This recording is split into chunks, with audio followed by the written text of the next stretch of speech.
Good morning, good afternoon, good evening, and welcome back to TopstepTV. Happy Friday. It is Friday, the last day of the week. Today, September 9th, September 26th. It is not September 9th. Jay, look at the calendar. September 26th, 2025. It feels like a good day to have a great day. Hoag, JD, how are you guys feeling this morning? Happy Friday. Good morning, Jay. Hope you're feeling well. I'm ready for Capital Preservation Friday. We've got big numbers here at 7:30. Just to wind up a very interesting, challenging, and hopefully profitable week for all of you. JD, how are you feeling, man? You look great. Thank you. You guys look great also. Good morning, Jay. Good morning, Hoag. Good morning to all my friends and traders in the chat. Yes, it is Friday. Happy Friday. As Hoag said, we've got a lot of moving parts today. It's the end of the week, but the week ain't over yet, guys. There's a lot on the board happening today. I think we're going to get into that opening range trade, too, in just a minute in gold. For a few minutes, We are, JD. We got that poll up in the chat. It says it is Capital Preservation Friday. Place your votes for the opening range breakout trade in gold. Are we taking a 1 minute or 5 minute opening range? I have not voted yet, but we got 167 votes. I'll be 168. 62% for the 5 minute. So it looks like we will be taking the 5 minute trade. If you were wondering what trade we're talking about, gold opens up at 7:20 a.m. Central Time. We take an opening range trade in gold and crude oil every morning. Been a rough month with the gold trade, but it only takes one. And today could be the one. So get your votes in there. 180 votes right now. Right now, it looks like we're taking a 5 minute opening range. Got 470 people watching right now, so we could definitely get those votes up. Not sure that it would change the percentages, but here we are. Gold right now trading 37.80, 160, pretty range bound overnight. We'll get into those charts in just a little bit. But JD, you said we had a lot to look out for today. It is not a sleepy Friday. What is on that economic calendar? A ton of numbers that we have to watch out for. It most certainly is not a sleepy Friday. Coming up at the bottom of the hour, we've got core PCE, personal consumption expenditures. That's the Fed's preferred inflation gauge. We're going to see what that index is looking like, see how much people are making versus how much they're spending. It's a huge inflation gauge that's coming out at the bottom of the hour. At 8 o'clock, we've got a talking Fed. Barkin is speaking. At 9, Barkin is barking, I should say. 9 o'clock, the University of Michigan consumer sentiment, one of my favorite numbers. Jack would disagree with that sentiment. 12 o'clock, a couple of things happen at noon Central Time. Michelle Bowman is speaking. And we have, of course, everyone's favorite, Baker Hughes rig count. Once you get that rig count for the week, you know you're only a couple hours away from closing time. That's what's on the docket for today. Everybody, buckle up, strap in. It's going to be a wild ride this morning. I'm looking forward to it. It is going to be a wild ride for sure. Hoag, to make sure we're prepared for the ride, usually we say strap in your seatbelts, but we got a checklist that we like to go over every morning to make sure we are prepared for the day. Hoag, let's go over that checklist. Do your homework. Absolutely. Pre-market research, that's what we're here for. Always looking at context, risk management, and patience. Check. Morning checklist. Did you get your exercise? Did you get your breakfast? Did you get your coffee? Checklist. Check. Mindset check. Are you feeling good today? Are you feeling fresh? You feeling ready? Things are good in life? Then check that mindset check. Trade entry checklist. Get your pencil, get your paper. Make sure you write down those trade entries and results. And we're going to put the check on that one. And of course, the post-market checklist. We're going to do that early today. But at the end of the day, review, journal, and then check your post-market checklist. And that is the daily checklist. Make sure you are doing your homework so you can play during recess. And recess is coming up here real soon. Awesome stuff, Hoag. Awesome stuff. The gold open is here. Gold is open, 7:20 a.m. Central Time. The 1 minute range is playing out right now. We are going to wait for that 5 minute range to close. Again, the trade will be, if we break above the high of that 5 minute range, we'll be long. Break above the low of the opening range, we will be short. Again, those economic data coming out at the bottom of the hour has the potential to cause volatility in all of these markets. We'll be sure to remind everyone as we get closer to that number. if you are in a position, just know where your risk is. If you don't want to be in a position, make sure you hit that flatten all button a couple of times on your platform just to make sure there are no ghost orders sitting out there that you don't want to get filled. While we wait for this 5-minute opening range trade to close or to trigger, JD, we got some news on the economy. Why don't we run that now? Sure. Attention, all you pumpkin spice latte lovers out there. Getting your PSL treat this fall could be a little harder for some Starbucks customers. Today, the coffee company announced significant store closures and layoffs. The move comes as we're getting closer to new data on the strength of the U.S. economy. Let's roll that footage, though. Starbucks set to close hundreds of stores this month. The company's CEO calling it a, quote, significant action to turn around its struggling business. An additional 900 corporate layoffs also announced, on top of roughly 1,000 layoffs earlier this year. The storied coffee chain has struggled to improve sales amid a changing economy and customer needs. A lot of companies are doing the same right now. They are weeding out non-performing stores, not making their profit margins. But economists say the slim down at Starbucks isn't necessarily a harbinger of economic trouble, and it comes as new data from the Commerce Department shows the economy expanded in the second quarter. Gross domestic product, the broadest measure of economic output, grew at an annualized 3.8% rate from April to June, significantly stronger than previously reported. The U.S. economy, once again, proves to be more resilient than had been thought. And obviously, it's had a lot thrown at it in recent years. Consumer spending, which is the lifeblood of the U.S. economy, helped drive GDP higher, with Americans still opening their wallets despite ongoing fears around the economy, tariffs, and a cooling job market. The big questions going forward really are, what is the strength of the job market, whether unemployment goes substantially higher from here, and of course the one thing that essentially all consumers want to be absolved of, inflation. In Washington, Michael Yoshida.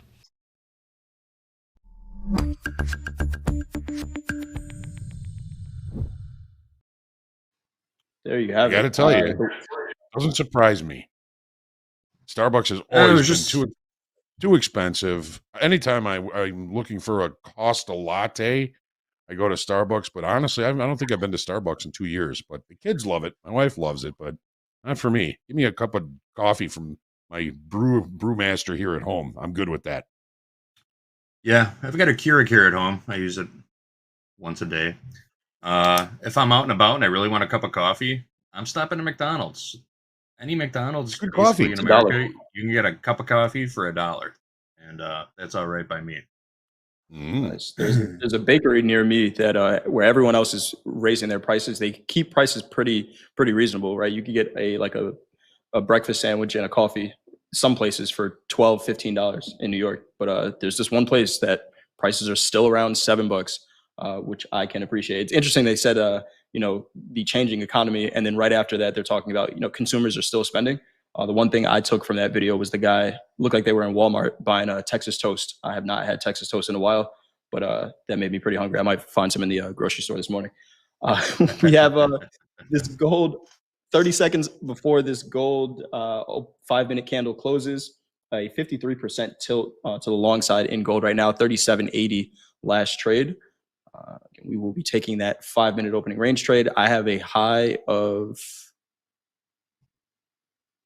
83.70. Concur.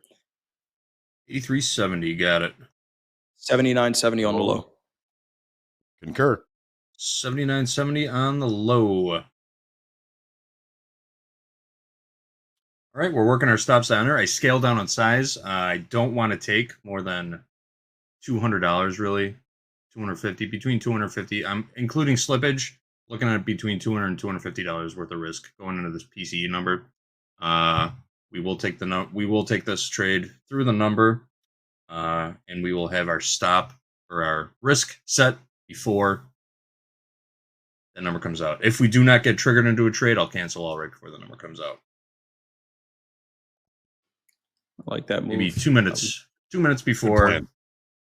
2 minutes before the ladder starts to clear out, I will cancel all if we don't get a fill. Pretty heavy economic calendar. JD went over the numbers. We got PCE, we got Canadian GDP, consumer spending, personal income, Fed speakers, Michigan sentiment. Today is going to be a pretty volatile day. It's been a pretty volatile week. We saw the sell-off in the equities and gold as well. Let's see how we wrap up this Friday.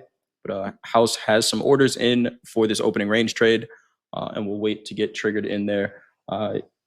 We got news on gold. I think we want to run that after the number, JD. We've got about 3 minutes. I suppose we could run through it right now, though. Yeah, let's go over the gold news since we're looking at that trade. Today we're talking about gold mining company valuations. Zijin out of China has become the world's number 3 miner after reaching a $100 billion valuation. Zijin Mining recently crossed a market cap of about 100 billion, 732 billion yuan, pushing into the position of the world's third largest mining company by value, ahead of Glencore and behind BHP and Rio Tinto. The company's surge is fueled largely by record prices in gold and copper. These two commodities accounted for 77% of Zijin's first half revenue. I keep changing the pronunciation of Zijin. Zijin has expanded rapidly through strategic acquisitions, including Serbia's largest copper mine, Kazakhstan's Regordodak gold mine, and Ghana's Ekyam gold mine.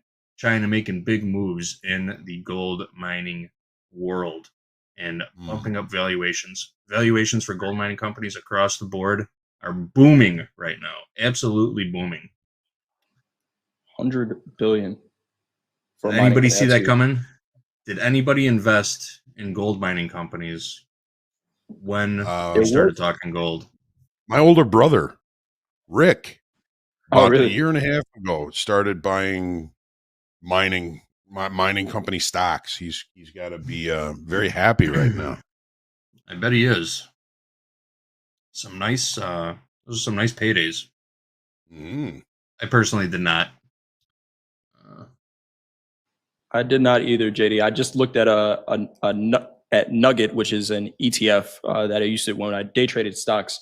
We would trade Nugget. NUGT is the ticker. Just taking a look at where that is right now. I'm familiar with that one. I'm a big fan of ETFs also. Picking individual stocks is never really. I'm probably 50-50 picking out individual stocks. ETFs are the way to go for me. Nuggets are pretty big. It was $50. It was at $50 in March of 2027. It's at $140 right now. That is a nice return there. Nice a good hold. It would have been hold. All right, we got a minute before these numbers come out. Again, we got PCE. Expectations are. Let me take a look at this just to make sure we get them. PCE price index year over year forecast is 2.7. Prior was 2.6. Month over month forecast is 0.3%. Prior was 0.2.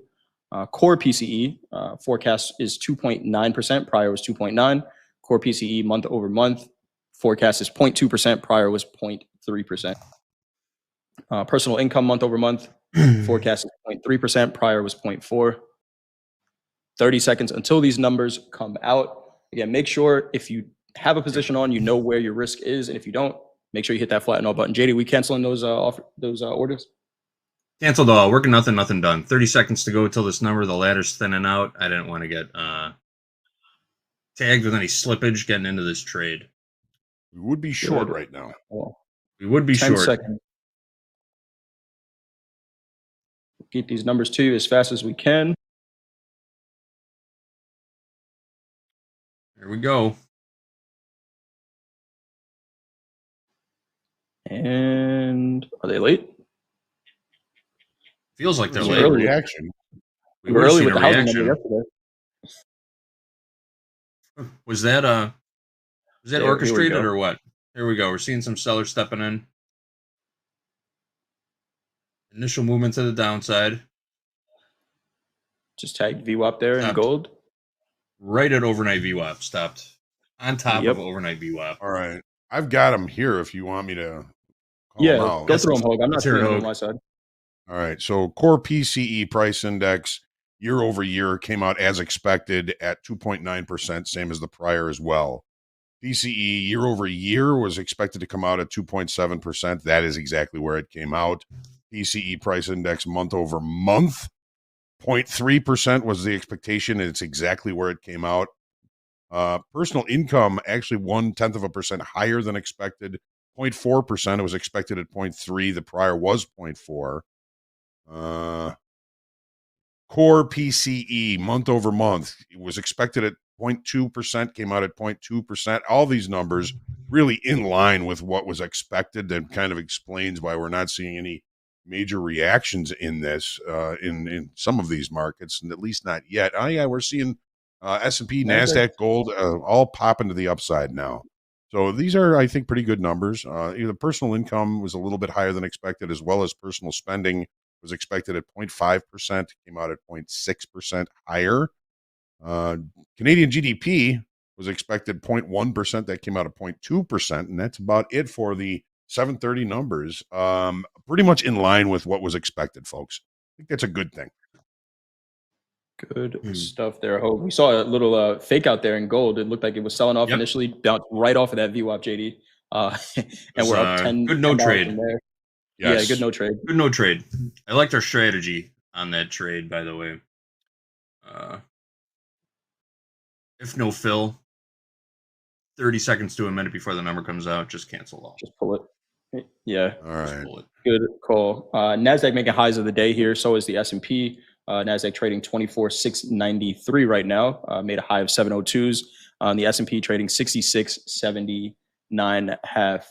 All right, so we got those numbers out. We still do have more numbers later in the day. Michigan sentiment comes out at 9 a.m. Central Time. We will be sure to cover those as well during fast markets.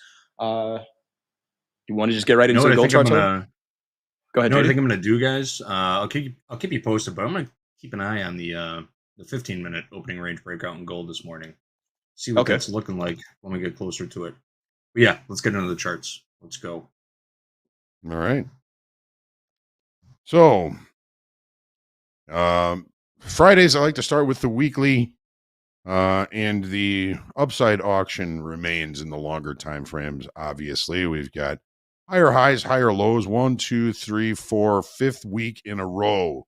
Looking good on that. Now we've got a little bit of a pullback, and we're kind of set up a range here on the daily chart in gold here. So the new balance that has established itself, I'm looking at 38.25 to the upside, pretty much this high here from earlier in the week, this week's high, this week's low. Not really this week's low, but the Wednesday low here, I'm looking at the lower end of this balance, 37.49. One of the nuances that is a little bit concerning for continuation to the upside is after our consolidation of several months here, we had a pretty good drive to the upside, and any areas of potential balance, like this, I would call this a kind of a starting of a balance. We broke out, we started a new balance higher, and then we started a new balance overlapping, and then we've got another new area of balance where they're kind of stacking up on each other, and that can be, a little bit of a warning sign that the longer time frame auction may be tiring a little bit. We're not seeing that necessarily on the weekly chart. Really, on the daily chart, it's still looking very good as far as continuation to the upside is, but it's just one of the things that I kind of look at when the areas of balance in a trending market start to stack up or overlap each other. That sometimes can be a sign. So we're looking for more buying. We're looking for new buying. We're going to need new buying in order for this market to continue this move to the upside. Jay, what are your thoughts on the daily chart here? I agree with you, Hoag. It feels like we're losing a little bit of the push that we saw to the upside. But gold has done this, right, as recently as about 2 weeks ago, where we saw balance for about a week before we continued a leg higher. I'm still looking for that extension to the upside, but maybe we need to attract some buyers here. We know we had the economic data and some still to come out. I'm looking at that high volume candle, September 23rd, the daily candle. We closed below it one day. We closed inside of it yesterday. The the low of that candle 37.72 half. That's a decent area to limit risk. I feel on buys here. What I don't want to see is a strong daily close below that candle, because then that starts to look like a real reversal, potentially back down to 3700s. But as long as that holds, I'm looking for opportunities to potentially get into the long in gold. I did take a long this morning, actually. Was nice up at 4 a.m. Because for whatever reason I can't sleep past 4 a.m. Took a long in gold, went to the gym, but had to play that range. Right now it does look like it's extending to the upside. I think we just made highs of the day, but I don't know that I'm expecting an all-time high day anytime soon in gold. And then with that being said, it could happen Monday. Yeah, it's got me feeling, or sensing, or, intuitively kind of feeling like, okay, we've got the lows in here for the time being. And I almost feel like you can start buying it again. And well, here's a couple of the reasons why. A lot of this is off the 30-minute chart here. So, the all-time high that did occur in extended trading hour session. Now we've got this trend line 1, 2, 3, 4, 5, 6, 7 points of contact, and we just broke out above it on some decent volume, it looks like. So this is kind of a bull flag formation, right? Did we bring in a whole bunch of volume on the daily chart? Not necessarily. In the last 3 days, it's been just kind of average volume, I think. Back to the 30-minute chart. So I'm kind of looking at this trend line as a potential breakout above a sort of bull flag here. So we're just kind of watching this area. If we were to be looking at where that breakout would occur on this 30-minute bar, it would be 37.79.70. And remember, everything is pretty much is a zone, right? There's nothing finite in futures trading. So watching to see if we can see a drive above yesterday's session high, which was the IB high 37.87. That would be the regular trading hours. It did extend above that later on in the session just to come back and kind of retest that trend line. We added only 1,000 contracts in open interest yesterday, only 1,000 contracts the day before as well. So it's not like we were seeing a whole bunch of new selling coming in. I would say that the open interest that has come in for the past couple of days has been to the short side. And if that's the case and we start seeing prices being accepted at higher levels, those shorts are probably going to end up getting squeezed out at some point. I'm really trying to be, trying to find the right trade location, to find the right kind of basing for an opportunity, possibly to the long side. If we fail at this trend line here, that may change over time. Open interest has been increasing, but it's been largely inert, only to about 2,000 contracts over the last couple of days in additional open interest to the downside. Not impressive. So that's another one of the nuances that makes me believe that we may have our low end for a little while here. Now, of course, ACH, anything can happen, and this is not financial advice. This is context, thinking about good risk management and always remaining patient. Jay, what are your thoughts on the 30-minute chart here, my friend? So looking at that 30-minute chart, Hoag, I'm looking at the highest volume candle from yesterday.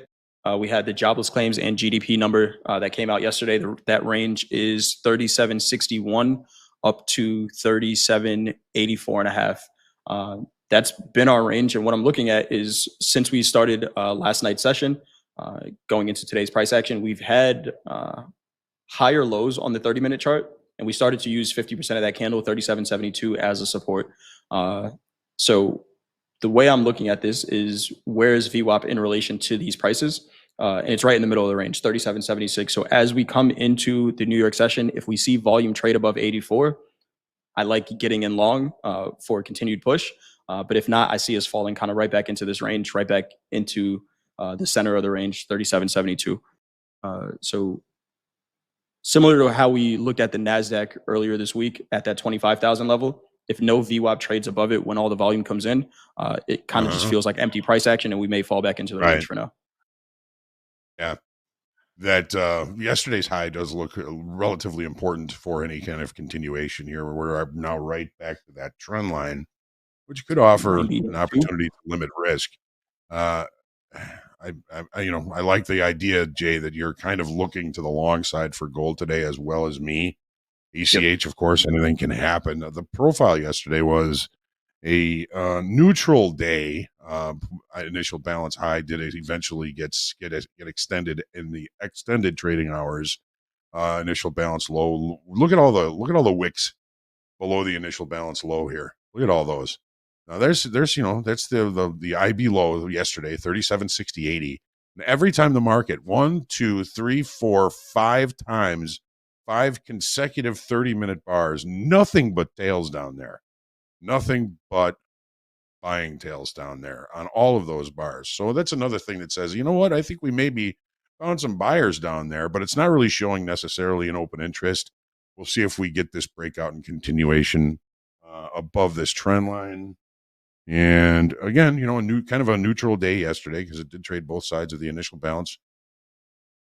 Watching and seeing what's happening here. I kind of like the longs, but I got to look for good trade location. That's going to be the challenging part. Would you agree, Jay?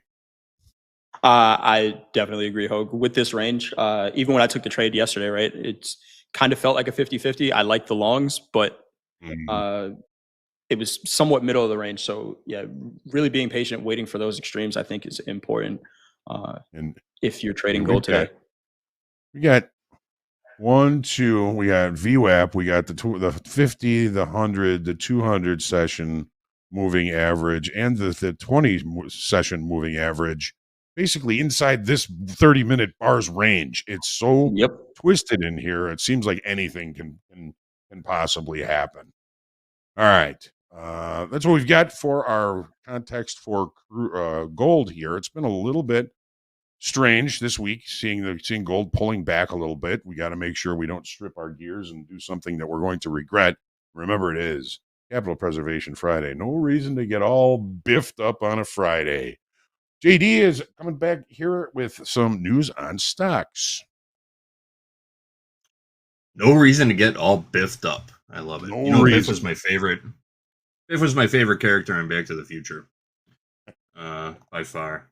My wife gets sent to Comic-Cons and stuff like that for work, and she got me an autographed picture from Biff. And it said, oh, really? Nice. Hey, John, say hi to your mom for me. Love, Biff. I've got it framed in the other room. Anyway, stock futures. All right. Ahead of that PCE number, stocks were pretty much flat. S&P, NASDAQ, and Dow were all up about 1.1, 0.2%, and then we saw them all rip after that sort of positive consumer data coming out at the bottom of the hour. One mover, pre-market, one of my favorite companies of all time, Costco. Costco shaved a couple of points this morning. They were down over 1% at their peak, lower after the retailer saw its same-store sales decelerate for the second quarter in a row. The company's fourth quarter earnings and revenue had topped analyst expectations, however. So a little bit of a mixed bag there for Costco. Buying opportunity? This is not financial advice. But for a company that I love so much, I don't own a single share of it. So this might be approaching a buying opportunity for me. All right. Stocks in Asia closed a little bit lower last night. We had the Hang Seng Index down 1.35%, the Nikkei down 0.87%, and the Shanghai Index down 0.65%. Stocks in Europe currently trading higher this morning. We've got the DAX up 0.63%, the FTSE up 0.52%, and the CAC up 0.77%. Currently, the US dollar index is down marginally, 98.377. VIX down 2%, 16.38, and the yield on the 10-year Treasury note little changed overnight, 4.162% for the 10-year note. We got about 10 seconds till we close this 15-minute opening range in gold. I'm going to take a look at it. How do you guys feel about putting a one lot on? A little mini micro. Why not? Or maybe let's two. do it. I thought you were talking about a mini. But a micro, yeah, let's do it.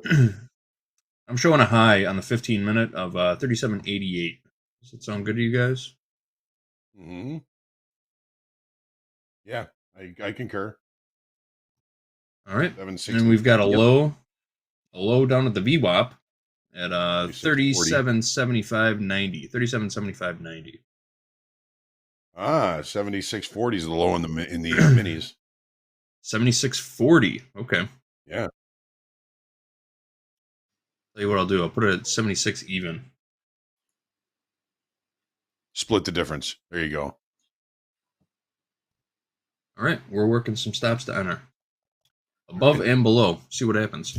If this doesn't, This'll be interesting. if we don't, yeah, it will be interesting. I'll tell you what, since this is an experiment, I'll just wait till the end of the opening call. If we don't get filled or triggered into an entry, I'll just pull this. I'll pull these orders. Cool. Sound good? All right. All right. Let's get back to it.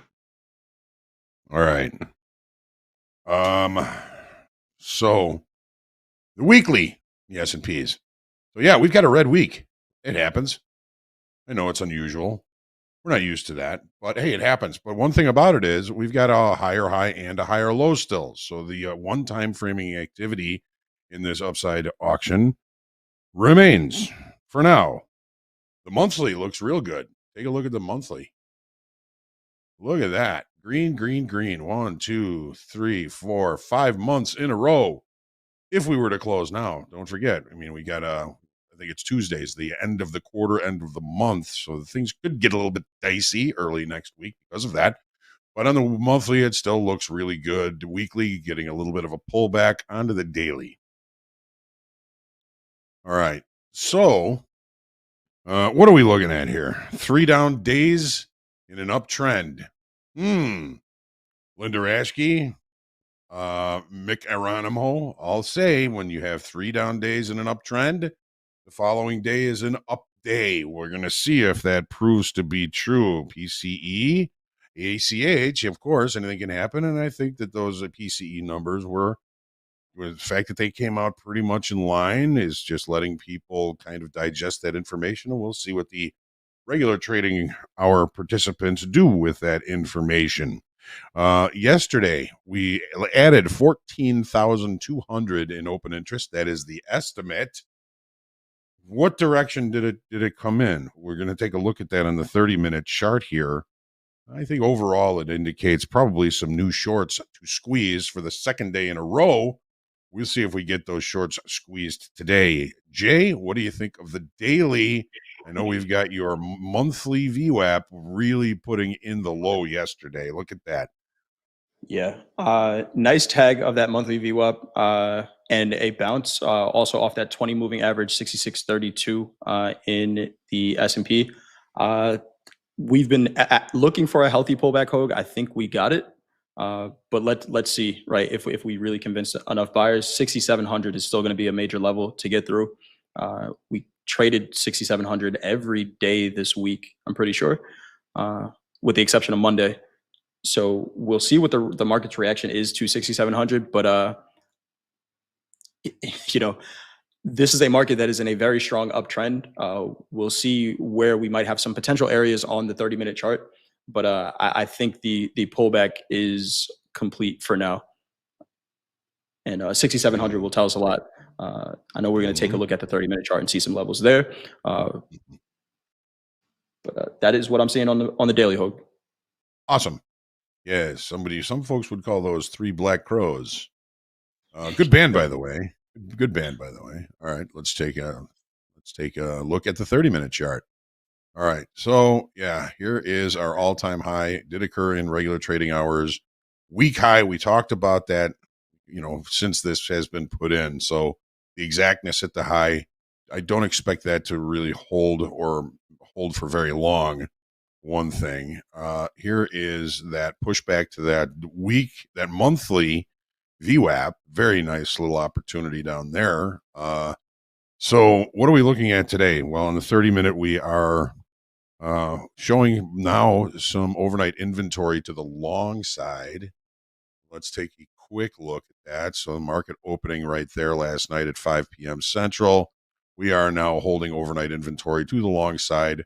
We are also looking like we are going to be opening with a gap now. Wednesday to Thursday, we never filled that gap yesterday in the S&Ps. We did in the NASDAQ, but we did not in the S&Ps. If we are going to open above that gap, we are going to leave a island bottom here, an island bottom. This could be a strong reversal pattern. If we do not fill this gap back down to yesterday's regular trading hour session high, 66.75, then we are going to leave this daily bar as an abandoned, well, I hate this word for it. The candlestick word for it is an abandoned baby. I much prefer an island bottom. Island sound much better. Yeah, I know, right? Right. Yep. So, if we can hold above this gap, and we can't close the gap to yesterday's high again. What was that? 66.75. We've got an island bottom reversal pattern. We could see this market just kind of continue to resolve its upside auction, especially after 3 down days in an uptrend. What do you think, Jay? If we can throw it over my charts real quick, Hoag, I just want to show something. I think the market makers are done playing with their Etch-a-Sketch. We had this Batman pattern here, so we can continue to the upside. They finally finished the last shoulder. We got Batman in the Batmobile here. And I think we can continue. I think we can continue higher now, Hoag. But realistically, what we're looking at on the 30-minute chart, my target to the upside here is going to be this 200 moving average. We're still under it for now, which is telling us, that medium time frame trend has been to the downside. But I think we found an area. We traded back into the Fed candle here, where that was our target yesterday. We were talking about, right? Does the market trade back into this Fed candle and find some buyers? Looks like we did that. 66.85 is the high of that Fed candle. If we see some volume come in above that for the New York session, then 67.06 would be my target to the upside, that 200 moving average. All right, I like that target. That's a good place to start. And right? I just want to do this one more time. If we take the candles off, that blue line is VWAP. I didn't draw that, so that is. I know we were looking at a head and shoulders. That is a VWAP pattern. So we're right at the neckline kind of right now. Yeah, pretty crazy to look at. Yeah. And Jay, I didn't know this about you, but you appear to be quite the artist. Quite the artist. I try, Hoag. My arts and crafts teacher in elementary school, she didn't agree with you, but look at me now. Hey. Look at me now. Art is subjective, man. Exactly. One man's art is another man's garbage. I mean, just think about that banana duct taped to a wall. Somebody called that art. Right. Absolutely. But we can get back to your charts, Hoag. We can get back to your charts and back to the markets. I got nothing else. 67.06, that 200 moving average would be the target to the upside. Yep. Well, neutral day today. Opening with a gap. We can't close that gap. Island bottom. Happy days may be here again. Who knows? ACH, baby. Anything can happen. All about context. JD coming back in with some information on crude, probably from crudeoil.com, crudepricing.com, whatever that website is. Oilprice.com. Excellent Oil resource. price, But today we're looking at an article from investing.com. What's moving oil? Here's the headline. Oil prices suffer a weekly jump on Russia supply risks and U.S. stock draws. So what does that mean? Brent and WTI, Brent crude and West Texas Intermediate crude remain near recent highs and are on track for a weekly gain of 4%, the biggest jump since June. Ukraine drone attacks on Russian energy infrastructure, refineries, petrochemical plants have disrupted output. Meanwhile, Russia is extending gasoline export bans and considering diesel export curbs, which could tighten global supply. On the other side, U.S. weekly data showed a sharper than expected decline in crude stockpiles, 3.8 million barrels for the API and the EIA confirming a smaller drop of I think the EIA was 0.4% or 0.4 million barrels, 400,000 barrels on Wednesday. So tightening near term. On the supply side, many OPEC producers have struggled to deliver on their extra output targets. That's according to investing.com. And as capacity limits approach, the group's ability to ramp up further are diminishing. So U.S. policy risks, such as newly imposed tariffs on trucks and key goods, could also increase fuel costs and dampen downstream demand, complicating the outlook. A lot of moving pieces, a lot of moving parts to the crude oil market right now. Energy is in focus. What are the charts telling us, though, guys? Tell us everything. Right. So, weekly, obviously, we are in a range, in balance on multiple longer time frames. Maybe a little bit long, maybe a little bit high in the short time frame area of balance that we're currently in. But all you can say about this is balance daily. So we did have, and this gets a little bit more interesting in the shorter time frames. In the shorter time frame you're in, the more interesting it seems to get. We had a breakout on Wednesday above the weekly kickoff high, $64. We've been seeing open interest coming in, mostly in future months, not necessarily in the November month, but we're still seeing buying coming in future pricing in crude oil. So I'm finding that interesting, and I'm finding that encouraging for possible continuation of this breakout to continuation move um, in crude oil. So we added about 10,000 overall in open interest in several contract months. So we're still seeing money coming into the long side in this. Volume has been okay, hasn't been tremendous. So I find myself asking, all right, obviously the market is attempting to move higher and accept higher pricing. How good of a job is it doing? Still adding open interest. I'd say it's probably doing pretty well. I'm actually only giving this auction maybe a C plus or a B minus for how good it's doing, which might mean there's more to it to the upside. Be careful if I ever give an auction an A. Always looks the best at the top and worst at the bottom. Jay, what do you think of the daily here in crude? I think I've been wrong, Hoag, and I have to say your analysis of crude has kept me out of shorts. I've taken them, but when I'm not seeing price action in my favor, I'm reviewing the analysis that you had, right, where we broke that trend line that we're seeing some volume, some open interest coming into the long side, and potentially a push higher. So my read on crude has been wrong. I think we are still technically in this range. The high of the range is that daily candle that we see from September 2nd. That high is 65.70. But it does look a little different here, right? We would have, if today closes green, that'd be 5 days in a row that we had crude moving to the upside, which we haven't seen in a little bit. So I've been thinking that we're top of the range. Originally, during the week, I was calling it 64. We broke through that pretty significantly, came back, held it as a support. So now it's, hey, you know what? Don't try to preempt a short. Let the market tell you that it's ready. Because right now it looks like it's continuing to push to the upside. Yeah, I can totally understand why you're kind of looking for a couple of shorts. Both of us yesterday were having a lot of trouble trusting the upside auction yesterday. We both were like, Yep. I don't trust this.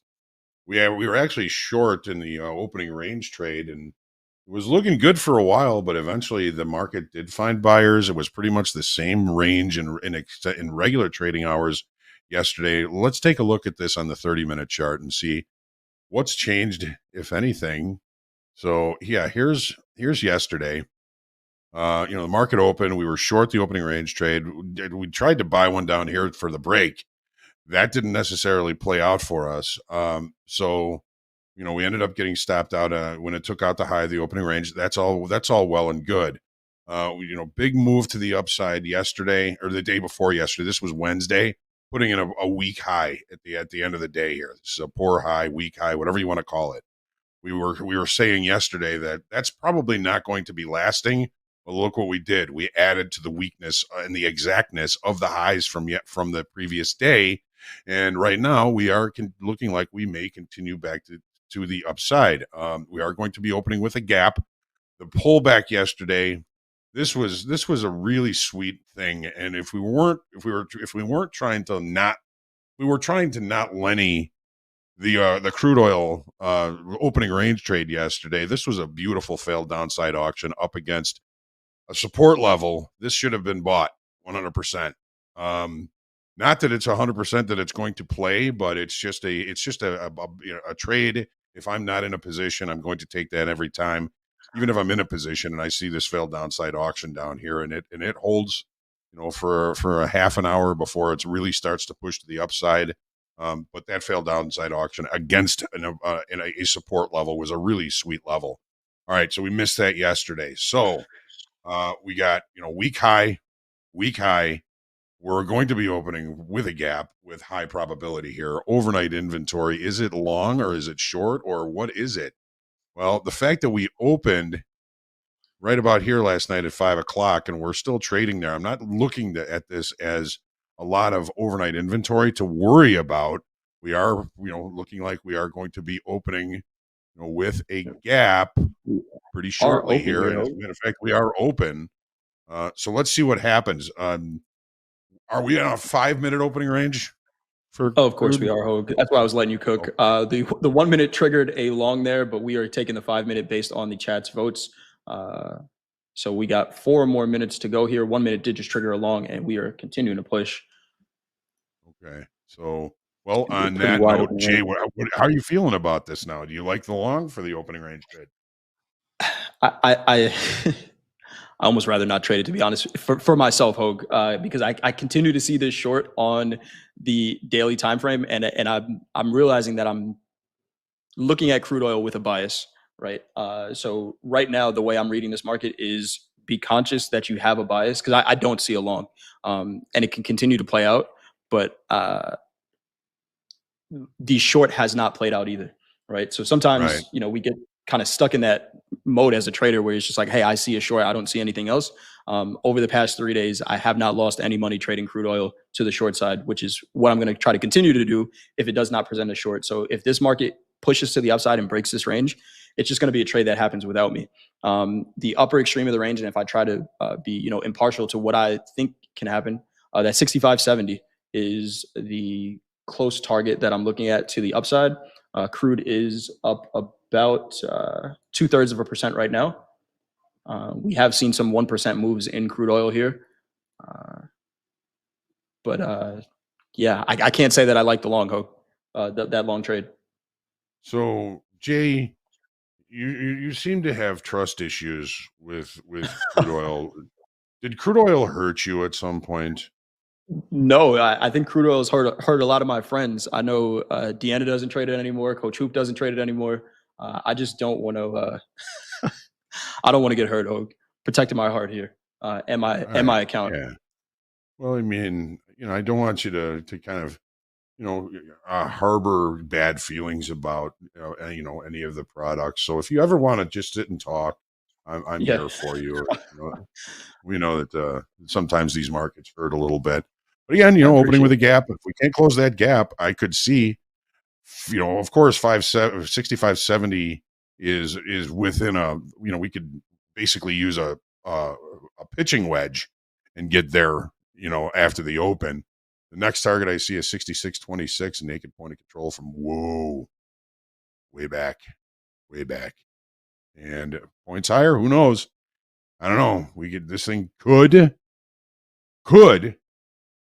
really start to pay longs, as it has since the breakout. I mean, yesterday not so much. Very just kind of strange little weird ranges. A 96 tick range in the regular trading hour, exactly in the last 2 sessions, exactly the same range. Odd. So there's some springs in this thing. All right. Yeah, it looks like it, Hogue. It looks like it. We have that 5-minute opening range getting ready to close here about 30 seconds. Let's take a look at the range. We got a high right now, which is the high a day, 65.45, and a low of 65.21. You looking at the And micros? looking at the mini, 65.45 at the high, 65.21 at the low. I see 44 the high and 20 the low. Odd. Interesting. It's never finite in anything in futures, especially electronic. Electronic Right. trading is not perfect, so although as long as we're within a couple of ticks, we're all right. We've got the 5-minute is now established. JD, you got the entries in there. Yep, I'm working a stop to enter just above 65.46. We're trading just a couple ticks from there right now. Mm-hmm. Hogue, you know what it is in crude oil that I think I'm not trusting the long. It's just shown us for so long that it's been a range bound market, and it looks like it's changing its personality a little bit here over the past couple of days. So I Yeah. mean, I think we've been in this range for about 60 days, and it's actually been a really nice market to trade. Right, we were calling it one of the better trading markets just because that range was so defined. And now that it's Uh, changing, you kind of got to give it. To me, I got to give it a little time to say, okay, I'm a different market now, and trade it this way, because that range has worked for so long. yeah. I mean, it's when you have something that's been that good and Right. solid for so long to change it. I mean, it strips your gears a little bit. Like, okay, Right. normally I'd be selling the hell out of this. But something has changed. So that may be somewhat of where the trust issues come from. I mean, it does take time for humans to change that. And it's that frequency bias, when something works over and over again, you want to keep trying to go to it. And if it Yep. doesn't work anymore, it's very difficult for humans to change that way. 100%. Uh, Speaking of change, there's some changes coming to social media, and to TikTok specifically. JD, before we get into this Nasdaq chart, we got some news on TikTok. Yes, Nice segue. according to Bloomberg, the TikTok valuation is less than impressive, and a lot of people are upset about it. TikTok. Ooh, we just got into, I think, a gold trade. Hang on a second. Come back to that in a second. All right. TikTok valuation valued at $14 billion under the proposed deal. So, under the terms of the Trump era agreement, TikTok's U.S. operations would be valued at about $14 billion. They were expecting more, around $40 billion. So, this figure did surprise many investors given the regulatory and operational risks. $14 billion price implies a price to sales ratio of roughly 1.4x. So, if you're looking at this chart right here, this valuation, it's in line with sort of mature low growth companies like ExxonMobil and General Mills. By way of comparison, Meta Platforms up at the top there trades at around 10 times earnings, or 10 times sales, while YouTube parent Alphabet is right around 8 times sales. So this valuation, they're considering it to be very, very low. $14 billion valuation for TikTok. So a key component of the agreement is that the U.S. would take control over TikTok's algorithm and many core technological functions, shifting power over content recommendation under American control. Again, this is coming from Bloomberg. The deal stuns investors because it sets a relatively low benchmark for a large social platform, potentially influencing market expectations for valuations of other tech or social media firms under regulatory pressure. So I think this valuation is due to some regulatory pressures from the government, from the Fed, stepping in as the U.S. Tries to negotiate this takeover of TikTok here in the U.S. Poor showing so far, though. We are up $100 on a 2-lot in this micro gold trade. Nice. Hmm. What price did we Hey, get what in was long the there, low? JD? Let me switch over back to that. Gold long 3 micro gold. Long 2 micro gold from 37.8820. 37.8820 long 2 micro gold. 15-minute breakout. Nice adjustment Nice. there, JD.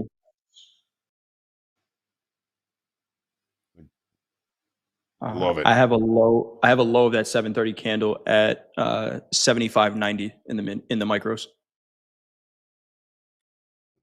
Say that one more time. What was the price? 75.90. 75.90. Okay. I'm going to put our stop down at 72.40. How much risk are we taking here? That would put us at, well, I'll trim this up a little. So we're taking about $250 worth of risk on this trade. We're going to put our stop at 75.70. Does that sound good? I'm loving it. Loving it. Yep. All right. Yep. Good trade there. Hogue, let's talk these NASDAQ charts. Seen the NASDAQ sell off a little bit after that number. What are you seeing on the daily? All right. weekly, a red bar. Okay, that's all right. Still higher low, higher high. Almost a good look at that weekly kickoff low today. Pretty close, almost close enough to react to it, but not close, but not necessarily a cigar. Monthly, the auction is higher. Just a quick look at that. Yes, 1, 2, 3, 4, 5, 6 months higher in a row. Can it do 7? I don't know. We'll see. Let's take a look at the daily chart here. All right. So 3 down days in an uptrend. We'll see what happens. Monthly VWAP was supportive. Well, that was actually more in the S&Ps. Weekly kickoff low, you found some support of some buyers down in that area. It's also really close to Jay's halfway from the FOMC bar here on the 17th. That was FOMC, right? Yep, that's right, Hope. The 17th. Yep. Okay, so yeah, that halfback was lining up very nicely with the weekly kickoff low there. We did take a look at that yesterday. We are seeing, some buying coming in. We added 3,300 in open interest yesterday, indicating that, we maybe have trapped some shorts near these lows here, depending again on how you digest or how you kind of look at the price action from yesterday. Was it new shorts? Was it new longs? It's kind of hard to read because it was kind of a non-directional type of day overall for me. What do you think of the daily here, Jay? I got a NASDAQ, pull up a NASDAQ chart here. Looks like another satisfied pullback there. Hoag, we didn't get exactly down to that 20 moving average or that monthly VWAP. I would have loved to see that pullback get that far, just because at a uptrending VWAP we're going to attract more buyers, right? That's just how the equation works. There are some buyers sitting in that VWAP, so I would have liked that pullback. So today's trade, especially with Michigan sentiment, is going to be interesting. It looked like after that PCE number that we were just going to rally, but I see we have some Fed speakers right at the top of the hour here. We saw a little bit of a rejection, so I'm looking at yesterday's range, 24,792 down to 24,419. 50% of that, 24,605. We'll see, right? It kind of in the S&P after that PCE number looked like we were out of the woods. We got the pullback, but I don't know how convinced I am right now. All right, let's see if we can find anything good on the 30 then, huh? What do you think? Yep. Let's take a look. All right, so yeah, 3 down days. Let's get this in the right spot. All right, so there's that monthly moving average on the monthly chart. Okay, so what are we looking at here? Do we have any overnight inventory?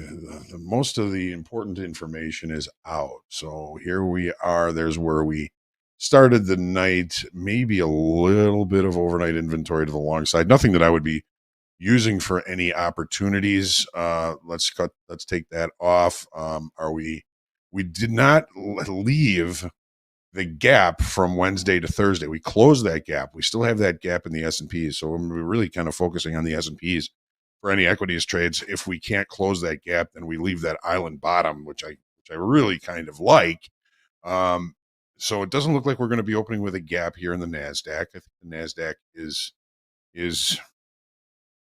I don't know. I can't trade it because it freaks me out. It's too fast, too wacky. Maybe I'm just old. But I'm going to be looking for opportunities. We got value high yesterday on this platform, showing here at about 24,657. As long as we can hold above that, I kind of like the idea of seeing some buying coming in and perhaps recovering some of the losses this week. But again, if we do find a kind of fall back into that value from yesterday, I could see us getting sucked back to the edge of the abyss here at some point. But we will see how that plays out. Jay, I'm very interested in your thoughts on the NASDAQ today. I like that value high that you talked about there, Hoag, 24,657. For me, the day in the NASDAQ is going to be, at least in the shorter time frame, framed around that 30-minute PCE candle. 24,639 is the low. 24,745 is the high. Actually, while we were on here, I had an offer in at 24,750, just thinking that we were going to tag that and see a little bit of the sell-off. Because again, I'm not fully trusting this move, Hoag. We didn't get up there. We got up to 747 and a half. So I didn't get my offer filled, but buyers have some work to do. Buyers have some work to do for sure. What we saw yesterday, as the housing numbers came out. Housing numbers came out at 8:45 yesterday, set the low of the day. That was a pretty nice reversal on the 30-minute chart. We see that high volume from 8:30 Central Time yesterday. We closed above it, and we haven't traded back inside of it. We've used it as a support in the overnight session. 24,577 is that high. But yeah, I don't know how much I trust these buyers. If we do see some buying coming in for the New York session, that 200 moving average on the 30-minute chart looks like a nice target. 24,800s looks like a nice target up there if we find buyers. But they're gonna have to show me. Maybe Michigan Sentiment does it. Half hour into the session, we'll get some more information. But it still looks a little heavy here. Yeah, there's normal variation day. Initial balance low. It was the low of the session. Held above it. It was a pretty solid, strong close near the upper quarter of the profile from yesterday. So, did we add that open interest to the short side, or did we add the open interest later in the day to the upside? Is really kind of the question. It's not a huge change in open interest, so I'm not that concerned about it. But Jay, it's hard to trust, sometimes, and maybe what you need is a hug. I'm gonna send you a nice hug, and we're gonna get through this day today. We are gonna get through it. I appreciate you, Hoag. I appreciate it. What I can trust is my decision making, hopefully, and hopefully the market agrees with my decision making. But I appreciate what you can trust that, is your risk management. You are an excellent risk management. I appreciate that. Was it Scarface? Who do I trust? Nobody. That's who. All right. I never liked that guy. Got through the charts. We got a couple minutes before we get into fast markets here. JD, I know you got one more news clip you want to go over, and then we'll get into the schedule for the day. Yes, the standoff, the lockout, potential standoff in Congress.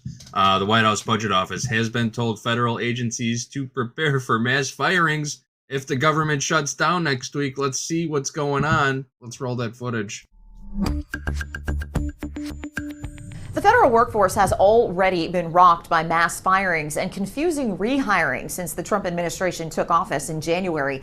Now the White House Budget Office wants agencies to draw up plans for mass layoffs if Congress fails to meet a funding deadline next week. A memo from the White House Office of Management and Budget directs federal agencies to identify programs whose funding will lapse if Congress does not reach a funding agreement by September 30th. The memo says those programs should be targeted for sweeping reductions in force that could permanently eliminate jobs deemed, quote, not consistent with President Donald Trump's priorities. Democrats at odds with the White House over expiring health care subsidies for millions of Americans say the move would be completely inconsistent with previous shutdowns. Their answer is, if you don't let us cut their health care, we'll fire more people. That is an outrageous statement against hardworking families in this country. President Donald Trump laying blame for the standoff on Democrats. Well, this is all caused by the Democrats. They asked us to do something that's totally unreasonable. They never changed. While certain core services remain uninterrupted, like Social Security, law enforcement, and air traffic control, each shutdown brings different plans for which additional workers remain on the job without pay until the government is funded again. And there have been real consequences of the Trump administration's cuts to government jobs, according to a report released on Thursday. An annual survey by the Capital Area Food Bank says that the percentage of people in the Washington, D.C. area experiencing the most severe level of food insecurity has increased, exacerbated in recent months by cuts to the federal workforce and funding. In Washington, I'm Karen Kafa.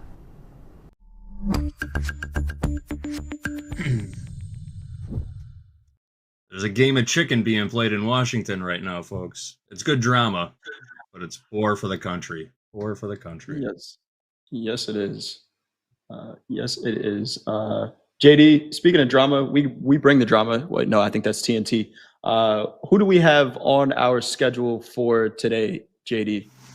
Trading with us on Topstep. It is Friday. Yes, it's Friday. Capital Preservation Friday. Coming up next in Fast Markets, we've got Andre, Jack, and Hogan to be joined by Braden and Alfie. They'll be trading up during Fast Markets from 8:30 to 11. Hoag's coming back for the morning recap at 11 o'clock Central Time.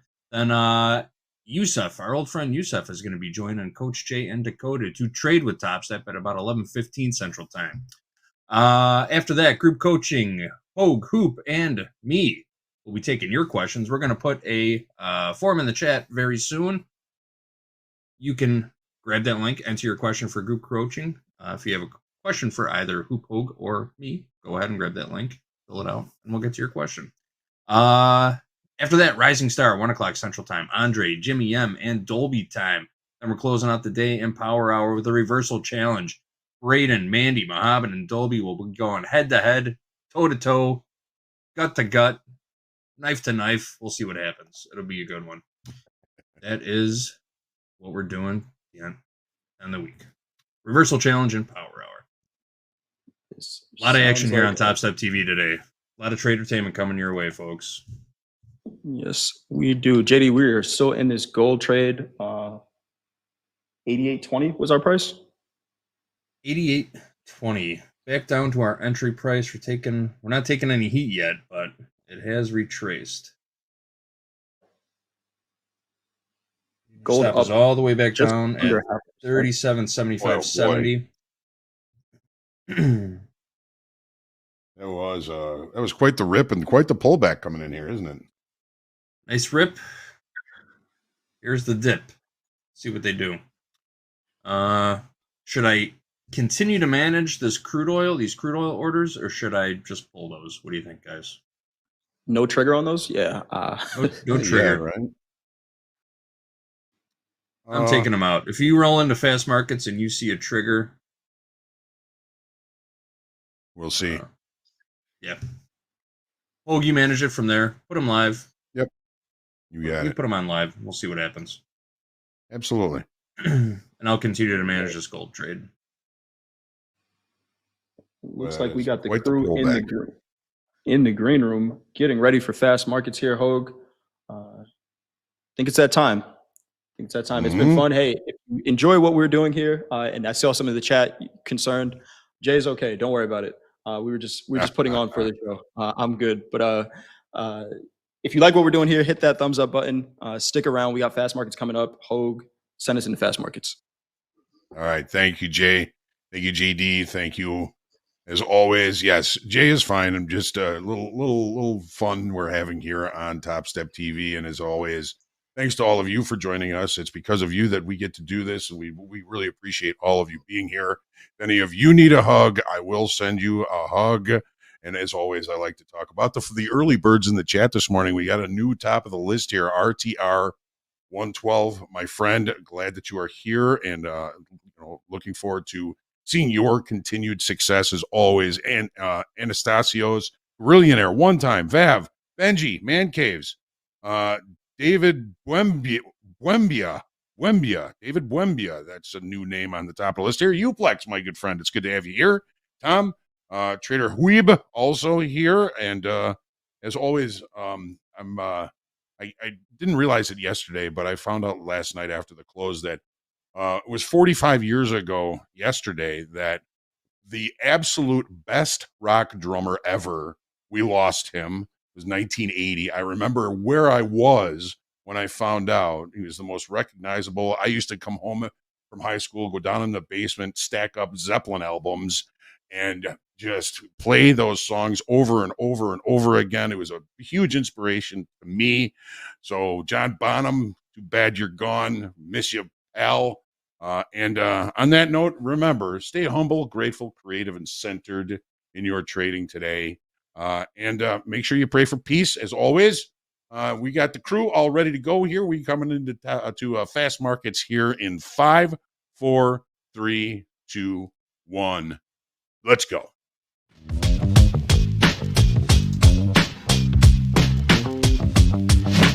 Turn those machines back on. Turn those machines back on. Turn those machines back on. Turn those machines back on.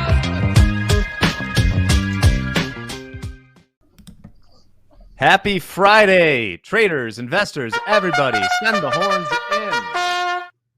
Andre, on this date in 1960, we had the first ever televised U.S. presidential debate between Kennedy and Nixon. And now, today, we're here on YouTube talking about day trading. How does that feel? Phil, yeah, the makeup, right? The makeup is what got Nixon at the end. He did not look good on camera, if I remember correctly. No, I'm kidding. I wasn't around for back then. Anyways, welcome everybody to TopstepTV. This is Fast Markets.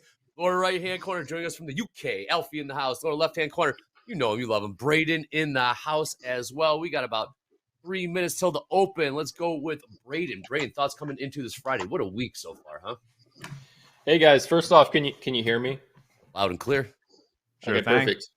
Yeah, thanks for having me back on. I have been, I've been trading kind of from a beach house all week. So I just got back in town because it was my birthday week. So I haven't been as active in the markets, but I have taken some trades. I've used the lockout feature a lot, and I'm excited to have hopefully a green Friday. As far as what I'm looking at, there's been a lot of bearish sentiment in the indexes. Kind of in the entire market. You've seen gold pull back, Bitcoin's pulling back. I've been watching Bitcoin a little bit, but just continued lower highs.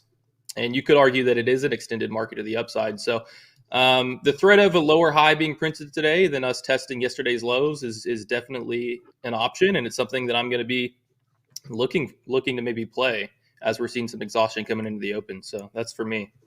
Awesome. Well, happy birthday. First of all, I want to hear about this beach house a little bit later. We got about 2 minutes till the open. Alfie, thoughts coming on in here on Fast Market. What's up, Alfie? Hey, how's it going? Yeah, great to be here. It's just a crazy market. I've been similar to Braden this week. I've been at the beach as well, trying not to trade, locking myself out. Beach. Wondering if we see Bitcoin maybe not make a lower low as Braden, and go from there. What beach did you say, Jack? Yeah, Braden's been at the beach. What beach, Braden? I was at Galveston, of all beaches, unfortunately. Look out. But it was fun. It's local to me. That's where I grew up in Houston, and the family can all make the trip to Galveston. So we actually go every year, but it was fun.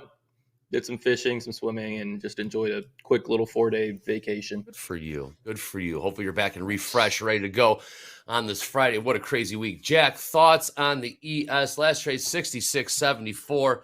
Rates are going in the wrong direction right now. There's a little skepticism on 2 rate cuts for the rest of this year, but maybe put a little downside pressure. Gold and the equities, but thoughts on the ES? Last trade, 66.74.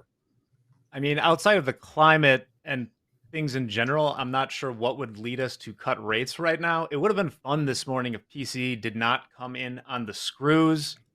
Market's settling back down. We'll talk more about PCE in depth later. We'll let the option market fill in, but we're trading indices, and especially with the S&P 500. I saw someone mention that like a third of the economy is in a recession, a third is not doing much, and a third is booming. So what does the index do? It goes up for now. We'll see. Yeah, we were talking about Jack was talking about those numbers. We got 15 seconds off, big spike in the indices off that number. We got 10 seconds till the open. Let's get ready to rock. Let's finish out this week strong. one hell of a week. Let's see. Let's finish through the tape, as they say. We are now open. Let's take a look at some of these prices. NASDAQ last trade, 24,630. We said ES 6671. Gold trading 37.87. Crude above $65, trading $65.32. The Dow trading 46,444. Nothing on the tilt. Braden, we're seeing a little bit of selling pullbacks here in the NASDAQ. Any prices of interest you got your eye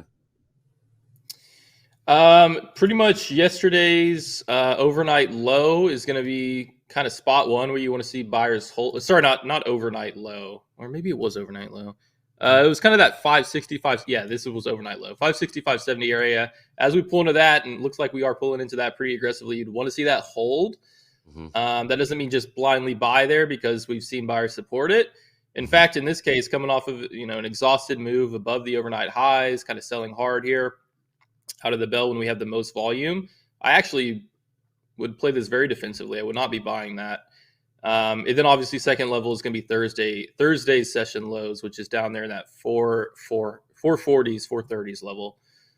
Okay, but I'm going to play this on the back foot. I probably leaning a little bit more short today. If you had to get an answer out of me, probably leaning a little bit more short today. You have the daily there with a small body, so really no strong control in either direction. I guess you'd have to give it to the bears, just because we've had a series of pretty strong red days. And so the move would be, if I was going to look to sell, I'd like to take it through yesterday's daily candle wick, take it through yesterday's daily range. And so that's all the way down into the 400. So we've got 200 points to the downside that we could possibly get. But let's see kind of how these orders look. How do these orders look out of the bell, and see what happens. Very good. I'm going to throw it to Alfie here in a second. We did see that NASDAQ dip into the 5 handle, 24,597. We bottomed out at about a 50-point pop off of that, right back to overnight VWAP. 24,650 last trade. ES turned around as well. Bottomed out at 66.69, up about 7 points. Call it 8 points now. 66.78 now trades. Gold selling off. House account is long to gold, micro gold, from 37.88. 37.88. Alfie, any prices of interest? You have a little bit different trading style. Yeah. Like get in, get out. What are you looking here in the NASDAQ? Speaking of which, actually, I've actually just been in and out. So I bought 3 micros at 622 and I'm out at 646. But that was dicey, man. Like, it's kind of like artillery flying over my head sometimes. But I should have held it, really, because now it's like 80, but that's the famous last words, hindsight capital, right? So absolutely. Yeah, nice little turnaround here. We're looking at about a 100-point turnaround right now in the NASDAQ in this first 3 minutes of New York session. Just bottomed out at 24,597. Really trading 24,695, call it. Wow, what a pop there. ES doing the same. ES on the move higher, 66.83. Closing in on those session highs off that 7 till 7:30 Central Time numbers. PCE topped out at 66.90, about 7 points to go there. There goes the Dow as well, pushing higher here. Nothing really on the tilt. Just play out. Gold seeing a little bit more downside. Jack, what are we seeing here? We keep going up and up. So important to note, I was sharing my SPX chart right now. So we closed that gap that was left yesterday from the overnight. It looked like we were going to test. I'm still all about the 6,600 level, but we're rallying right now. So I got to look at what's above. What is above? We are continuing. There is no limit. There is no limit. The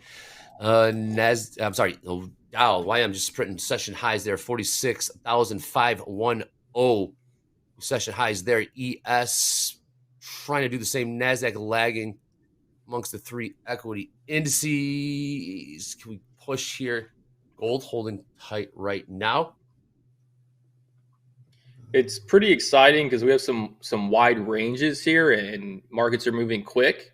But as long as we're still holding above the overnight lows and we're still holding underneath that data wick there, the argument really for me is that markets are just balanced right now. They are moving quick, but they're ultimately balanced as long as we're within this range. So you really kind of want to see a breakout in either direction to kind of gauge what the true sentiment of the market is. And right now, between these levels, it's just it's quick, it's exciting, but arguably pretty well balanced. Yeah, you see Dolby time in the chat. Wow, what a bounce. Yeah, what a bounce indeed. Just to recap, right after that New York bell, we did see some selling coming in. Those MOO market on open orders took the NASDAQ lower to 24,597. We are now trading 24,700. ES turned around as well. Closing in on I'm trying to session. short here. All right, Alfie. Well, let me know what price and how many times. It's not going so well. A 693 micros, but we're going to go up to 709 for the risk. So we'll see if this can come down to 693s, Alfie. No, 690 and 3 micros. Sorry. There you go. 690, 3 micro, 3 MNQ. Very good. Top of the hour, we do have a number. Jack's favorite number, JD's favorite number as well. University of Michigan sentiment. Barkin has already spoke. Hide your kids, hide your wife. It's Michigan sentiment on a Friday. Will this number get leaked early like existing home sales did? Yes. Jack, I don't believe you weren't in fast markets yesterday. So no, I was having my furnace replaced, yes, which is just under me. I have a new furnace. It's great. Ready for the winter. I'm wearing a sweater, but I could be warm by using the furnace, so that's good. Yeah, how was yesterday? All right, I was watching this. Big selling coming in. First 15 minutes of the New York session in the equities.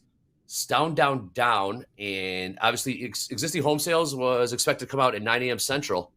The number got leaked at 8:45. The embargo, those numbers are supposed to be embargoed.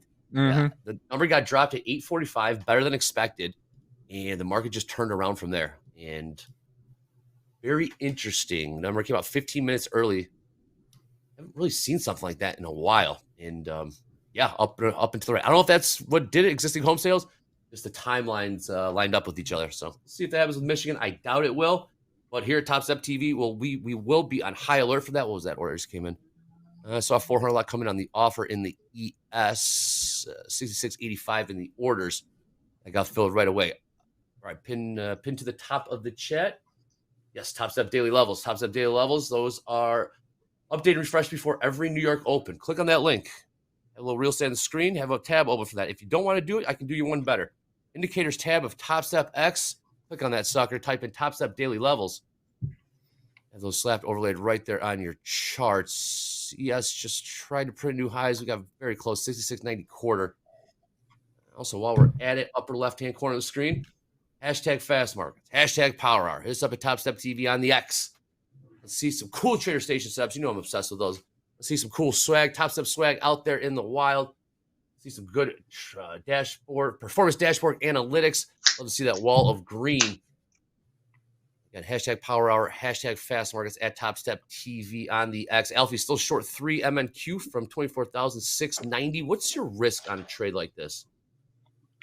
About $75 at the minute, and I took off one, so it's 2 micros now. Might stop me out here, but yeah. Alrighty. We'll let it play out. Try and make it risk free. Nice. We're dancing around the high of the PCE candle and the ES right now. Having a little trouble getting through there. Yeah, that's exactly what I was thinking, right? So back to the 130 number for me, or was it 7:30 for Central Time?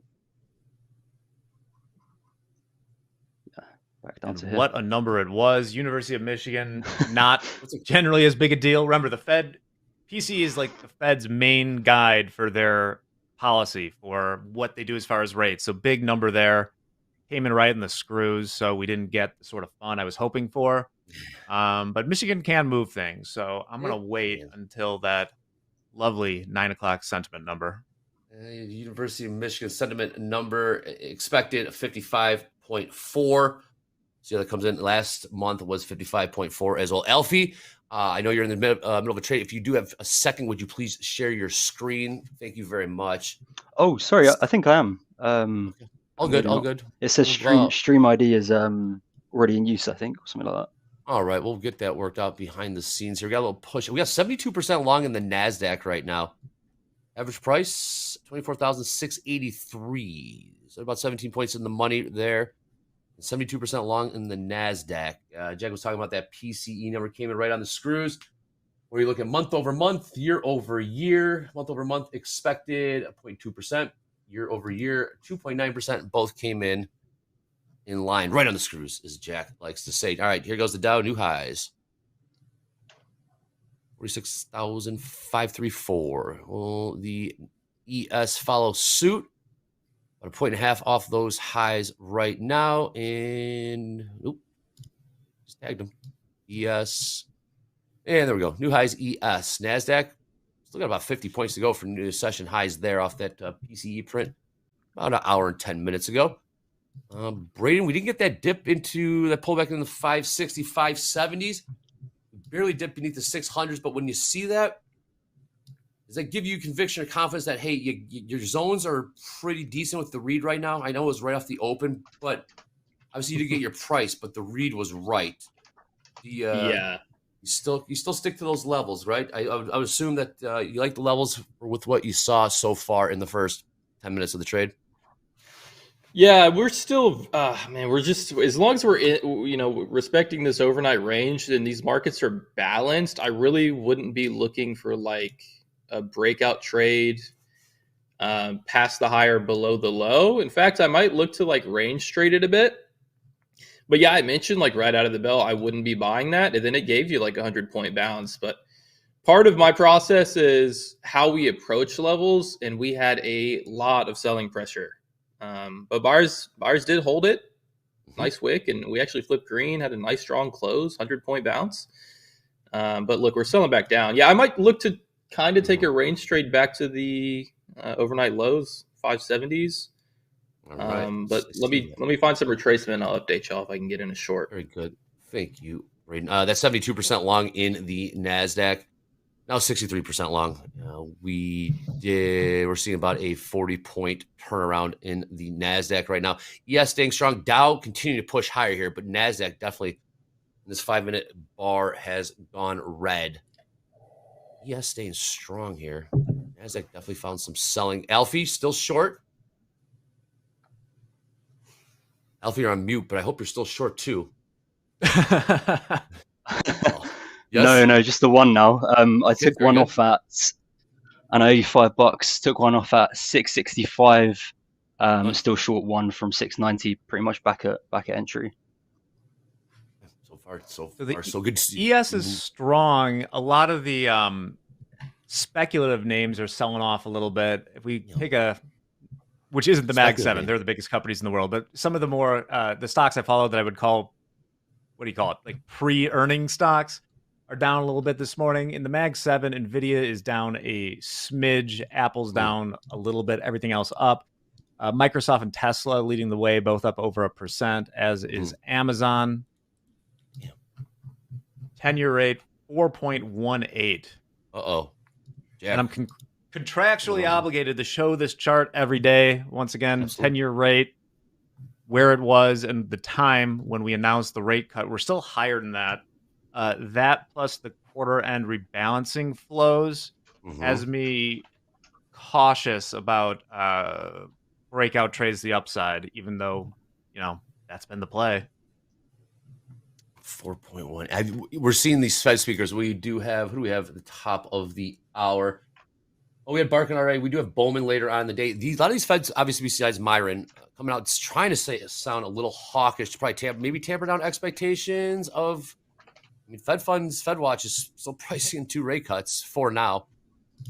Big week next week with all the jobs numbers. We are in. Braden, right. Talk to me. I got short there on that. A lot of selling volume off of the just briefly pops above the high at 713. I'm kind of expecting range trade. So once I see sellers step in with a bit of volume, then I would want to get short on that. I'll be looking at, let's see where VWAP is. If we can get a test of VWAP, that would look good. That's kind of neckline of the range. What did you sell? Just 2 micro short, 6487, or sorry, 24687. If we get a flush under 60s, I'll just cover it really quick. Just quick scalp trade. 687. That was a good snipe. I looked away to look at the bond yields, and then it was just those damn yields. Nice entry. It was a nice entry. We got a number in 15 minutes. University of Michigan sentiment. Crude riding higher here. Seen that for the last couple days, trading $65. $2.48. House account is long 2 micro gold from pretty much right here, right now. 37.88. 37.88 last trade. So I'm Where hopping would you out of put this your right risk, here. Braden, on this? You know what? It's kind of it's not the best habit. Preferably the manual stop. The OCO bracket thing, I don't have a ton of experience. Usually, if I'm in these trades, they're quicker. So like, I want to put my order, then drag the stop order.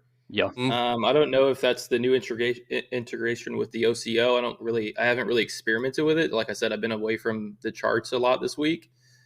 But yeah, that's something I need to okay, let me put my stop. But I was just so focused on the quick scalp. Sure. But yeah, I would have manually stopped that out if we started breaking the high of 713, to be honest. So are you flat? Nice, yeah. Yeah, I'm out 123 up on the day. Done. Just pretty much 687 down to 658. There's your range. You called it. You're gonna go to range trading. Nice job. Alfie, still got the one lot on, or have you taken your profits as well? Flat with Braden. Took profits at 651. I was thinking about going a bit lower, but yeah, didn't happen. Nothing wrong with that. Stacking some wins before the number. Again, who knows what we have in store today? There have headlines have been flying. Yeah, we got number 14 minutes now. We'll get that out of the way. Jack, if you want to, well, I guess you talked about PC, came in line with the bond yields. They're trying to walk this back. We saw the dollar getting stronger, put some downside pressure on gold. A lot of cross currents right now. A lot of cross currents in the bonds versus equities. But what are your thoughts? What's the overall tone? I'm going to tease a chart that I'm going to share when we do the news in a little bit. We're near the highs right now, so I won't. But I think there's a chart that really shows where this disconnect is coming from, and I'm excited to talk about it on this Friday. And I love the sweater, Andre. Well, thank you. It's fall weather, sweater weather, pumpkin spice latte weather. Thank you. Look at the Dow go, man. Look at this Dow go. 46,634 new highs. Good scalp, guys. Yeah, nice scalp indeed. NASDAQ turned right back around. 24,700. It looks like, all right. You guys go back to the well on this one. Yeah, Bull Shark in the chats added me and said, "What's the white MA?" That white MA is actually the VWAP. So I mentioned whenever I took that scalp, I wanted to take a trade into the VWAP because I'm kind of just looking for the range. And VWAP, as long as price is trailing above VWAP or actively trading above VWAP, on retest of that line, we can see buyers step into the market. And so I wouldn't want to risk trying to hold for a break of VWAP there because I know it's more or less range bound and the buyers can step in there. So that's your volume weighted average price is all that is. It's an intraday trailing indicator. All right, guys, I got a rock fight. I got a rock fight zone coming up. 67.03 thereabouts. That's yesterday during the overnight hours. That's kind of where we topped out. But more importantly, that's the 66.50 call level in the SPX. 67.03 in the futures. Old threes, okay. Last trade 66.94, got up to 66.97s. I'm not going to say it yet, but within sight here. But we'll see if these numbers come out. We'll see. We get that zombie rally right now. NASDAQ much more in a range than ES did break out. Dow definitely broke out.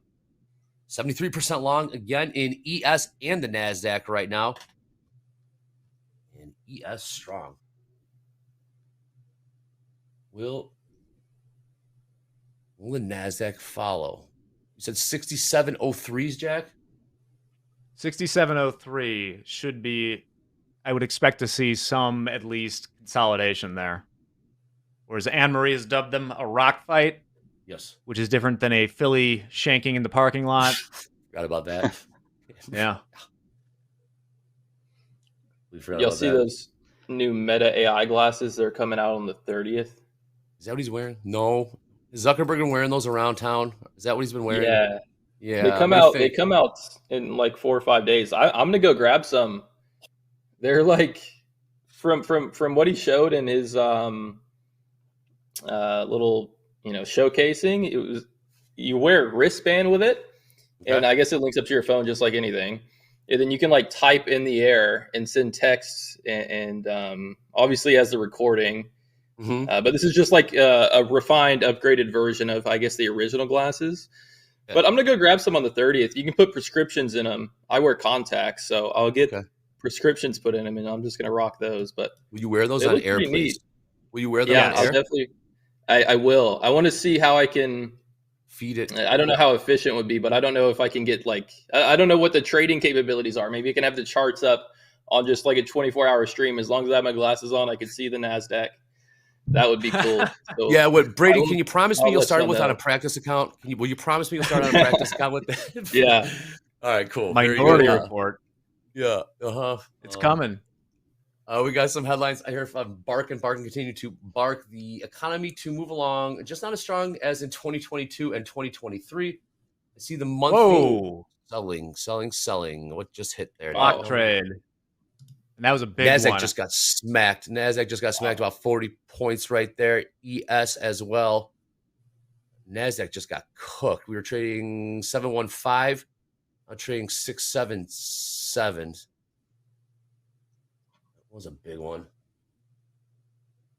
Not the big one, Andre. We're still waiting for that. Well, we got, I mean, you know what's interesting?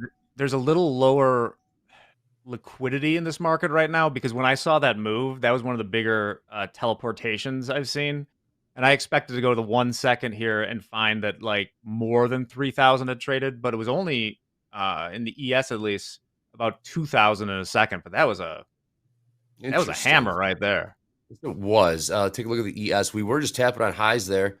66.98, call it, and they smacked it down to 66.90. How was that? 90. That was about a 2,000 lot, Jack, that went to market. That's 2,000 sell orders coming in and just smacking the bid. You take a look at the ES ladder. It's about 20 on the bid, 20 on the ask. So makes sense. Took out about 7, 8 handles there. Yeah, as a former spread trader, that's the sort of move that like I get a little tear in my eye, because that would have Phil. I feel for my spread bros. That's not a good move for them.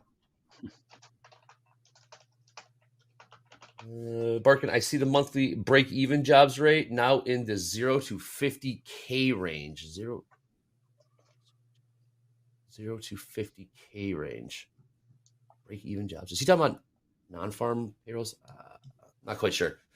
Barkin continuing to speak here.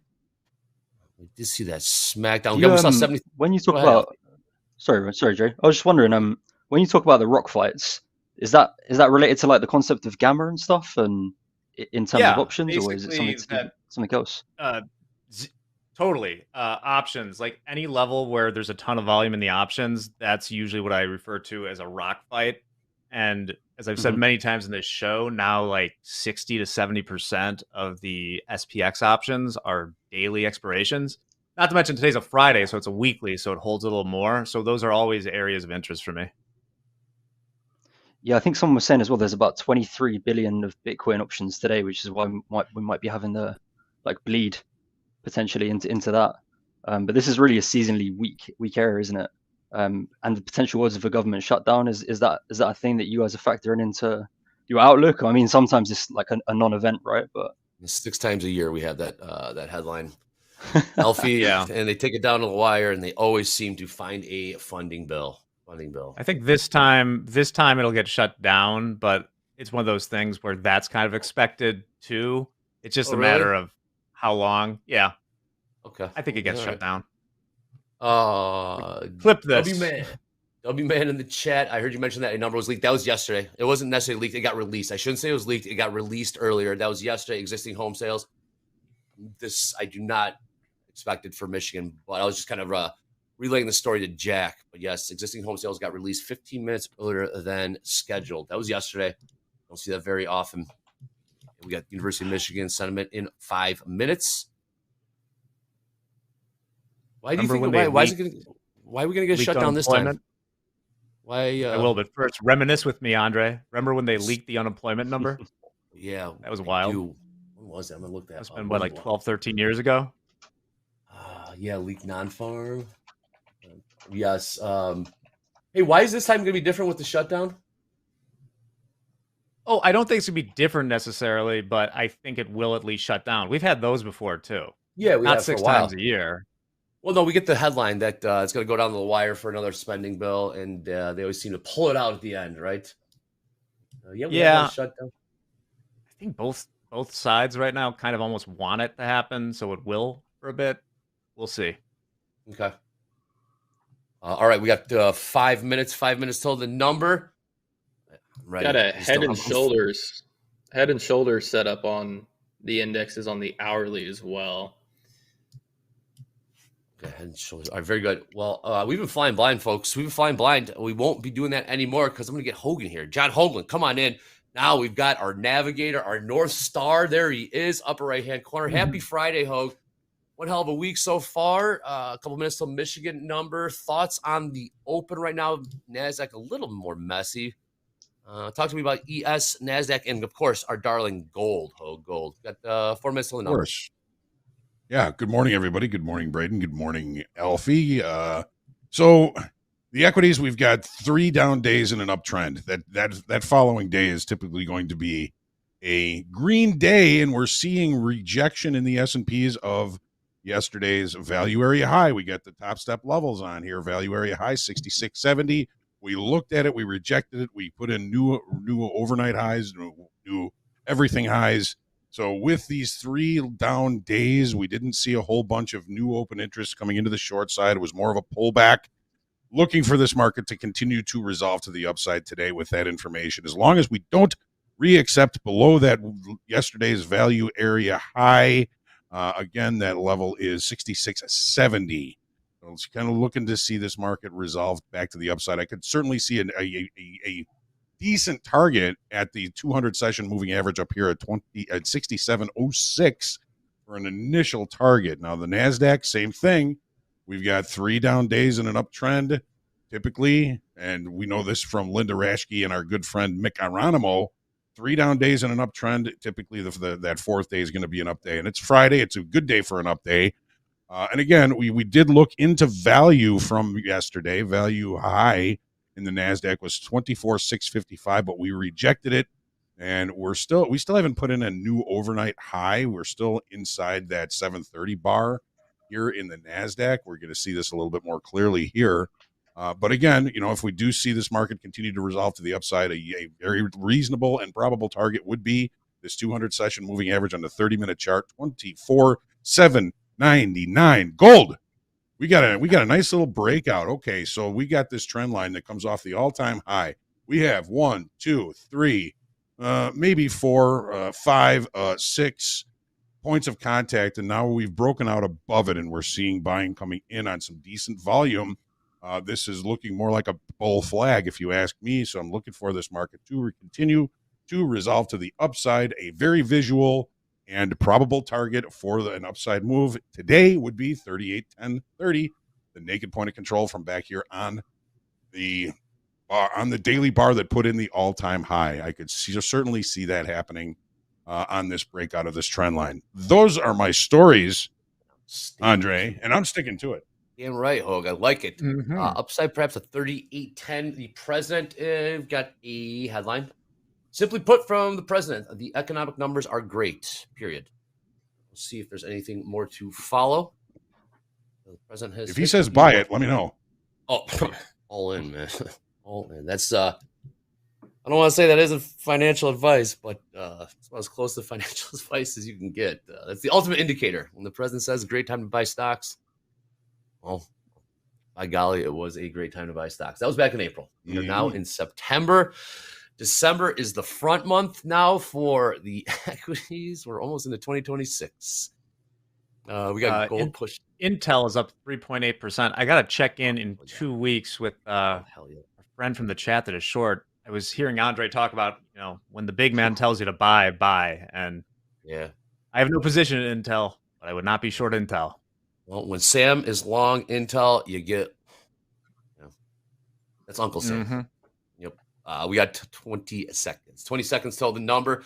Braden flat, Alfie flat. House account is long 2 micro gold. Flat. we go. Expected. Yep. Expected 55.4. Previous was 55.4. Look at this market come to a screeching halt for this number, Jack. Unbelievable. I know. Here we go. Sentiment has been unleashed. And is indeed great. It is a little less than expected, 55.1. Inflation expectations, a little lighter, a little lower. Pretty much everything in line.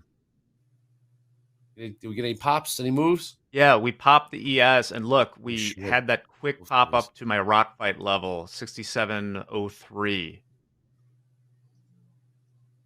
Yes, we Many options hedged at once there. This market's been kind of jerky today in the ES. I don't know if that's because we're nearing quarter end or it's just a Friday with the options, but like I'm seeing this dome teleport quite a bit more than I feel that we usually do. See that.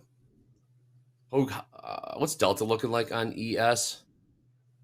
Alrighty, we Positive? have We saw negative that. Delta.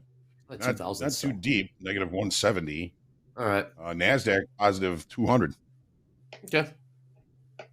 Brewing yet? See that pop.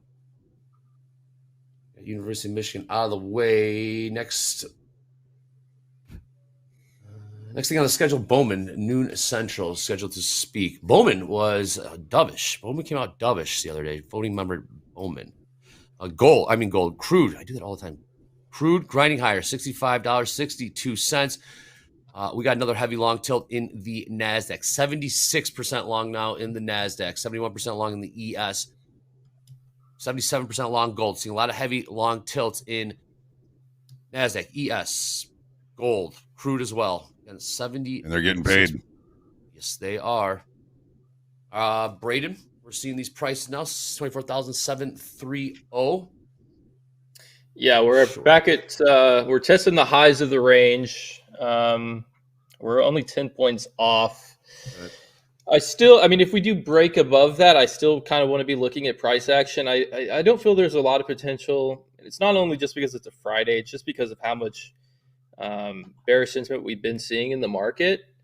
And on this head and shoulders, market can trade up a little bit, but more or less, I want to see it kind of hold within, 250 point range. So I'm not expecting a big breakout day to the upside.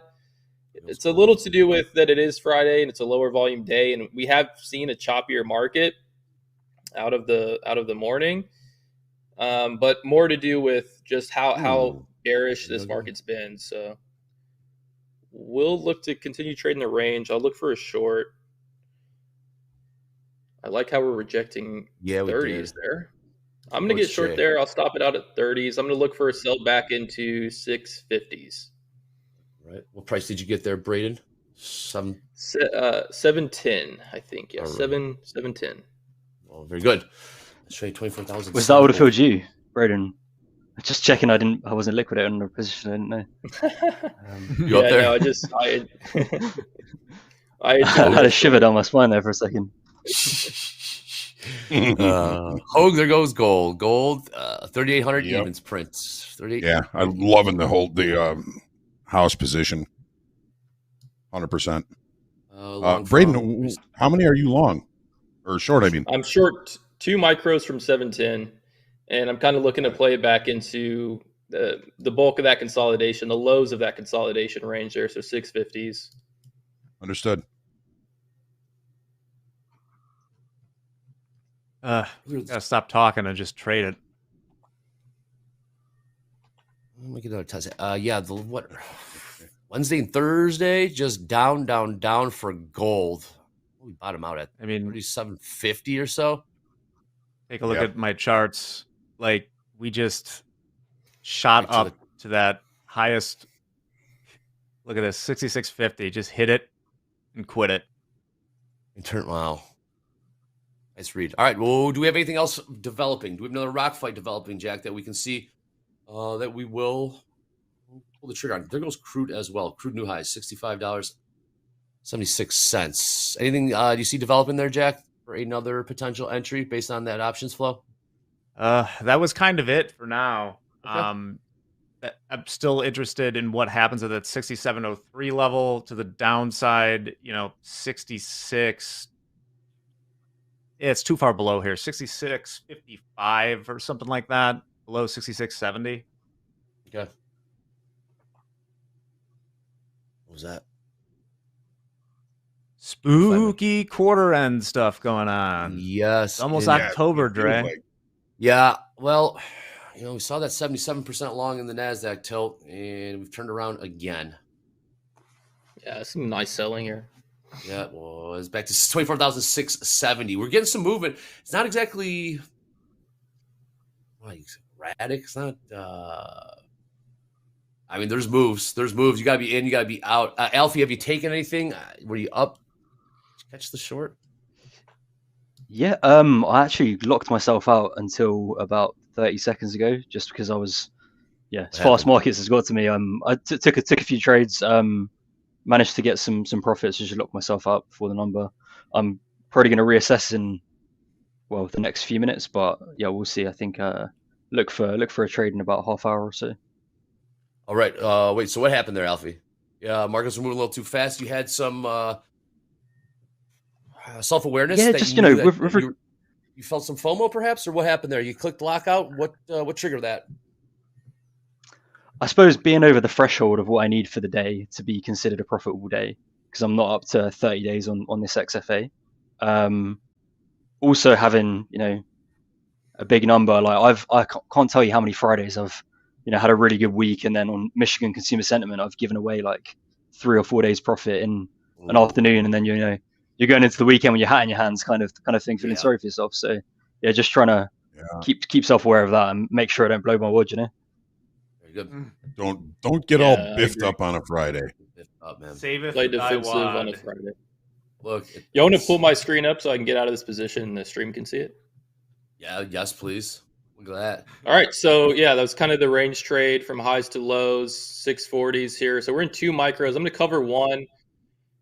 So we'll lock in about 300. Look at this, 620 selling.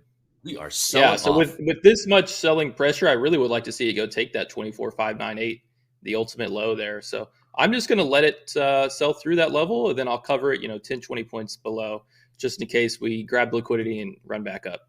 Put a limit buy in there for the 70s and see if we can get filled. Jack. NASDAQ is Jack. We are seeing some. You do. We are seeing about a 25-point sell-off in the ES. Call it about 110-point sell-off in the NASDAQ. Gold cooking to the upside. Crude cooking to the upside. Sellers in the house, Hoag. Look out below. NASDAQ trading 24,622. It lows at I didn't invite him. Yeah. 560. NASDAQ is really the one that's dragging it down here. It was Nvidia dragging. is almost a percent right now. We got also Palantir's down 1.7%. Yeah. Yeah, the what do we got down here? Nothing, I guess sellers stepped in at I would say I saw that coming in the NASDAQ. Yes, I got level up at 67.03. Gold not done. Now we're pretty well into 3,800, 38.02 last trade. Next stop 4,000. All-time highs, Hoag, 38.24, 38.24. So about $22 to go there. Yep. What a move here. I think I'd be a buyer at 66.70, assuming there's no other news. Another pullback? God, Wow. there's a spooky I love that. price action. Wow. Crazy, man. Proceed with caution. So we've got a ton of orders down here. This is just a ton of orders with all of the overnight trading. This is where a lot of stops from the overnight traders are at here. And so to see a buying attempt like that get shot down 20 points instantly looks awesome. Awesome for me, short. For this Yes, trade. that's right. Yeah, For the this- shorts. Absolutely. Damn, there goes gold. Gold not done. Gold Andre, on the move. they're allowing shorting on Robinhood soon. Man, don't get me I started. think that's incredibly bullish, but yep, they are allowing shorts. Good. Is that going to lead to short squeezes? More short squeeze? I'm sure the big funds are just looking there. Okay, hey, that's great. That's great. Democratized trading. More power. Yep. Gold not done. Gold in the last 4 minutes. Gold is up a solid $15. 38.05 new highs there. Crude pushing higher here. Let's see if the buyers want to step in. Give it a shot. I don't know when they release that either. Are we seeing, is this like the first wave of a Robinhood short attack? I don't know. I don't think it's out yet. Just be careful. Limited risk. It's unlimited risk. We're going to knock 5,000 points off the NQ the day it happens. Unlimited risk. So the buyers got rejected again there in the NASDAQ. Braden, you're seeing this? Yeah, I almost want to add in for the break under 600. I'm going to add one more, kind of chase this down a little bit. Into a winner. I didn't get filled. Okay, I'm filled there. Keeping it very tight. I just want to see a quick break of 600s here. That's adding to a winner. Braden originally short from 710. 710, around 100 points lower. Did shave one for a winner. Yeah, I took one off somewhere in the 600s, low 600s. I took one off. Now adding back into it for the break under 600, which we're getting now. Nice pro ball trade. Come on. So that's 77% long tilt. And the NASDAQ turned around. Higher Garage. Love the name. Yes, you can short futures in Robinhood right now, but they do very little volume in futures. All the other stuff that they're mainly an options and crypto company. I also saw pattern day trading requirements are getting loosened up a little bit as well. Oh yeah, boy. They are. Boy. Oh boy. Here's your push. Push down. 1,604 ES. Want to push a little lower. 66.73. Braden adding to a winner. Buyers are wimps. They got checked a couple times. They tried. They really gave it a shot. Yeah, and anyone out there with, buy the dip, that's one time you put your hand on the stove. It's burning right now. They're limping a little bit. Crude closing in on $66, about 3 cents to go there. Push here. Volume's coming in a little bit, isn't it? Yeah. Yeah. You watching NQ there, Alfie? Are you still locked out? I am.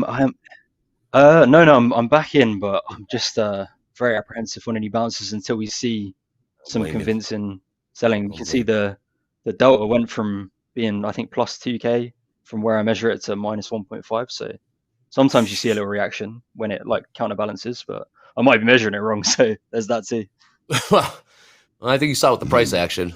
Did that delta get deeper in the negative at all? It was pretty light, right around considerably. Negative 6,200 now in the S&Ps, negative 1,500 in the NASDAQ. Pretty aggressive selling coming in there. That accelerated. Yep. New highs crude, $66 even. All right, NQ's breaking low, 590s. We got Braden's screen, sweet. What's your target for this? Nice ad. I just want to see the overnight lows get swept, and then I'm out. That's all I want to see. So I've got a couple orders, just 10, 15 points underneath that low. 569. Yeah. And this is a range trade. So traditionally right here, if traditionally right here, you'd want to be taking it off. But I really do like to be optimistic about how we approach levels. And like this hourly candle, massive bearish engulfing, a lot of selling volume. There is support here, but with how much selling pressure we're seeing, that's a concept that I do use in my trading. Like how we approach a level is very important. There's a lot of selling volume here. So I recognize that we could bounce here. That's why the stops are break even. But yeah, I'm adding into the selling pressure, and I'm looking for the break of the lows here. I like it. Jack, I got my eye on now. You got eye on these 66.74s in the ES. You get down to what? Got down to 66.71 in the ES. 66.70 is interesting. It's right where we opened about the day. Also near the high of yesterday in the SPX and the ES, obviously. Value high from yesterday, 670. All right, far from the president here. We're talking about shutdown. What do we got here in the shutdown? Oh, that was quick. President, the economy is doing well and prices are down. Oh, this is a taped. If the government has to shut it down, it will shut down. Might have another push lower here. ES, another leg lower. NASDAQ, closing in on those 569s. Last trade, 586. 586. There's another rock fight going on right here. Sorry, I'm tracking down something to answer a question. It's another push higher here in crude. Crude pulled back about 6 cents off the highs. Last trade, $65.92. And these sellers aren't playing around, are they, Hoag? Yeah, these sellers aren't playing around. No, they are not. All right, 60. Here we are. These size. What do you see on the anything in options, Jack? Building? Yeah, like okay. Right here is an interesting decision point. We could accelerate below it. I would not buy here out of respect for Braden. But if we're going to see a bounce, it's a pretty attractive level for it. The 70s. Only thing on the ladder here in the ES ladder got a little thin as well. A couple 100 lots down beneath, but everything right now is looking 20 on the bid, 20 on the ask. It's definitely different than what we've seen earlier in the week. We saw a couple hundred on the bid, a couple hundred on the ask. Right now, no stop in gold. Stop in gold, indeed. Gold, we are $18 away from all-time highs in gold. Last trade, 38.06. 38.06. I'm going to double check. Is that right? All-time highs? Yeah, all-time highs, 38.24.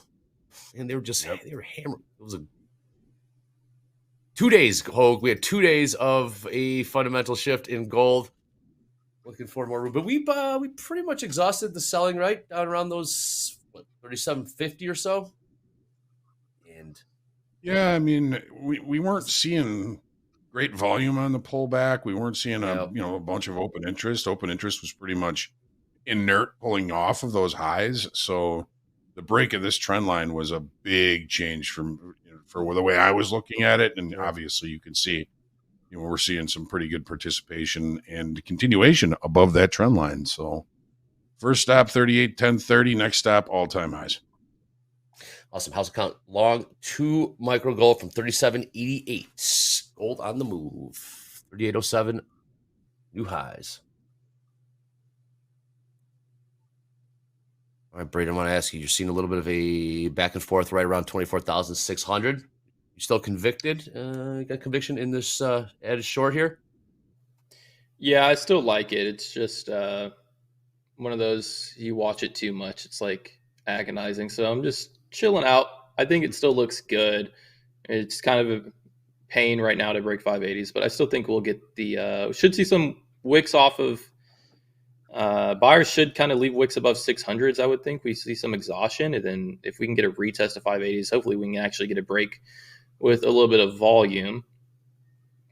We will see. I still like the trade. So we did bounce a little bit, Brandon. If we can, Braden, I'm going to do that every time. Okay. I'm looking at numbers while I speak, so I lose my mind. If we can break through this, after that bounce, if we can break through this 66.70 in the ES, you're going to be golden. Yeah. I think if we can flash through 580s, I'll get these orders filled, and what are you working? We'll be up nice. 560s, 550s. I've got a couple bids there. What's your average price? Just on 663. Okay. Initial entry, short 2 from 710, 24,710. Shaved 1, nice profit. Then got back in and essentially added to a winner. Here goes gold. Hoag closing in on 38.10, about a buck away from the 38.10. Gold on the move. Nothing on the schedule for now. Alfie When you get silent, when you get quiet on me, that tells me you're locked in on something. You got your eye on something there, Alfie. What are you looking at? What are you, Alfie? You like to get in there. You like to. I was mix it being a up. bit of a donut, to be honest. I wanted to long the S&P, but I ended up pressing the short button. So I've just contemplated just taking another 5, because I just paid $20 for no reason, just out of market singing in the wrong way. One small swift movement up cost $20, but all good. Rather that be 20 than 200. I quite like the shorts potentially on gold, but yeah, I'm just gonna wait and see. Still give it another 10, 15. Buyers that just jumped in there, Jack. They might be 66, we're hanging 71. out. Yeah, Respecting 66, it. 71. Grow negative delta instantly went from pretty much flat to minus 5,000 ES. Like keep hammering it. Negative 6,800 now. Keep hammering it. Wow. Buyers are probably coming in here trying. Alfie, did you get flat? You fat fingered it. All good. It happens. Did you? Yep. Yeah. Flat plus 250 now. Okay. All right. While we're hanging out here, Andre, lock it. What do you got? I love for it. me, Jack? Locking it. You teased me with something. We're looking at news and tidbits, and I teased that chart I wanted to show. So let's hit the news. Very good.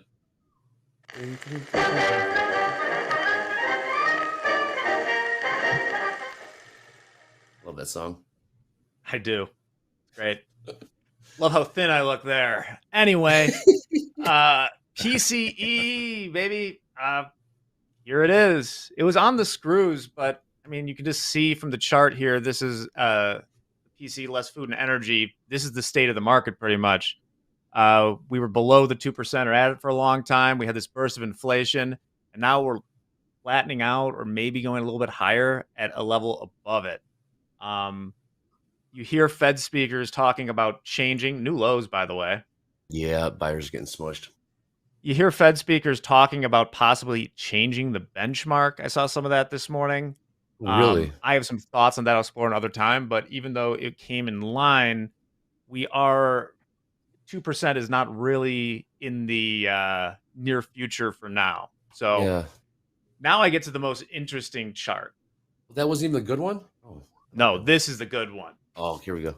This chart captures, I'll say from Connor here, this chart captures the U.S. econ debate really well. The blue line is spending on structures and residential investment, which is down year over year, which, as you can see from those gray areas, means recession usually, but the spending growth on tech equipment is booming like it's the late 90s. So look at these two lines, how they always follow each other until now. You can see them diverging. Red is in the what? Corner here. The red is spending on like software, hardware, computer type stuff, right? The change year over year. The blue is like residential structures and investment. Okay. So what you see here is really the state of the economy. You have the AI capex absolutely booming at the same time that we're essentially at recessionary levels in parts of the economy that most people touch, except for their friend who's a chat bot. When did these break off last time? They haven't, as far as I can see. Yeah. Well, okay. Oh boy. Oh boy. It's a brave new world, folks. You could really talk for an hour about this, but I won't because I have one more story. I want to talk about this yesterday. The NFL approves sale of a stake in the Chicago Bears. Ladies and gentlemen, this is the top right here. $8.9 billion for the effing Bears. Well, valuation, Yeah, it's a good. That's like it's a good open start. AI, right? I think they sold like a 2% stake. Some minorities they shaved off some of it, cashed out. But Jack, this is good news. That means the family, they got to be licking their chops. I mean, some of those Spaldings in that family. I would Spalding. All Spaldings. I used to have season tickets, and I rage quit during the who was he? Mark Trestman, former trader, by the way. Not a good. New Lowe's. All right, we'll take the Bears down for now. I want to talk more about this. New lows. There's like 21. There's like 20 Spaldings in that family, man. They don't do anything. So I mean, I think the number's got to be 10 billion. Anyways, it's new lows here. NASDAQ 24,565. Braden, did you get your? So we took the overnight lows. I kind of pulled those orders. I'm going to manually exit. Kind of be looking at price action under this level. Because we do have potential to flush all the way into yesterday's session lows if we can really pick up some volume here. And we just confirmed the break of the overnight low. So I will look to cover and lock in some profits, but I'm going to manually exit out of these. We got a big one on our hands here, folks. We are looking at look out below. Braden initially got short from 24,710. We're now trading 24,005. Oh, well done, Braden. Talk to me. Short one. You got a runner manually. Let's leave this runner. Once again, let me pull the daily up. Let's do it. This is what we're talking about, right? This daily has now flipped red again. So you have a series of down close candles. Really, the next resistance that we can really find buyers at this point, now that we've taken the overnight low, we have room to clear the entire previous day's range. We've got 120 points of downside here, possibly. And here we go. NQ starting to pick up some volume. Line in the sand. We're in range of it. Let's say 52, 66.52 or thereabouts would be 6,600 in the SPX. Big round number. Big put level. Yeah. We got a lot of things going on right now. Gold, 38.13. 38.13. We just went right through those 38.10s. They are just lifting offers in gold. New highs 38.13. We're now $11, within $11 of all-time highs. Gold is pumping. What's up, Leon? Leon in the chat. Love you, Leon. Leon always fired up, man. Leon matching the energy. Oh, man. Leon, if we are selling off Braden, nice trade. Accelerating the... Right. Are we on Braden's screen? Yeah.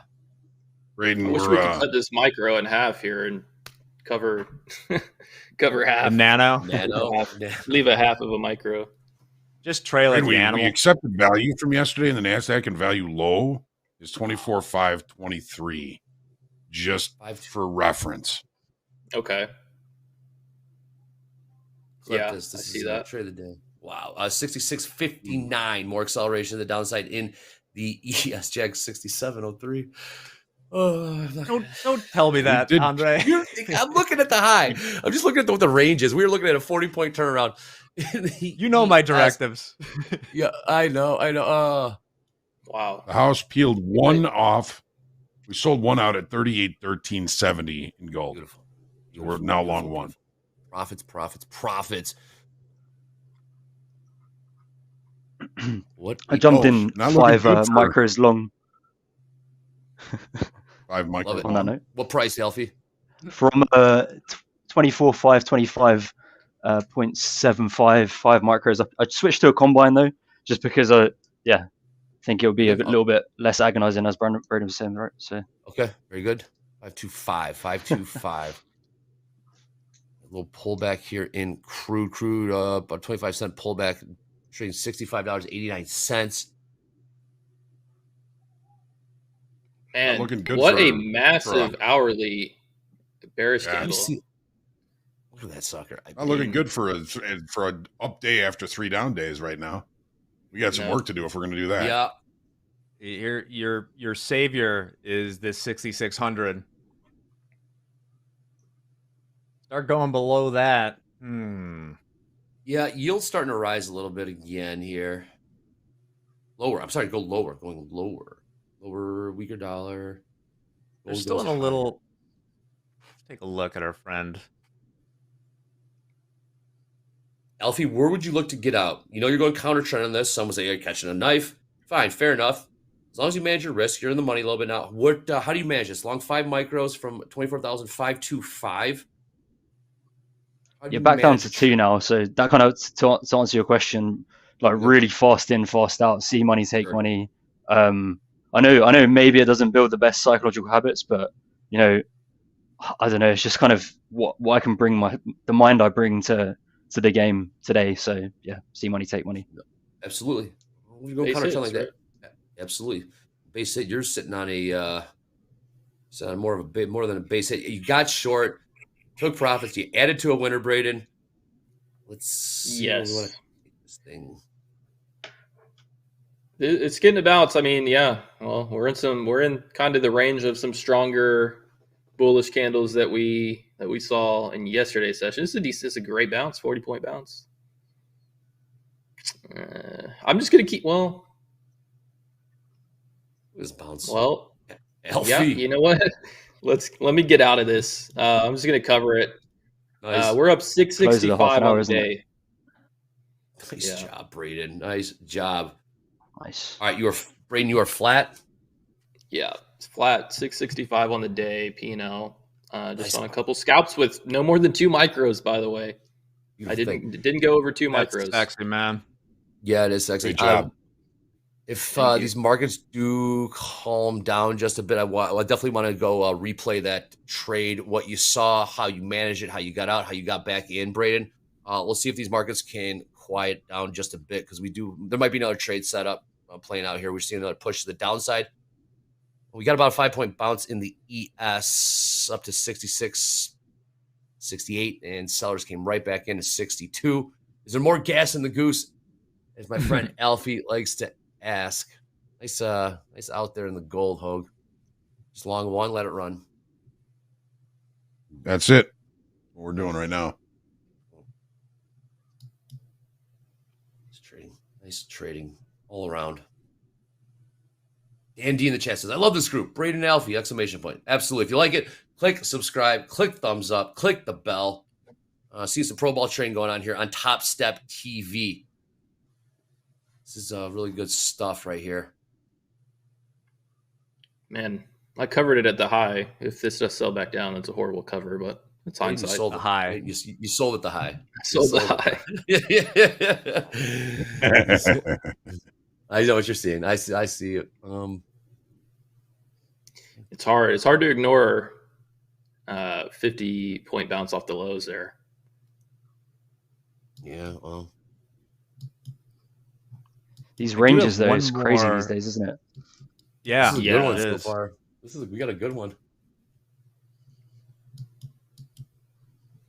I do have one more tidbit to answer a question from chat. Andrea, do we have that Robinhood thing? I always love going to the investor report for Robinhood. When I was talking about, you can short futures. This is the transaction-based revenues per quarter for Robinhood. Sure. That lovely neon TopstepTV green is options. The gray is crypto. The green is equity. The darker gray is other. Included in that other, I assume, is futures and God knows what else. What you can see there from it, neon is options. Oh, boy. So they're making the vast majority of their transaction-based revenue from customers from options and crypto, a little bit from equities, but very little from other, which I don't know what's in there, but futures definitely is. But you can see how low that is. So they're not, other sports. Is that sports? Is that event markets or whatever they're called? They hadn't launched that yet. Gotcha. In this earnings report, but whatever it is, there's not, and it makes sense too. I don't know if a lot of people are like, I want to go to Robinhood to trade futures on my phone, but anyway, options, Jack. They're going to Robinhood slinging options. Hoag, if I told you that a majority of retail would be slinging options in 2025 on their phones, you would have smacked me upside the head and said, you're crazy. What is that? What a time. What a time to be alive. Yeah, what a world, huh? There's a retail likes their option. Oh, Tom in the chat. Just passed another 50K combine. Well done, Tom. Love to see that. I have a question for chat. Someone could probably answer this really quick and it'd be interactive. I just saw across my feed the announcement that they were allowing shorts on Robinhood. Does anybody know off the top of their head, can you short options on Robinhood or can you only buy puts and calls? Please say no. I just don't know. Well, that's a good question. Soon enough. How do they manage that risk? Soon enough, Jack. Soon enough. All you can eat. Yeah, I think you can. I think you can do every type of options trade. But do they have to be? do you have to be hedged in some way? Like, can you only sell like covered calls or spreads, or can you like? Yeah, they definitely require you more margin. Yeah, Okay. you have to have the margin for whatever the riskier option bets are. I guess opposed to like some other brokers. Yeah. Sorry, Dot Bronson. Right. I didn't mean shorting options. I meant just selling them. Okay. Interesting. It is interesting. Like selling uncovered options. Naked as hell. I don't know if you can sell uncovered options. It must be quite the risk you management. have to have the margin for it. Yeah. I wonder what the risk management team is like at Robinhood. Do they shoulder tap? Is Robinhood shoulder tap? Yeah, you get virtual. You get virtual tap. Yeah, virtual. Like, I see. There's a ton on Wall Street bets of people having like negative balance. It happens somehow. Mm-hmm. Vlad Tenev comes to your house. Water, guys. Go for it. Wow, there you go. Vigorous swing. I thought we were gonna make another little. Alfie, how are you managing this trade? You kind of caught the bottom. Did you get out? Are you trying to go for the home run here, Alfie? Talk to me. No, you're going to counter trend. No, not at all. Not at all. Back to stop at break even, 1 micro on. Just let it roll or stop me out. Because it's still a little bit early, in my opinion, because we've set the initial balance now. I'd like to see the notorious failed downside auction, right? Before I get really tasty with some of these longs, but we'll just see. Sometimes they front run it. This could be one of those times.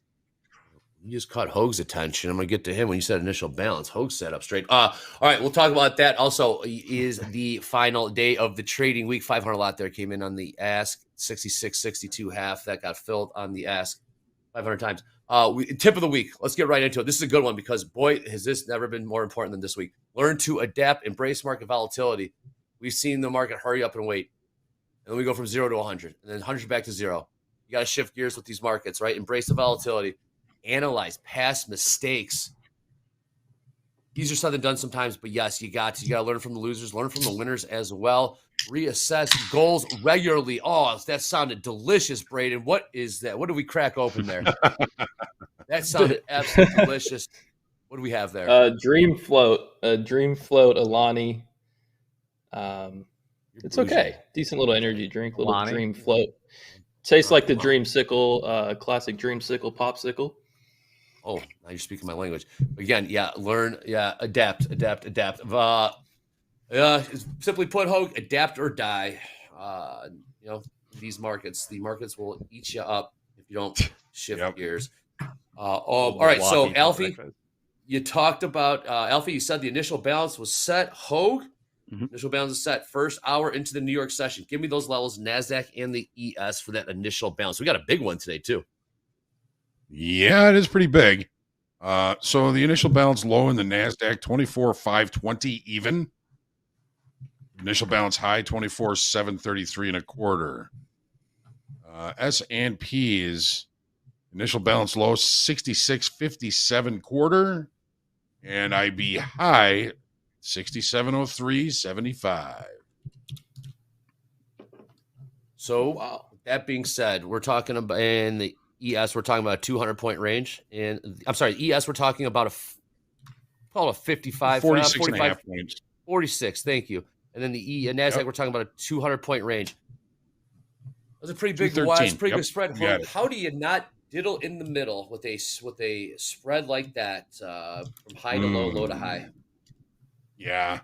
Well, timing is everything, right? Sure. If you are going to diddle in the middle, you're probably looking at a shorter time frame chart that is giving you probably some more opportunities than you might find on a 30-minute chart. And it's not necessarily a bad thing, but I don't like to trade in the middle. I'm looking for what Alfie's looking for. I would love to see a failed downside auction in the NASDAQ or the S&Ps. But right now, you just got to fade the extremes. We just looked at the IB low in the S&P and in the NASDAQ. We're seeing some buyers coming in there already. So you just got to be patient, demand good trade location, and manage your risk. The only good places on the 30-minute chart that I see to manage risk are at the IBI and the IB low right now.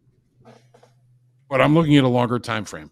A lot of opportunities inside of these ranges by looking at a shorter time frame trade, shorter time frame chart.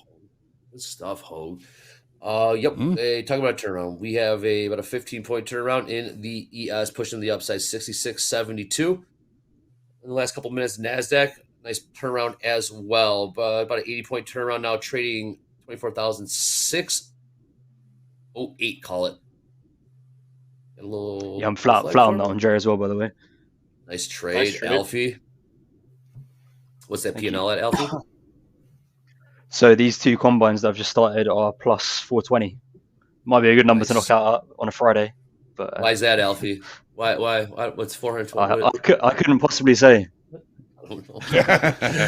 In honor of Eddie. Good number. Watch out, Crude. Crude is continuing to gain. His thumb would be after me and put him in this digital prison or something. Like the number that comes after 419, that's before 421. Let's see here. Crude continue to grind this thing higher. Slomaro in the chat says looking to short 635. I got overnight VWAP at 639. I got about 20 points to go. Kelvin in the chat says we miss Eddie Horn. Here. We miss Eddie. We miss Eddie as well.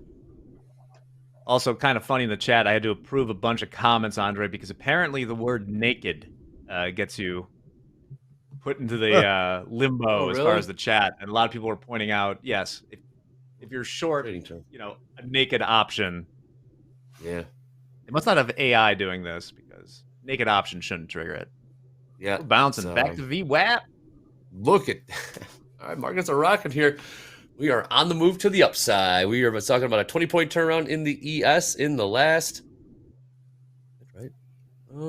last 11 minutes. In the NASDAQ, at about a 100-point turnaround in the last 10 minutes as well. On the top of the hour in 19 minutes. We're rocking and rolling here on Fast Markets. Braden, hell of a trade. Braden, were you in your back of your mind, were you looking for a 200-point banger? Did you have your eyes on those 510s? Be honest. It never starts like that. I'll tell you that. That was just going to be a range trade for me. But when you see it coming down with that much selling pressure, I kind of, tweak it a little bit. Okay, so let's not look for, and I did cover one. So that general range trade I did, I executed. I covered it at the lows of the range, but we just weren't getting a lot of buying pressure. So I added for the break and then did an okay job kind of covering. I think I covered 1,530, covered the other 1,570, and ultimately we're bouncing out of that now. But no, it's like I said, those trades, it's usually like I'm not looking for as big of a move, but if the price action shows me that maybe it's possible, and I can manage the risk where it's not going to put me red on the trade, then I'll try to go for those trades sometimes. But it's really about the price action and how we approach that level. And we approached it with a lot of selling pressure. So I just said, okay, let's look for the break. And we did. So good trade. Good trade. Absolutely. Yep. Nice trade management. You just trailed the stop manually, walked it down. Only took your winner. Yeah, right back. I'm putting those stops in with the right clicker now.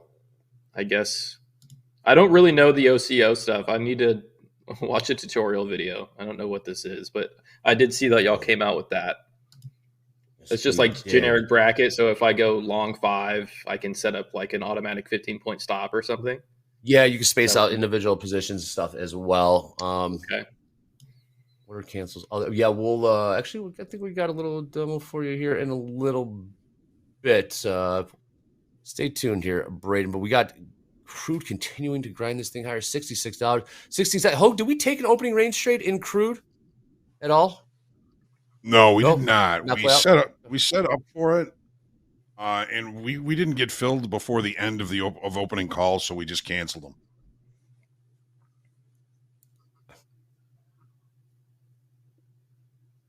Backing short, by the way, gents. Alfie, but well done. What price? 631. So right here, right now, well, a little bit below.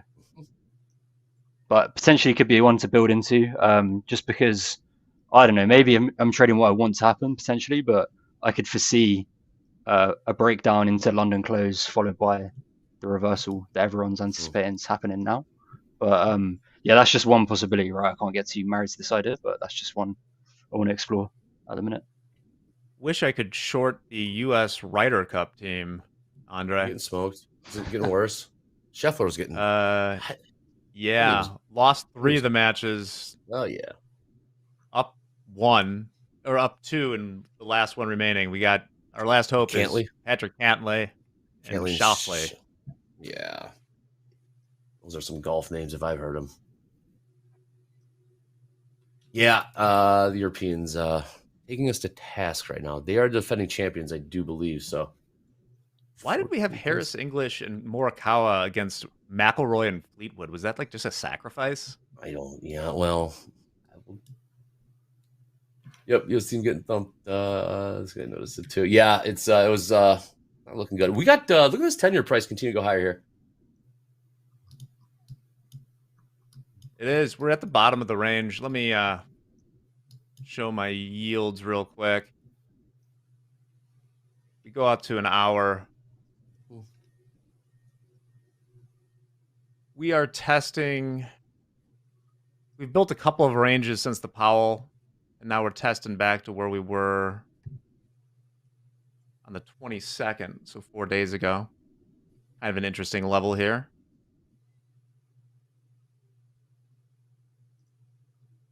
Alfie Short, what's your downside on this? What are you looking for? I'm looking for 552s, potentially 558. 558. Very good. Look at us turn around in the ES. We are moving still. Stay locked. British blew a 13 colony lead. This is nothing. That's a good guy. I haven't heard that before. That's good.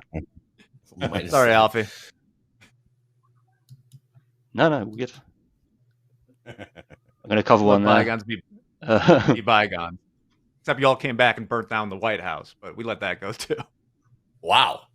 Really getting in the history book. Is this on the say? That's not the say. Oh, we had another push there.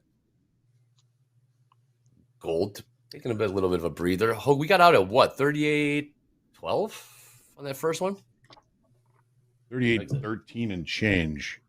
Nice exit. We're down trading 38.05. 38.05. It's gonna be another leg lower here. We bounced off overnight VWAP in ES at 66.76. We're 8 points lower, string 66.88. Crude continues to grind higher, $66.25. That exit on that one was as close to the dead ass high as we're ever going to get. Actually, JD has actually nailed the high tick and low tick of the trade before. Yeah, which is impressive. But yes, Hoag, that was a nice exit there. We are talking since the New York bell rang, grew up $1.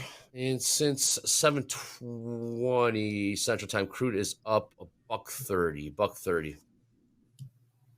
Yield's going down. Okay. 24,591. Last trade. Cool. Down to 2 micros, by the way, now. So now I'm going to let it run. Nice. Thank you. Yeah, absolutely. All right, ES continues to see some push lower. Off of VWAP. Both of them, right? ES and NASDAQ. VWAP's been in play a good chunk today. We had a test of it earlier when we were kind of taking that range trade. We had to sell through, retest and rejecting it to the upside.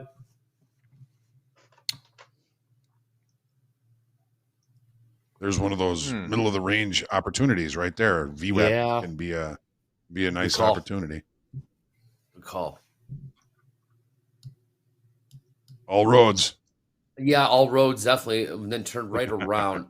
We're going to go test the lows. If some in the chat, I was thinking the same thing. We got the V-shaped recovery, or V-shaped bounce, I should say. It looked like I think that was in the cards. And who's this? Rajat in the chat. Hey, guys, just passed my 50K. Combine took a massive $1,400 trade on the short on MES. Well done. Nice. Love to see that. RC in the chat today. NQ have the best price action. Just amazing. All right. NASDAQ in the good graces of the traders.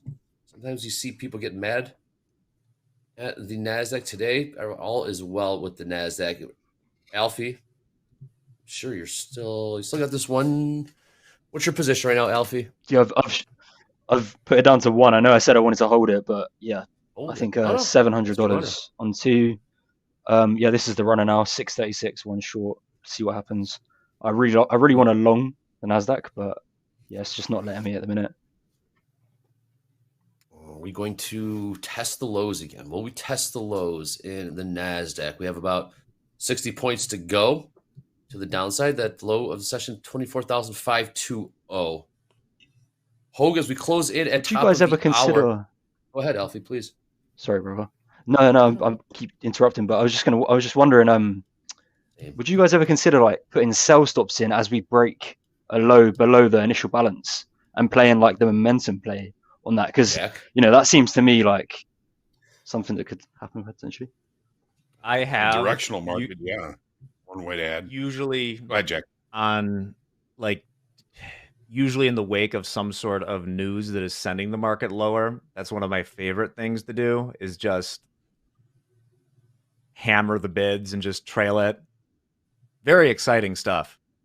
April, that was the play. When you knew the president was going to speak, you have some sells beneath the market and just ride the wave. Yep, just go to market.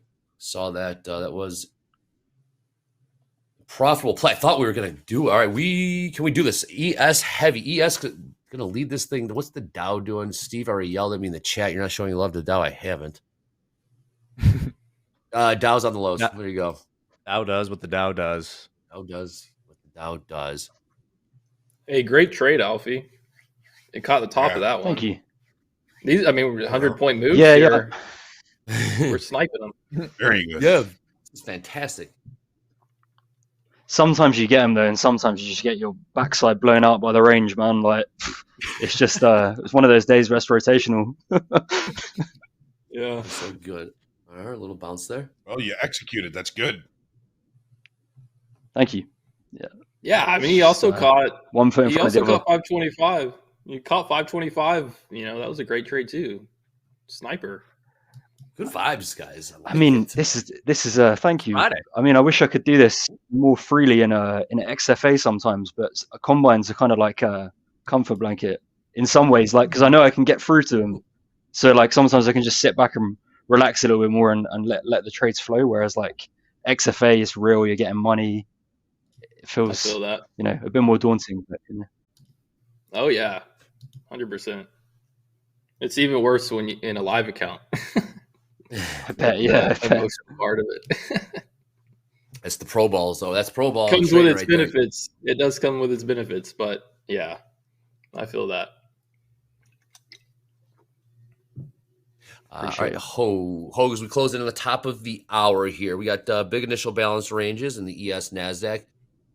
Top of the hour, we are looking for perhaps a failed downside auction because we're trading near the lows in the NASDAQ and ES. What's the setup looking like, if at all? Do we have anything in the anything cooking right now as we're at 7 minutes to the top of the hour?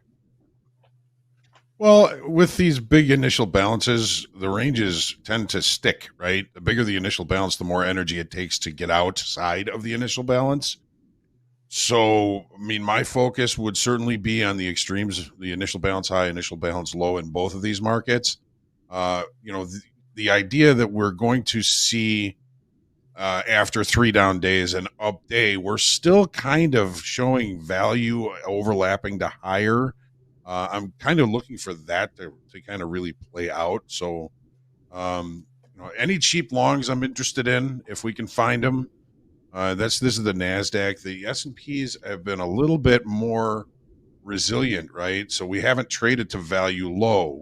We got to that value low in the NASDAQ, and it rejected and rallied like there was a disease there or something. At least initially, we're back down to that level, which is the IB low. We're not able to do that so much in the S&Ps. So probabilities are, we're probably going to have an overlapping to higher range today after the 3 down days. It wasn't quite what I was hoping for to the upside, and we've really had some decent selling coming into this market. We're currently in negative 58,900 in Delta, and we were at pretty much flat at the high. So all of this selling coming in is very aggressive, but probably shorter time frame traders. And if that's the case, if they don't get what they're looking for, and that's continuation to the downside, we may end up with some sort of a squeeze later on in the session. Really just kind of being patient, looking for opportunities where I can limit risk. Most importantly, I just gotta limit risk. See here, we got another move down to the IB low in the NASDAQ, and again, we're kind of rejecting that low there, like it's sick. No, I'm just kind of being patient, watching the extremes. That was a great trade by Alfie right up there against VWAP. We've kind of completed the value area acceptance play in the NASDAQ. We have not in the S&Ps. I'm going to see if we can find I would love to see a failed downside auction down here and see the market rotate and resolve back to the upside today. But I don't get to choose that. That's the story. Sticking to it. Question in the chat from Dr. Zoidberg. How do you guys got those top step levels? Is that something we can all get? Well, two ways. Pinned to the top of the chat. You click on that link right there, top step daily levels, or Top Step X. Click on says indicators tab. Click on that sucker, type in Top Step daily levels, and have those right there on your charts. They're on your charts. Braden flat, yes. Alfie flat. Yep. No, still one short from 631. That's right, 631. All right, good stuff. Coming to the top of the hour here in about 5 minutes. 5 minutes till the top of the hour. Things are moving fast. Things are moving fast here on fast markets. That being said, we got some announcements to throw your way. More stuff coming at you on TopstepTV. Man, what a day. James, come on in. Haven't heard from you yet. How's it going? Happy Friday. Hello, happy Friday. And hello to all of you TopstepTV fans. It's Friday. You know what that means? It means it's almost a weekend, which means it's almost time for the TopstepTV guide to be delivered to your inbox. If you're not getting the TopstepTV guide, what are you doing? It contains tons of information that you need to know for the week ahead here on TopstepTV. We're talking economic calendars. We're talking schedules. We're talking highlights. Anything you want to know, you'll need to know in the TopstepTV guide. It gets sent out every Monday morning, so make sure you are ready to go for the week ahead. If you're not already getting it, we're going to drop a link in the chat. Go ahead and sign up for it. You're not too late to get the latest edition of the TopstepTV guide delivered straight to your inbox. So get on that. What are you guys doing? Also, got big news. Next Tuesday, we've got another installment of Mindset Matters with special guest Dr. V. Trading isn't just about the charts and numbers. It's about mindset. All right, Dr. V will share practical tools to help you stay focused, disciplined, and confident in the heat of the markets. She'll also answer your questions live, giving you the chance to get expert advice in real time. That's all coming your way on Mindset Matters only here on TopstepTV.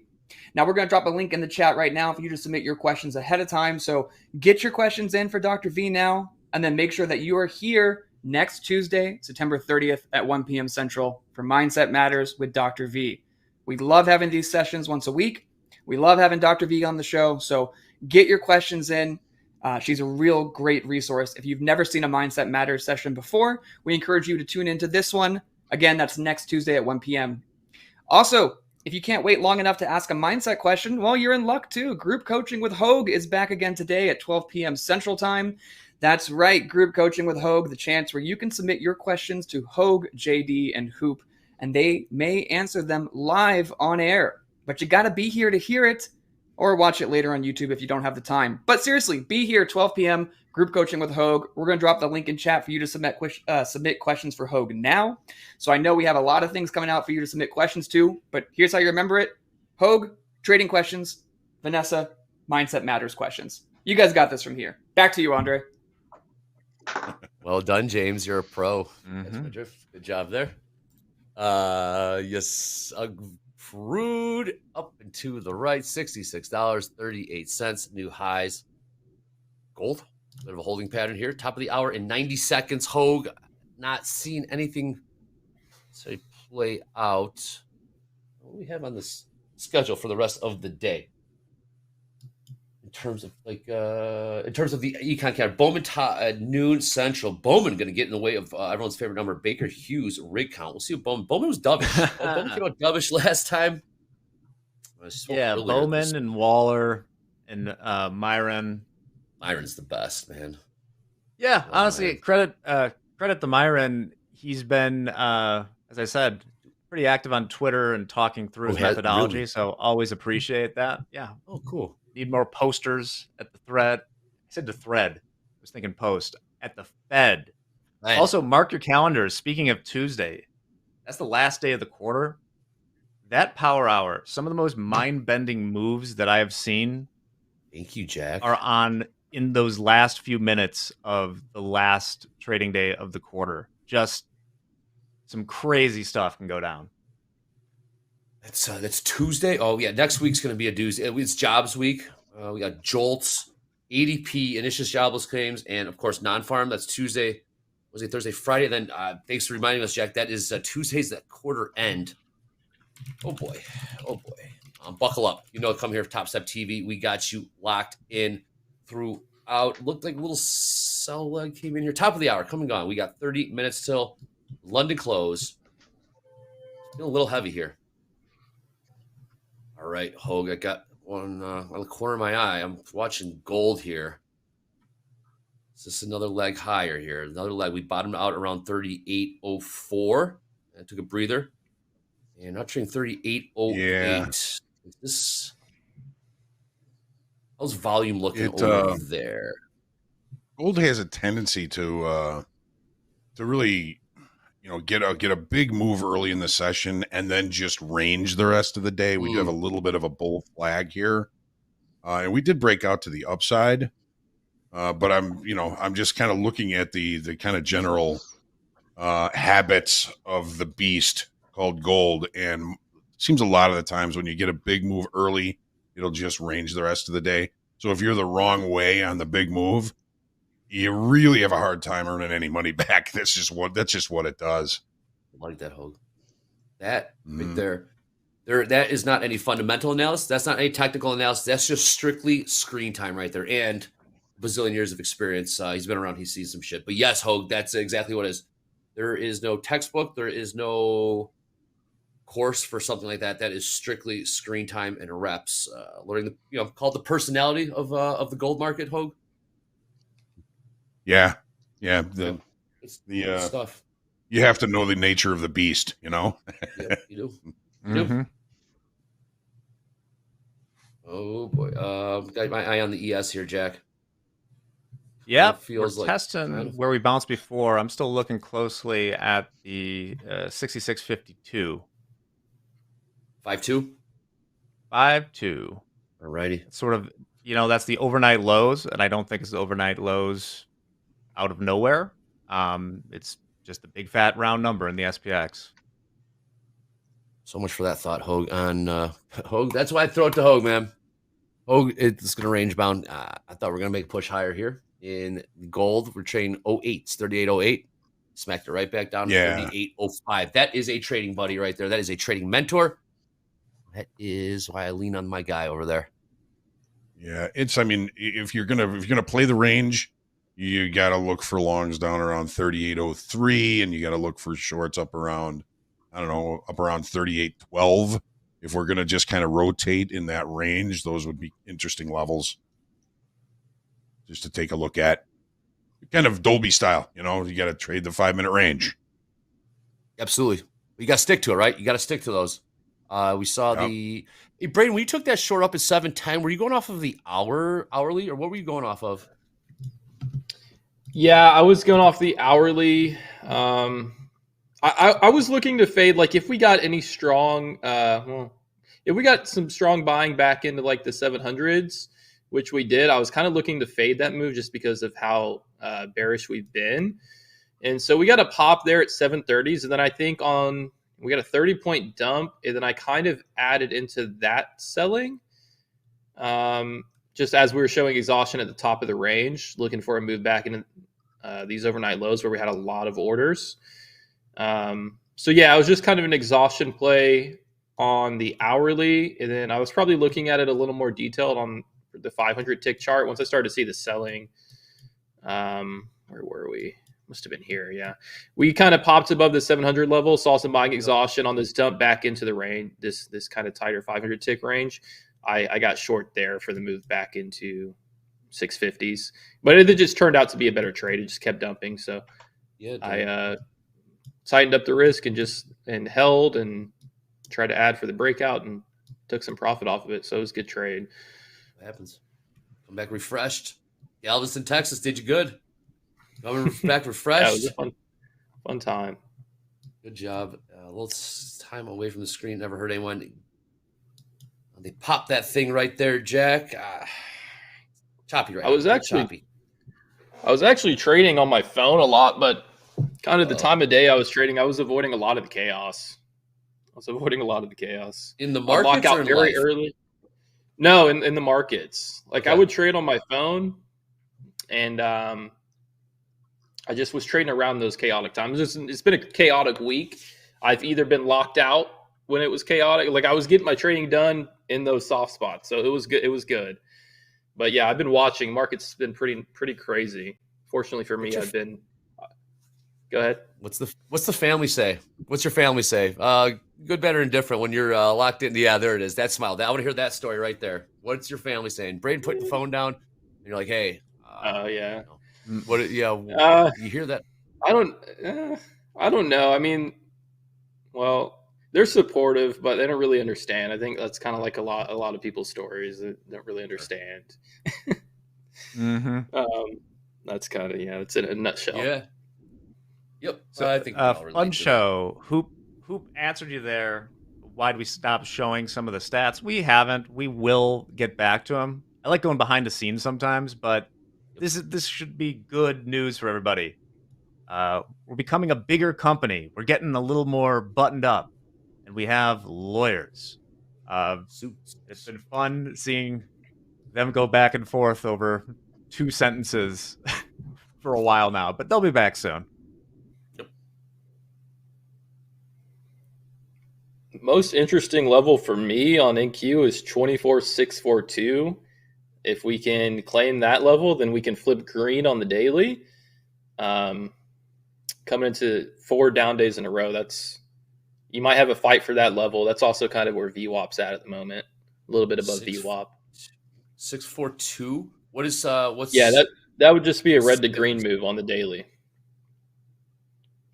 That's just back to green. There's no real significance to it. It's just if buyers want to battle back to a green day on a Friday after 4 down days in a row, kind of like a pattern, break that pattern of just red days. But that's what is it? 3 down days in an uptrend, 4th day. 4 on NQ currently. If we close red. Yeah, if we were to close down here for sure. And we do it. Oh, great. We got a story developing. Thank you. Appreciate it. We'll see. Yes, we will. 23 minutes till the London close.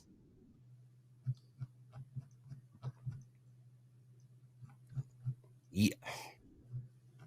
How much does NASDAQ learn? NASDAQ, you talked me out of perhaps a possible long in gold. That is why I lean on you, my man. You just went right back into the range. We went right back in the range. Yep. Anyone in the chat, anyone been catching this trend? Anyone have any runners long in crude? Crude is we should be long it. Opening range was the dead ass low. Well, we didn't get filled before we left the opening call, so that was the plan. We were just going to cancel it. So there it is. Anyone in the chat riding this long? Who's been long for an hour or longer? Long an hour or more in crude? I'd like to know from what price. Who's riding this thing? DJ Run says, I don't touch that chaos. Are you talking about crude? You don't touch that chaos. Tell me you're a NASDAQ trader, though. I mean, there's your real. But that's what we were looking for the last 2 days is happening today. In crude? Crude. Yeah.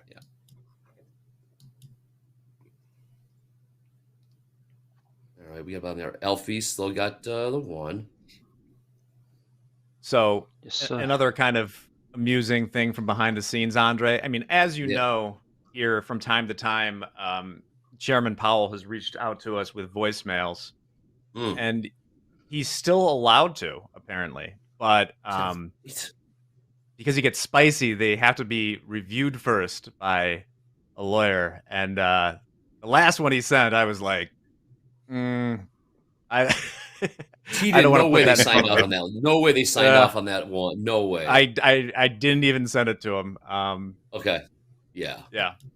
One day. Powell is a lawyer, so I thought that would be enough. But one day we'll see if we can float that one out there. We'll float that one out there. A little bit of a dip in gold, 38.04. I'm short one micro 579, just looking for the lows of the range. So I'll look to take it off and we can get it back into the 50s. Just very, very quick scalp, hopefully. Talking about adapting. 579 looking to take it down into the 50s. What are you looking at the 5 minute there, Braden, when you entered this? This is the 500 tick chart right here. And then I've got the hourly as well. Just seeing a small body green candle on this hourly. Not a ton of buying reaction here. We're still under VWAP. Just kind of want to see this sell back into the 50s, 40s maybe. See if we can flip this hourly red. We'll flip red under 565. So tightening up.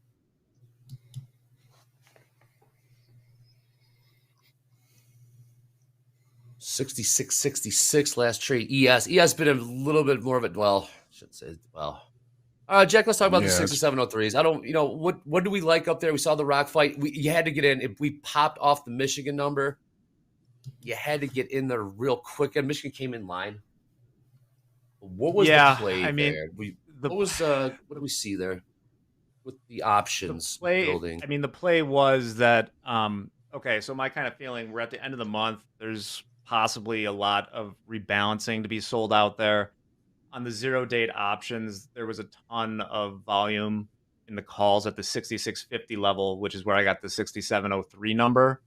And it got there and then got smashed. And the market does like to, as Paul would say, F your puts, F your calls. And that's what happened there. I wanted to show really quick another good trade setup there. We don't really trade the bonds in the show, but you see how it kind of, when you mentioned them going yields, this is yields. It would just look the opposite if we were looking at price. But you see how it just bounced off the high of this previous range. Yield was at 19s? Yeah, we got down to like about 4.15. Let me pull up I don't know if I can pull up the ZN on my live account chart. I'm looking at it. We are selling off. Price is selling off. Yields going up. Yields going up. It's going to put some pressure. We'll see. It continues to sell off. Will that put some pressure to the downside in these nice little range trade in for Braden? Short from 579. Last trade 562. Yeah, hourly's flipped red on NQ. Interesting. Okay. I'm going to cover it there. Just a little 10, 12 point scalp. And it's kind of at the bottom of the range right there if it wants to hold. But I might get it in again if we can get it back to the highs of the range. I might try to fade again. Or maybe we dump now, but $40 on one micro. It's okay. Shifting gears, man. What's your P&L at right now? What's your P&L? 687. Maybe it's closer to like $25-30. That's still dinner. Good read. Yeah, right. It is. Yeah. It's you're getting closer to being able to afford. What are those meta glasses? What's Zuckerberg charging for those things? I think they're like $7.99. I'm gonna go get them on the 30th. I'm on fast markets on the 30th, and you have to wear them. You have to wear those things. I know. Best Buy didn't open until 10. I'll have to get them like after. Is there? I'm assuming or there's I a can camera do in a those late things? appearance. I'm sure, there's a camera. Is there any way we can feed that camera into Topstep TV to see what you're looking at on the top? We'll figure that out later. There's a way we can plug that into one. When it comes to like wearables or whatever, that's the one area where I kind of turn into. Well, maybe not the one area where I turn into like kind of a raving lunatic. Like tinfoil in my head is. Yeah, I don't think I'm going to be purchasing the Meta glasses. The thought came to me because I was like, I wear contacts. Sometimes I would like to have, a pair of glasses just to give my eyes a rest. Sure. And I was like, oh, you can put prescriptions in them. So that's pretty cool. A nice pair of like Oakleys or whatever is going to run me about $400 anyways. Yeah. So let me try. I'll try them out. They look pretty cool. I don't know how practical they'll be, but they're Ray-Bans. Okay, they are Ray-Bans. Yeah, They are Ray-Bans. They're like partnered with Ray-Bans. That's how the frame and everything. If you can, because I know some people can't, various eye conditions, you got to do LASIK, man. Completely changed my life. I think I had it done like 15 years ago, and I was like close to legally blind. Oh yeah, it's awesome. I think I'm right there at close to legally blind. I think it was like right after. It's like a horror movie. If I take my contacts out, I can only see shapes. It's pretty scary. Exactly. And when I got it done was like right towards the end of like the financial crisis. And I think my thinking at the time was really like, man, if this really goes to shit, I'm going to be so effed because, I'm going to be like Piggy and Lord of the Flies, right? If my glasses break, I'm done. I can't see anything. Yeah. All right. Tapping here. Tapping. Alfie, are you looking for low a day on this? Is this coming down? Yeah, potentially, Braden. I'm thinking 472 is now where I'm looking, but I just looked at the depth of market for the last 5 days, so this week, and the value area low is 431. So, as I said, I wanted to long, but that could be potentially an area we could spike underneath if we do get some continued momentum. But it's quite slow, so I might just take the money if and when London close does come. Yep. We're kind of rangy right now. Yeah, buyers are They're trying. They are. Are you watching the ES, Hoag?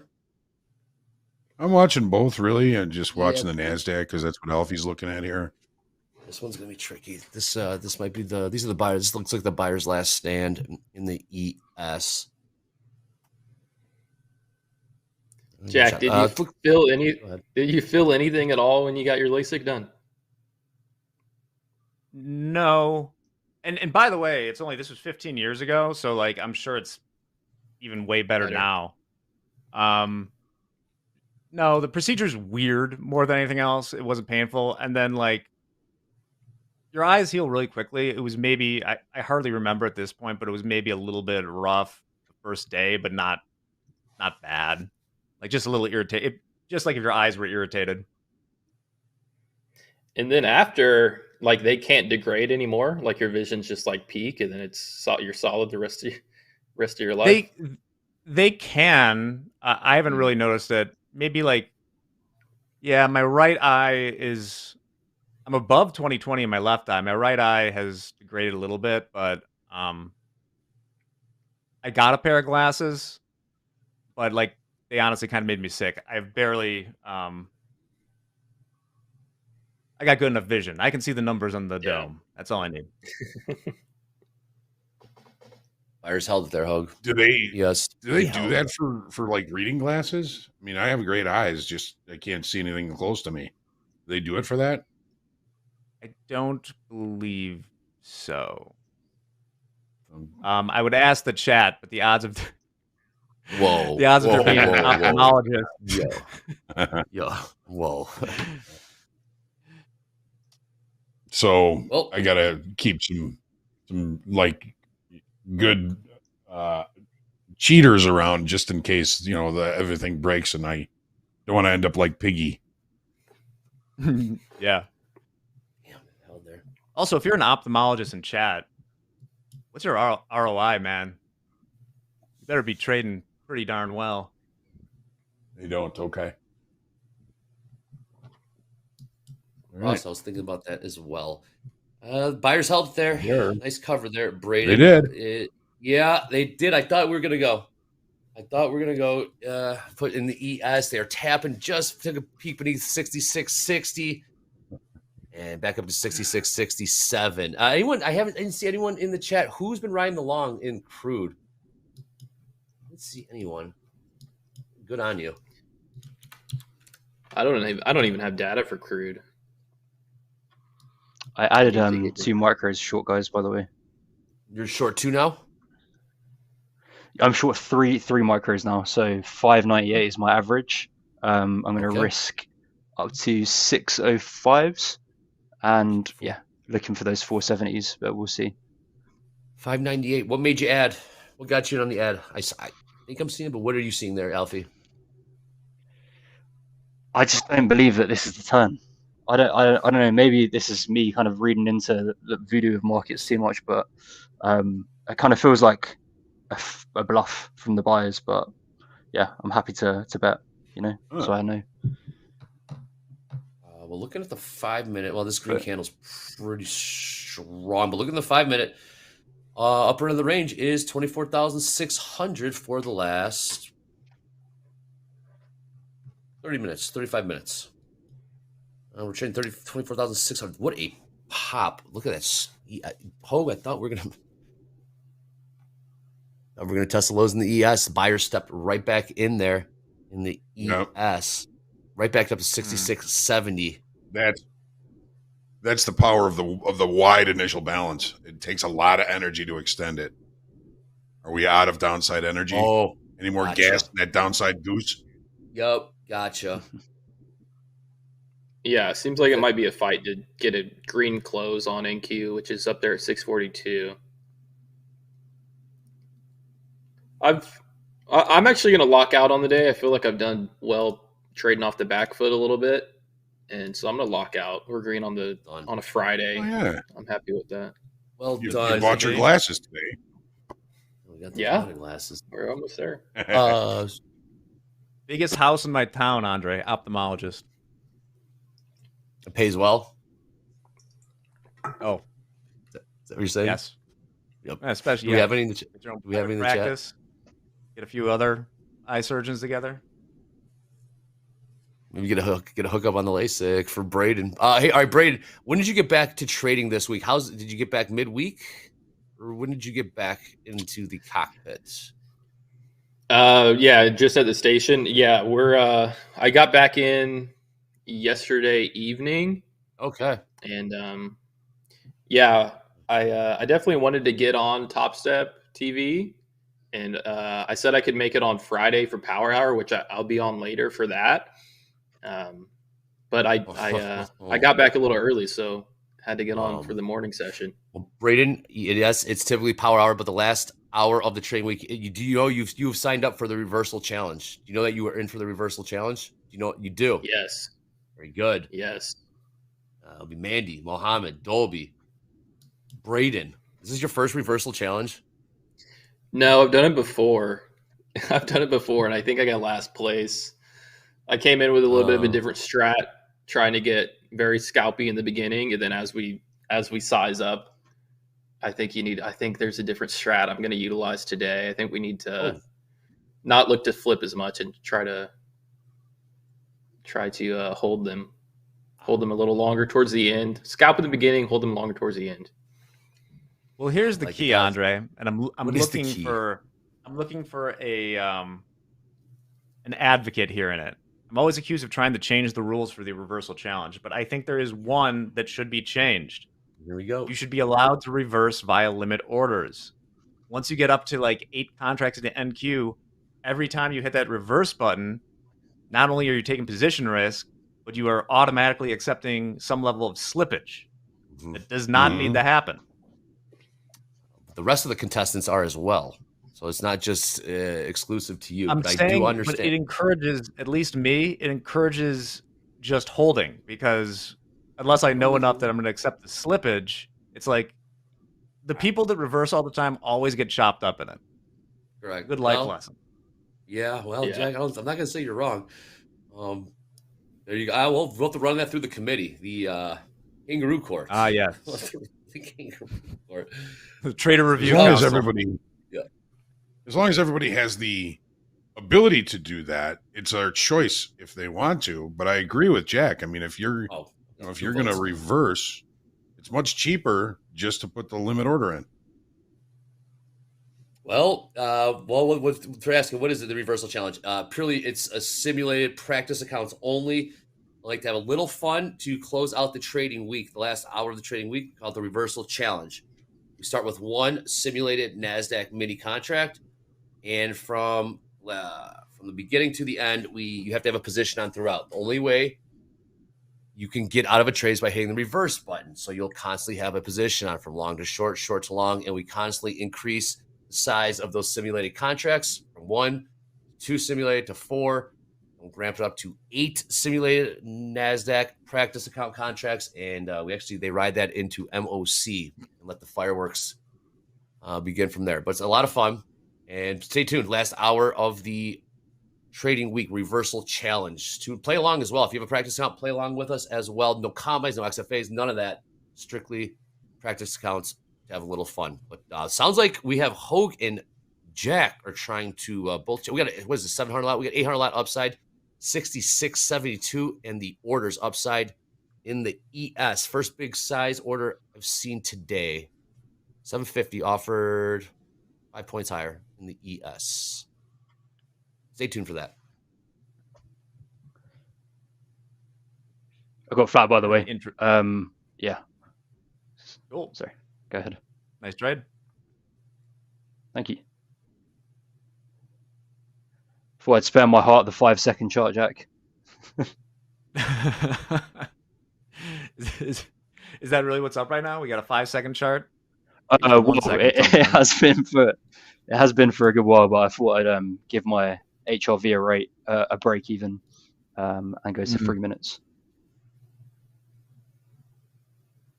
We're at an interesting zone looking at the options right now, sort of an indecisive area.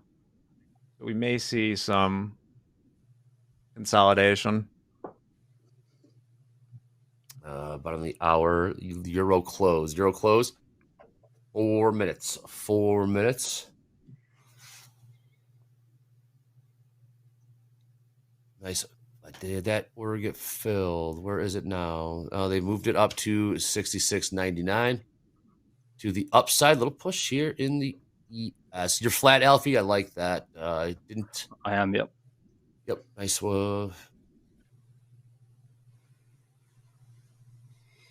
Didn't feel like. Just didn't feel like it was going to go. Raiden, you still in, or did you cover down there? No, I'm locked out, Andre. That's right. You're locked out. That's right. That's right. Well done. Well done. That is a pro trader move. Let's see what happens here in 3 minutes. Jack, right up to overnight VWAP. I'm just looking at the ES. Anything cooking in options right now for a potential setup? If this, then what? We're kind of in the middle right now. We're not super close to anything I see attractive. I was hoping that if we broke the lows, we would test down at that 6,600 level, but we're kind of just like we are on the chart right now. We're a little bit in the middle. In fact, we're at VWAP. Yes, we are. Hoag failed downside auction. I think it's probably a little hindsight to say that, but I was going to give this a shot. Yeah, it's Friday. All of the information is out. We've had a lot of energy expended in these markets this week. I think the opportunities are dwindling. We're looking at the low of the initial balance in the NASDAQ and the S&Ps. That's the only thing I'm really seeing in my time frame. We did see a kind of a sweep of that range in gold. If you're looking, the 20 session simple moving average found a little bit of support there. So, we're kind of expanding our range a little bit, maybe a little bit of a bull flag possibly forming again. Volume is dying. So maybe some opportunity as the day goes on here in gold, but watch those extremes in the NASDAQ and in the S&Ps. And gold, crude just keeps grinding higher, keeps on keeping on. What's the house account position? How did those trades work out? Oh, yeah. Okay, we're still long one MGC at the original entry, 37.8820. We got out of one of them, basically at that naked point of control. That naked point of control was 38.1030. We actually got out of 38.1370. A few ticks from the dead ass high. It was a great out. Good job, JD. We got 1 minute 15 until the European close for the week. Yep. It's Hoag will get the Euro close out of the way. And you are going to have a lot of prep. You're going to need a lot of time to prep for a morning recap. Just make sure you stay tuned. Hoag just absolutely dialed in. You and Hoag breaking it down. I'm sure we're going to talk about Brady's trade. We're going to talk about Alfie's trade. We're going to talk about the house account trade. We're going to talk about this wide initial balance. We are pushing higher here. 45 seconds till the euro close, and Hoag's going to bounce. And we got some more from James. So here we go, Hoag, in the middle of the range. All right, Hoag, yeah, if you got to go. Take care. Yeah. Keep us posted on the Delta. The good stuff today, Hoag. Thanks, guys. Absolutely. Always a pleasure. Alfie, Braden, Jack, Andre, blessings. We'll see you all in just a few minutes. Thank you, Hoag. Later, Hoag. Sounds good. 66.77. This is probably the upper end. Look at the 5 minute upper end of the range in the ES. Look at the 5 minutes for the last 50 minutes or so. NASDAQ as well. This is a strong green candle. A new one just opened. London has closed. A few more minutes here, and fast markets with Braid in the house, Alfie in the house, all profitable. House account also in a profitable trade right now. Long micro gold. Okay. Everyone's flat. I want to see if this thing, if you want to see this thing really start rocking, more volatility to come.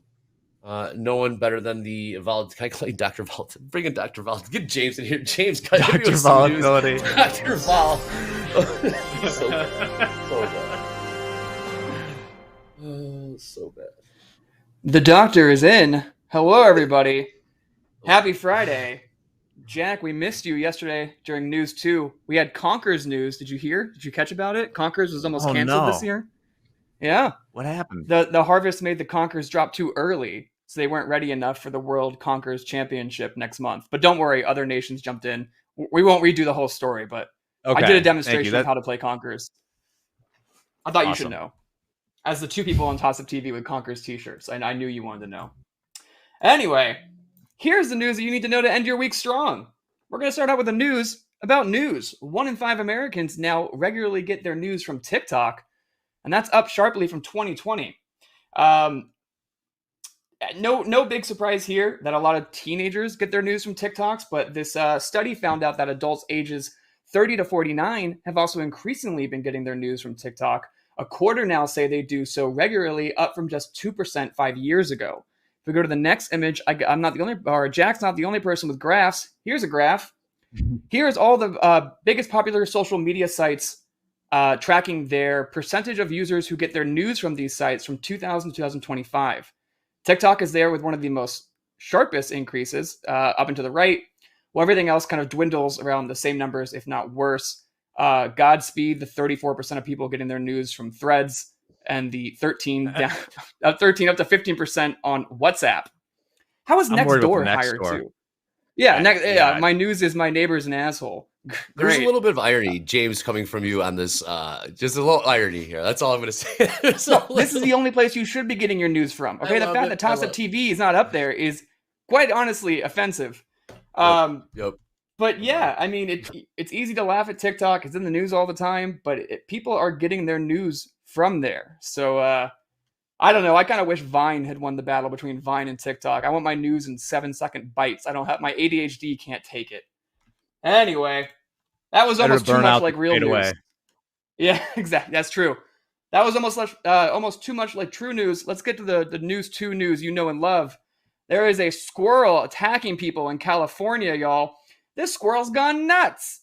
That's right. A squirrel is sending people to the hospital through random attacks of squirrel violence, unprompted. It's fast like lightning. One of the people who had to go to the hospital says they didn't even see it coming. They were walking down the street. All of a sudden, they are fighting a squirrel off of their arms, legs, covering their face. Look at that little guy right there in the picture. He's coming for you. They believe the squirrels are attacking people unprompted because someone's feeding them. Remember, guys, when you feed wildlife, they become less afraid of people and more likely to jump all over you and send you to the emergency room. You don't want to be the lame-o who goes to the hospital and they say, "What got you in here?" "I was attacked by a squirrel." "Okay, squirrel boy, take a number, go sit down." No, just leave the rodents alone. Stop feeding them. Fun though. There's that news, deafening silence. I get off. News. I'm just anyway. You're delivering us the news. I love this. Finally, my lead story. Just in time for Halloween, Hershey wins a lawsuit claiming that its Reese's Halloween candy aren't spooky enough. What does that really mean? Well, I'll give it to you straight. Here's the whole point. Here's what they sell you. If we put that next image up, Reese's Pumpkins, little happy face on it. And if you're familiar with these candies, here's what you typically get. Not really a one-for-one based off the packaging. What is that?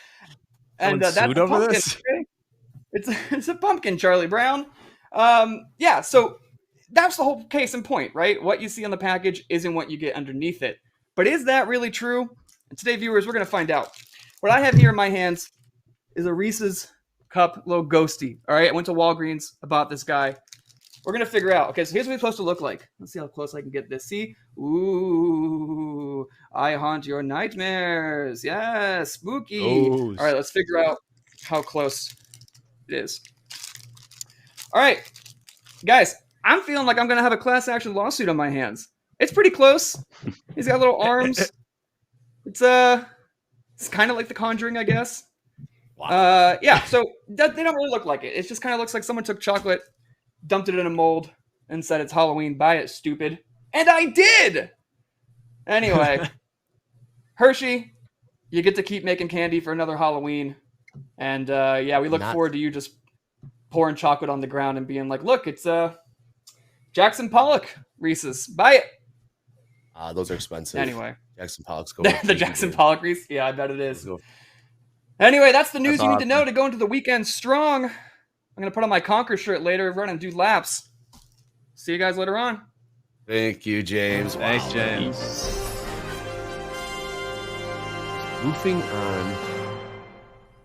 Goofing on people get their news from TikTok. I mean, there's a lot there. So good indeed.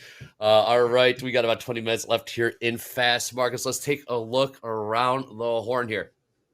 NASDAQ, big range today in the first 2 hours or so in the New York session. We're pretty much in the middle of it right now. We're talking about 220-point range, 230-point range, low of 520, high of 747. Last trade, 24,617. Take a look at the ES. Nice range there as well. All 5 days. Been a hell of a week going on. Low of 66.57. High of 67.03. You're trading right in the middle, essentially, at 66.77. Crude, nice trend up and to the right. High of 66.42. And gold trading at 38.08. Let's go. Again, we got Bowman scheduled to speak in about an hour 20 minutes. Baker Hughes. Besides that, we're pretty much in the clear. Alfie, any trades, any setups you're looking for? I know you always have your eye on what the next trade may be. So it wasn't what I wanted to play out initially, but the London close did offer a little short opportunity, which I got in back at a similar place where I shorted prior.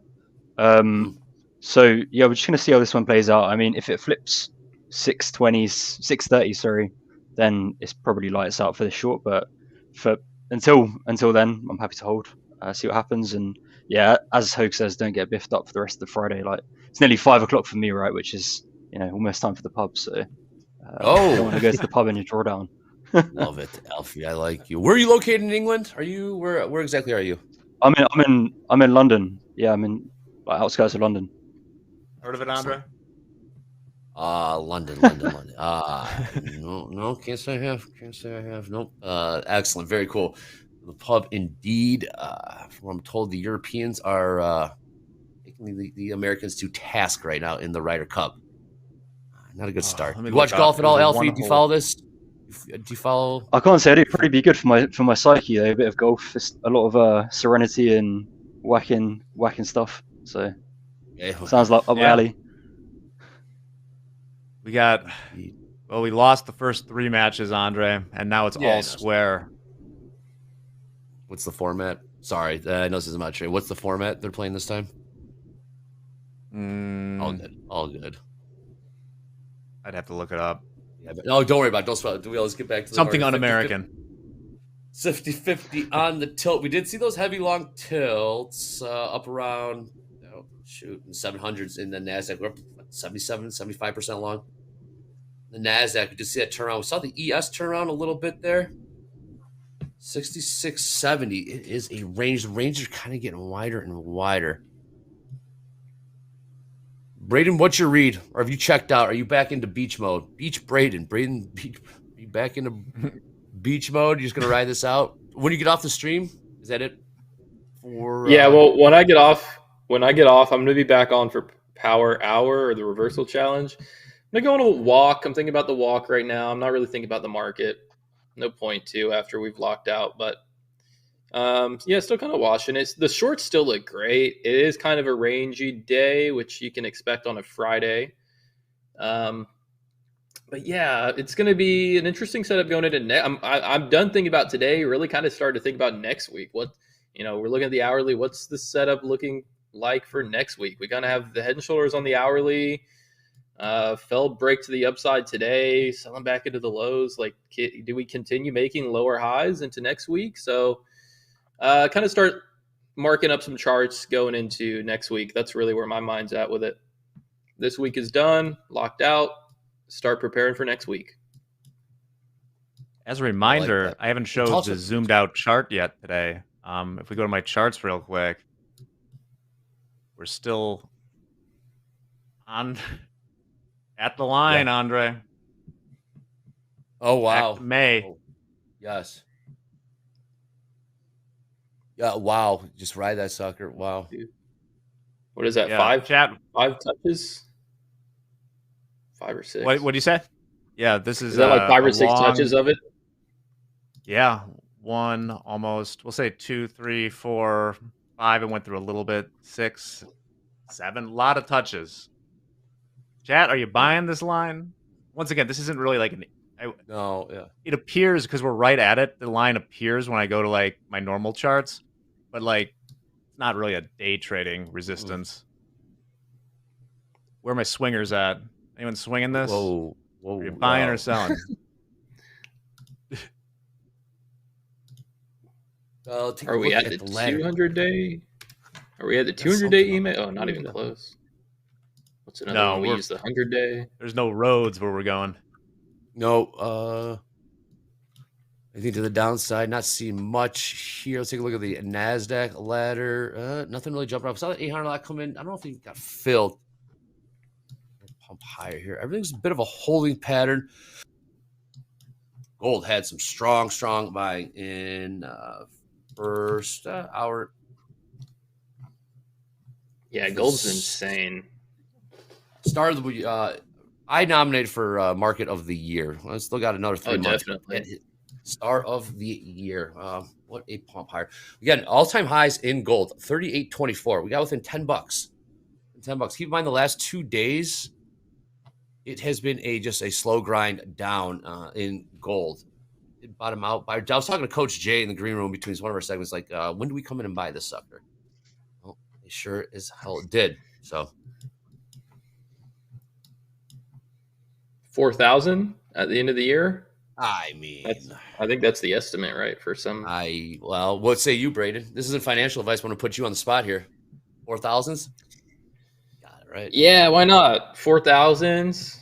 It's the next kind of key level, 4,000. Why not? Just keep going up. I know. It's going down. I wonder what that means for silver and like platinum as well.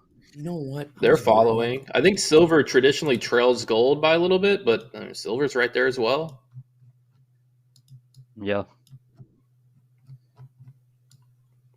Bitcoin, I was just going to ask you guys Bitcoin, about I would Bitcoin. like to see turn over. Yeah, I would like to see Bitcoin turn over a little bit more. We were talking about it when I was on the stream a couple weeks ago. Like, this is a market that is a little more intriguing. It might just be the volatility of Bitcoin, but when it sells, it can really sell hard. Like, I was talking to Jack weeks ago. I don't know if he remembers that conversation, but we were talking about at one point we had it at 70,000 and then it sold all the way down to 12,000. Right. So the pullbacks can get aggressive. It like some of the dips can get bought and sustained, but if this market really does pull back, it can really lose a lot of its value. So kind of setting up on the daily with a double top, pulling back into some of these previous higher lows at 105, key level 100. I'll be interested next week into that market, seeing if we can break 100s. Yeah, there's not a ton of liquidity in it. Like, in that market either. Even like the spot Bitcoin, where if somebody starts liquidating, it can get ball rolling really quickly. A lot of leveraged players. Yeah. Yeah, definitely. Let me pull up MBT.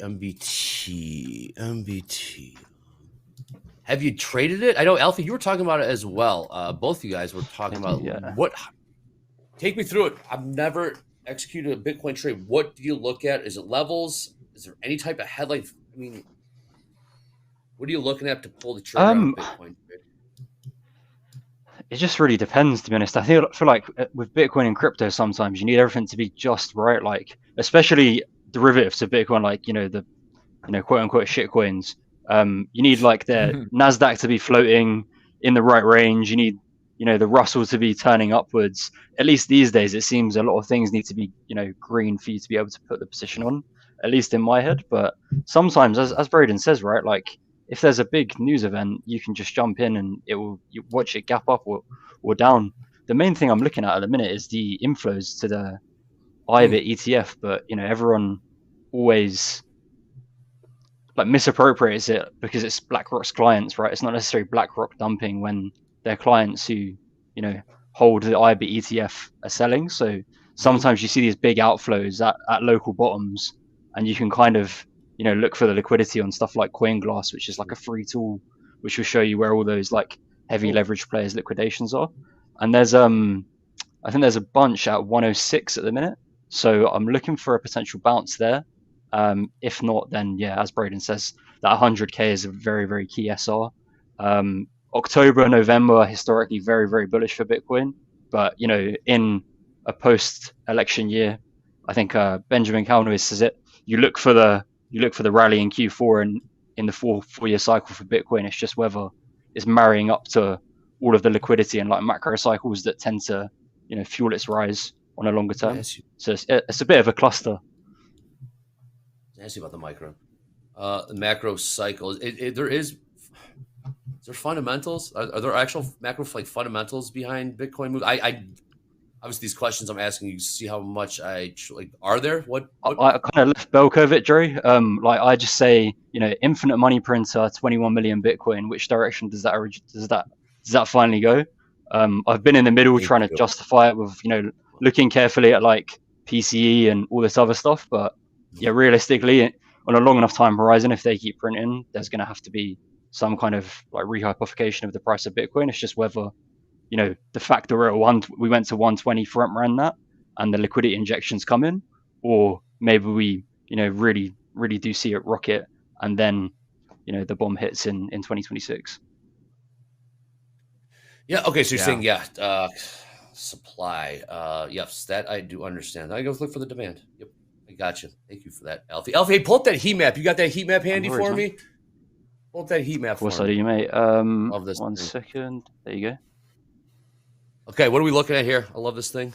Jack, this might catch your attention. So we've got the Mag 7 here. This is the change on the daily. I did it to the last hour, so it's only been about 47 minutes. So not much ado about nothing here really in the last hour, but on the day, that's what we got.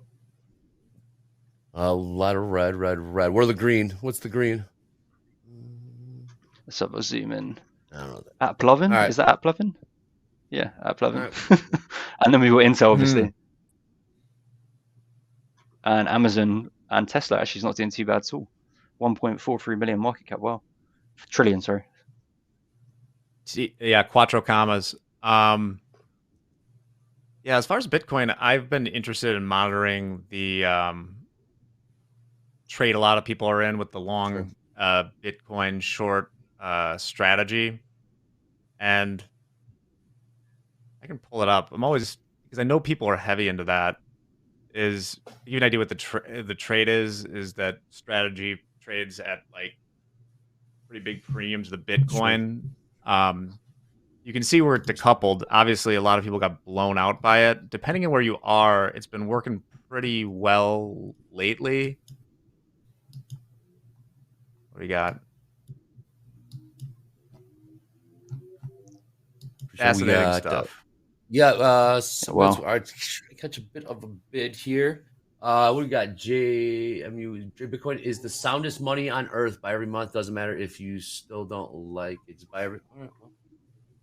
Yeah, Okay. I'm seeing a lot of. I'm looking at the chat saying a lot of Bitcoin is held by larger institutions now. There's not. You don't see aggressive sell-offs anymore. I'm not very well suited and educated in that sense. Just technicals I'm looking at, but I guess maybe that is maybe the demand is different than it was years ago. I'm not really sure. So what was that? You've got like sovereign nation states going like Bhutan. I think the Kingdom of Bhutan are mining it at the minute, and they've been accruing it on their balance sheet for a while. Obviously, like El Salvador, but it doesn't mean that we can't have a 70% drawdown. It just means that institutions will join us this time. But they're probably going to get their paycheck first. Yeah. Let me know. Didn't one? Go ahead, Brandon. I thought one country went fully like their currency is like El Salvador. El Salvador, the guy loves it. Wow. It'll be interesting, and I don't know any stats on this, is how much adoption there is as far as collateralizing loans with Bitcoin, because that, on one hand, that's great for Bitcoin owners, but on the other hand, if you get a drawdown, that could be really add some fuel to the fire. Yeah, I have PTSD, Jack, from Celsius, because I thankfully got Celsius was like somewhere you put crypto and you got yield in inverted commas, and they basically just created fake Bitcoin and with FTX basically loaned more out than they had collateral for, and went bust back in I think it was 2022, which kind of was near around the end of the bear market bottom for Bitcoin. And whenever I hear kind of like loan collateralization on Bitcoin, I just kind of get the shivers a little bit. But it's not to say it can't work. It's just interesting. FTX and Celsius tried, didn't they? Very interesting. A couple more minutes. Here. Anything else? How do you control inflation on like? There you go. Come on in.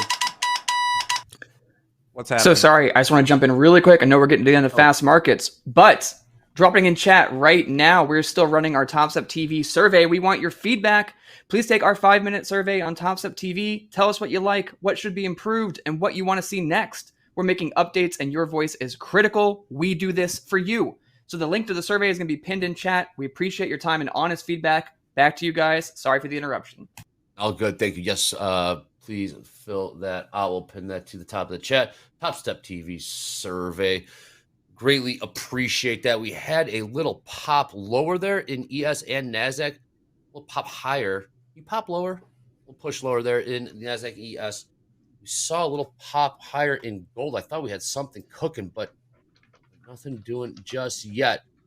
Brady, you're talking about going on a walk. That sounds amazing. Well-deserved. Welcome back. We do end the week on a high note. Again, we're going to see you next week. Huge next week in store. We got a quarterly. Q3 ends on Tuesday, and pop higher Intel. Is that what it was? Go figure. I love it. We got a huge next week. We got jobs from Tuesday all the way to Friday. The Fed is going to have locked and loaded on those numbers, so that means us as traders need to be locked and loaded as well. We got morning recap coming up in a couple of minutes. Jack, any number? You back on for the rest of the? Probably on later. What prices are we looking at? What prices do you have your eye on in the ES moving forward? Last trade. 66.71. Hit me with some prices in ES. 67.03, 66. One moment. Friday, I'm having trouble doing addition in my head. Maybe 66.03. No, not 66. 63. Oh, I'm looking at the wrong thing here. Put me on the spot here, Andre. 66.53. Thank you, Jack. Sorry about that. Sorry, I put you on the spot. I was asking about futures prices in the ES. Well done, Alfie. Have you locked it up? Talk to me about. Are you locked up? Are you done, Alfie? Nice trading today. I just did actually, mate. Yeah. Just did on the one of the combines. I might keep this one open for power hour. And then I always like to keep one of my XFAs on me just in case you know, a deer shows its neck to the proverbial wolf within us all as traders. But just wanted to quickly show you this if you've got a second, guys. We've got a few seconds. What do you This got? is this is El Salvador's portfolio. Quick, Braden. Yeah, they're up 383.6 million on their BTC buys. But that could be an interesting price in future. You never know. I love the guy that runs El Salvador. The guy's mad. Well, Braden. Yeah, I'm gonna wait, Braden. You have to come back from your walk. When you come back from your walk, you need to prep for the reversal challenge.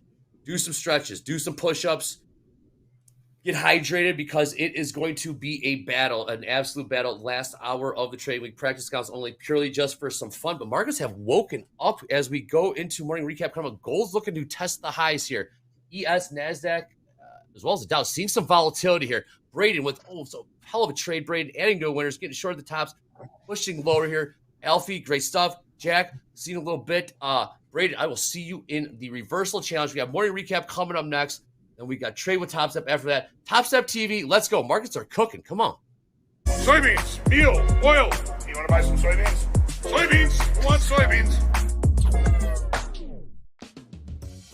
What's up, everybody? This is Dolby Time from Topstep TV, here to talk about some of the cool new features that we have for the new dashboard. My favorite one is going to be reset banking, something that did not exist back when I was doing trading combine. So what you can do, you can bank a reset with every trading combine rebuild, and you can use it on any active account at any time. So that means if you're trading in the month of June and you don't use any resets in June, that means that free one that you typically get on your rebuild date is going to get rolled over into next month. So how cool is that? One of my favorite new features in the Topstep dashboard is the real-time trade report processing. Traders no longer have to wait until the end of the trading day to be able to check their progress across their accounts. In addition to that, if you pass your trading combine, you can activate your Express Funded account instantly, giving you the freedom and control to decide when you are ready to take the next step in your journey with us. I think that is really cool.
All right. It is time for the morning recap.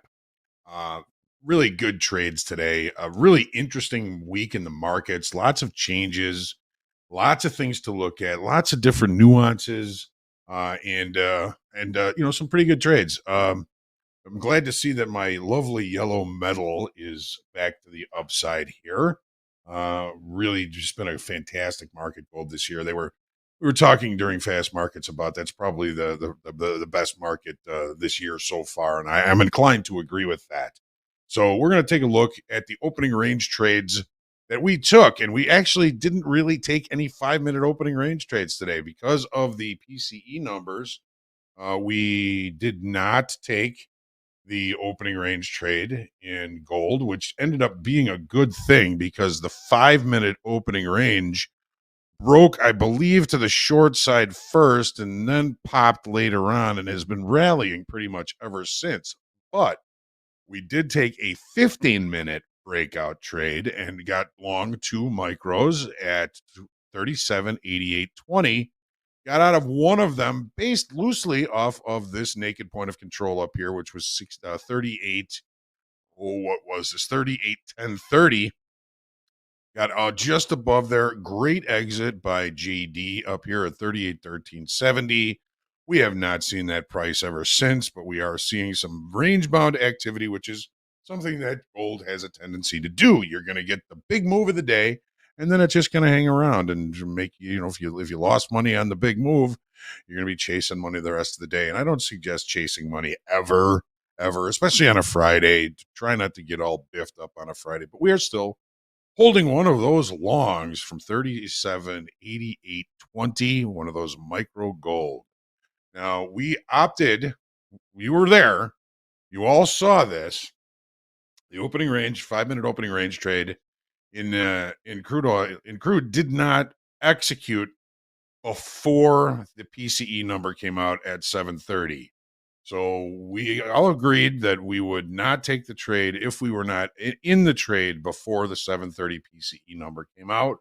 We canceled the orders, and finally we're seeing crude doing what we've been looking for it to do all, for the last 3 sessions. Finally, we get a decent move. We get up to this naked point of control up here, 66.26.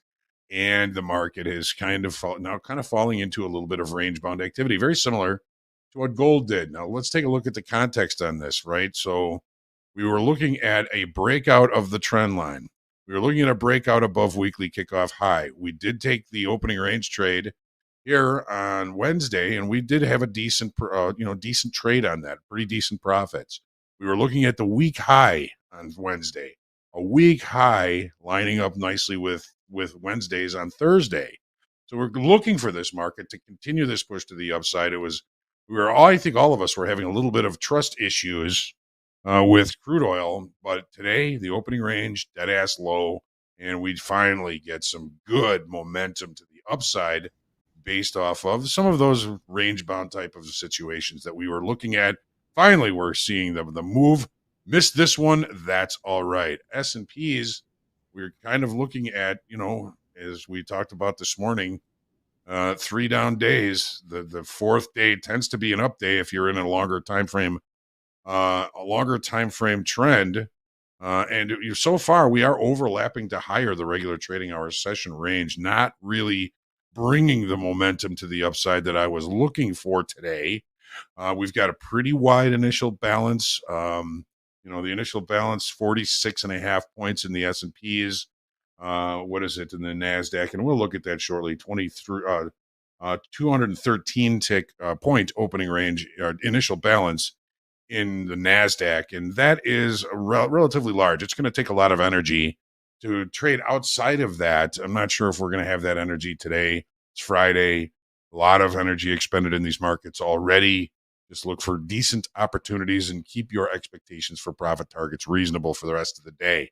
Let's take a look at the NASDAQ. Now, the NASDAQ has really been the weaker of the two between the S&P and the NASDAQ. Oh, let's take a look at the 30 just for context again.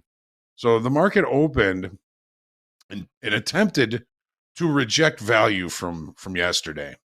When we were looking at coming back into value, value acceptance would have us trade back down to the value low from yesterday, which we were looking at 24,530 approximately. That's pretty much where we ended up putting in the low of the session so far. So we have Braden and we have Alfie, and I'm just going to point out a couple of the trades that they took today, and we'll see how that market traded down to the value low. There it is. Okay, so this is a little bit obscured, but we'll take a look at that shortly. So Alfie was the first one with his toe in the water. Alfie took a long 3 micros at 24,622 and took a decent profit on those. About a little more than 20 points on those. As a scalper, that's a pretty good trade there. Got out at 24,646. Took another trade. Alfie took a short 3 MNQ 24,690. Got out of those at an average of 24,660. So about 30 points on that average for that exit. Really decent trades, really good trades, but from both of our traders during fast markets today. Braden was looking for shorts up here around 24,687. Got out of those pretty decent profit again. Out of those approximately 24,658 on the way down. Braden's trade of the day, right up here against the session high, took 2 short MNQ and worked that position almost all the way back down to the initial balance low here. He worked that position and really got out of the final short on that at 24,560. So 24,710 to 560. I mean, that's a really, really nice trade, nice move. At that point, I think his overall account was up about 665. Alfie's trade of the day, long 5 MNQ, 24,526, right up against that value low from yesterday. And right, basically when we put in the initial balance load, got into those and worked his position all the way up to his final exit was 24,608. So about an 80-point banger on that for Alfie. $420 on that trade alone. And you remember, you were talking micros here, so some really decent profits on those trades in the micros. Always a pleasure to be with those guys on Topstep TV during fast markets or anytime we get the chance. Really good traders, really good trading. Pro ball stuff today by both of our traders on fast markets this morning. All right, on that note, let's take a look at today's quotable quote.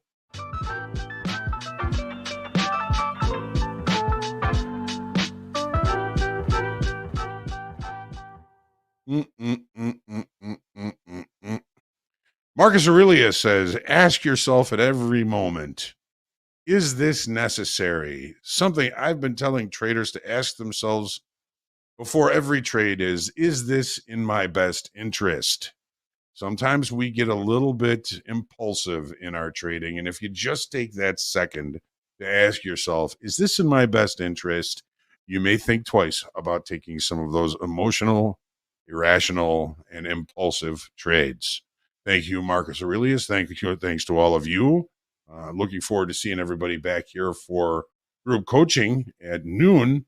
But right now, we are looking forward to having Yusuf on Trade with Topstep. Coach Jay and Dakota are going to be joining. This will be another exciting segment here on Topstep TV. This is Topstep TV. Happy Friday, everyone. Capital preservation is the name of the game. Topstep TV, let's go. And an even quarter bid, half bid, the orders bid, even bid. Now I'm a seller, quarter, half, the orders, and even. Data feeds are everything. Can't be connected 3 different ways from Sunday, or now one of those 3 different ways could fail. You want to have a direct connection to the CME, and Topstep X has the ability for you to do that, and that's the coolest part. Fast, reliable, and stable. There you go.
Welcome back to Topstep TV and the trade with Topstep. You know us on the end. We're some old faces here. Myself, Coach Dakota. But in the middle, we have Yusuf. Yusuf's first time on Topstep TV. So chat, do what you do. Welcome Yusuf to the show. Yusuf, welcome to Topstep TV. How you doing today?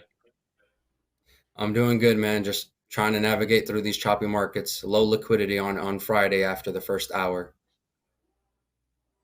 Absolutely. Coach Dakota, how you feeling today? It's Friday, man. It's Friday. I think there's a lot of us that might have Friday vibes. We got that movement the first hour, and like you said, it's kind of been a little choppy. Volume's died down a little bit. We got all the data out. We got inflation data out. Not much left, unless, of course, the unexpected headline comes out, which we could always be able to trade it, I guess. I mean, I've taken one trade today, up 127, and we'll see. I'm not going to force it. I just in a wait and see hold pattern here. Are you seeing anything in these markets? Was that for me or for Yusuf? You first, Jay. So for me, no. I saw a short this morning. I was short from 715s in the NASDAQ. Took that trade off around 650s. Tried to short again at 600s, but kind of got chopped up in this range. So I locked it up. I'm seeing this 600 kind of be a sticky price right here. If we have a range, it's maybe 615s down to 570s. Right now, we're kind of in the middle of it, so I don't see too much opportunity. But let's ask Yusuf. Yusuf, what are you seeing in the markets? I know you trade MNQ. Yeah, so I was looking for a position around 9:40 or 9:40 Central Time. Okay. And what I use is fib levels. So I was trying to actually get into this golden pocket. However, I only gave it 50% retracement. So I wasn't comfortable taking a full size there, considering my risk is not what made me comfortable. I mean, that's pretty significant, 50% to the 66%. Right. So I just did a small scalp, just kind of been navigating, trying to keep my risk management where it needs to be. It is Friday. I do have the tendency to Friday's a tough day, because you get a little more, you want to close out the week strong. And I wanted to make sure that I kept it at my own pace. Good. Yeah. The last thing you want to do is go in the weekend with a red day. And then you just think about it. It ruins the weekend. And then you are very anxious to make it back up as soon as the market's open. And I've seen a lot of traders blow accounts and dig themselves in a deeper hole doing that. Absolutely. We got the NASDAQ kind of chopping around these 24,600s. Gold selling off, pulling back just a little bit, 38.0550. Yusuf is trading in a couple of XFAs with Topstep right now, going into, if any trades are being placed, going to be placed in the combine. And I think that's a smart strategy. End of the week, we're not seeing great price action right now. Why put on risk in an account that has real skin in the game, right? Build up a combine, see if you could get any opportunities from there. So Yusuf, if you do jump into a trade, let us know what your quantity is and what price you get there. Last trade's 24,607 in the NASDAQ. I wanted to ask, because I hear about the golden pocket all the time. What fib level is the golden pocket, and where do you decide to anchor? We know traders could be using daily charts, hourly charts, 5-minute charts.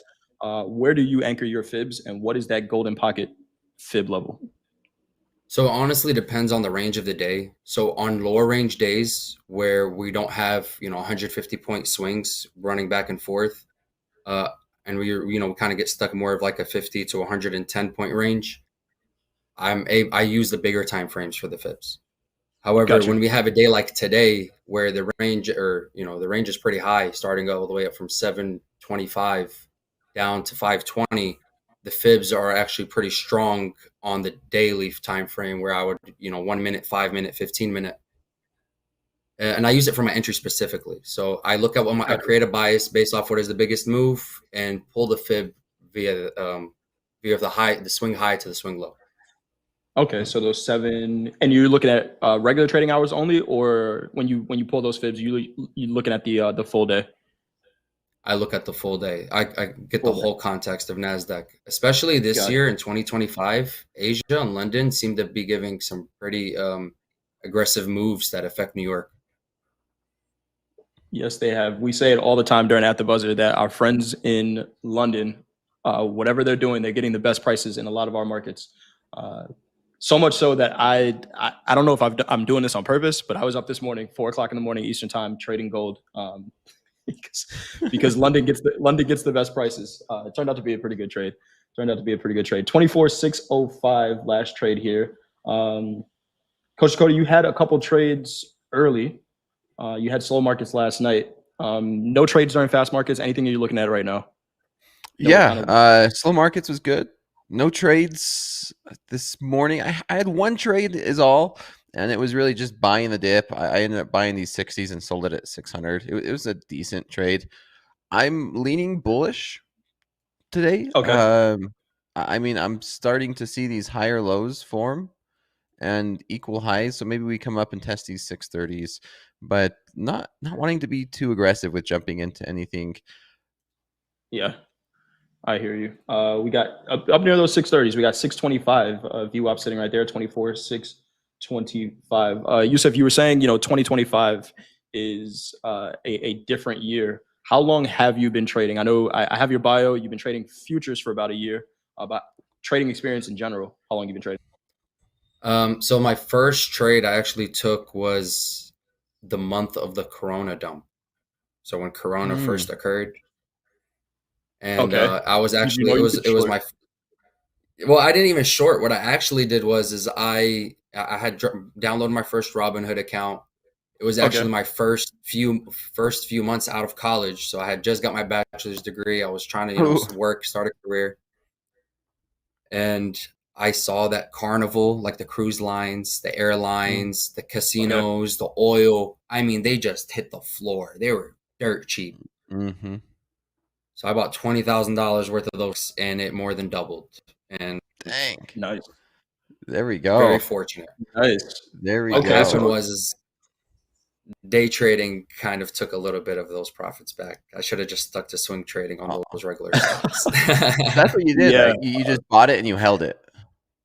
Yeah, I held it for roughly, and it was it literally doubled in 3 months from that end of March to the middle of July. It was insane. Okay. How much discipline did it take you to not just cash out before? When you're a newbie, it's a little easier to kind of just hold on to that because you didn't have that trauma affect you yet, right? Right. Good point. It's eventually when I tried to get into day trading, and then you get that one significant loss in one day where you lose $1,200, and you're just like, what just happened? Yeah. This So trading the stuff market's is easy. You just buy it, you hold it for a little bit, and then you make money. Wait till you're in the green. Wait till Buy you're in the and green. wait. Dakota, The more there's you're those in 630. it, the more you know we're talking about. psychology. Real quick, just want to quote some prices because the markets are moving a little bit here. We just saw a 30-point move in the NASDAQ here, trading up at 24,630s that you were looking at, Dakota. That is kind of, Yusuf, I'm curious about your fibs here because I pulled a fib looking at the entire day range, and we're right at 50% of the range right now, if I'm looking at that correctly. Yeah, you are. And it's we're about 2-3 points away. About 636, I believe, is where that fib would be. Let me go ahead and pull it out. Yeah, so we're actually over the half. Yeah, we're pushing here. NASDAQ trading 24,650. We're up 50 points in the last 6 minutes here in the NASDAQ. Since I say buy, something just picked up. Why did I not get in long when I said it? Hey, man. We know the rule. We say it on air, we got to click the button. Go ahead, Yusuf. You see this little loop right here from the price of 595 way to 610.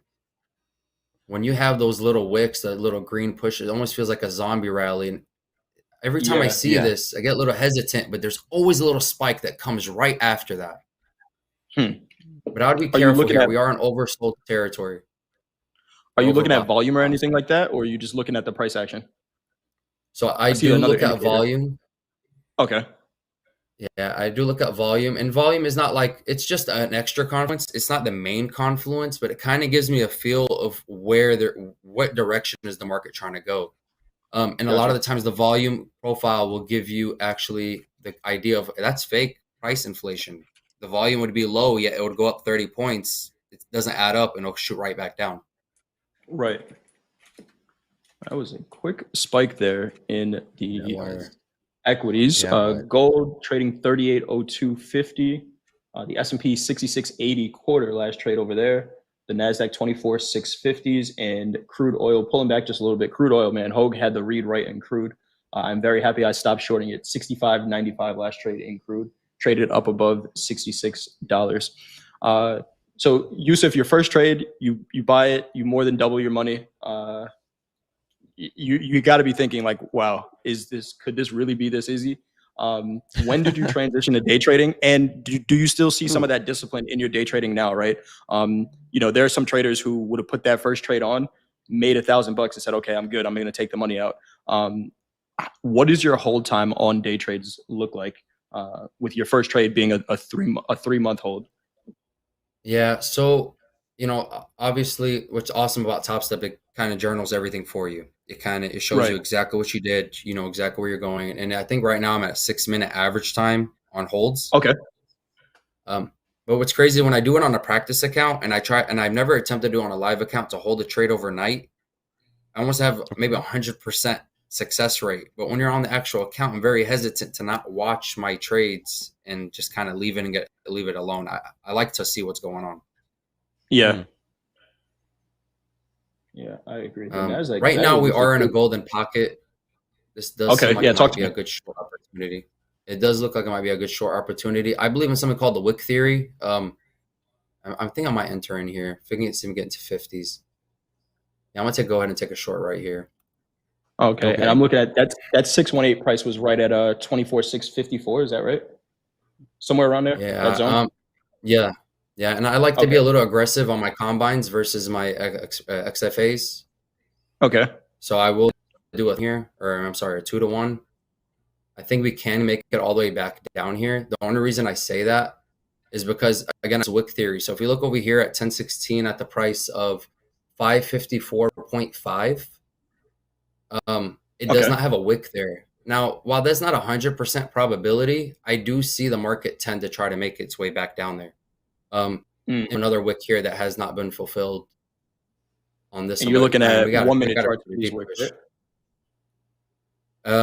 Yeah, I am looking at the 1 minute, the 5 minute. I probably should have looked at the 5 minute before entering that trade. But I still think that this is a little. I think we're overextending right here. Is there news coming out? I've tried to look. I have financial juice up. I'm not seeing anything. No headlines out. We do have some Fed speakers speaking really all week. Bowman is the next one to speak, but that's not for another half an hour. But Dakota, we said it during slow markets the other day. Somebody could bump into a microphone and get these markets moving. But correct. Yeah. With anything can move these markets right now. It's very sensitive. Yeah, but NASDAQ's up 100 points in the last 12 minutes. Go ahead, Dakota. Yeah, I'm just seeing this as a technical. Yep. Technical breakout. I mean, I was bullish up to those 40s. I didn't expect it to just break out so soon. And honestly, NASDAQ's only up 0.18, 0.2. So we could very much go back down towards settlement if we're going to continue to see the chop. Interesting. Yeah, I'm going to overbought on the 1 minute. Yusuf, what price are you short from?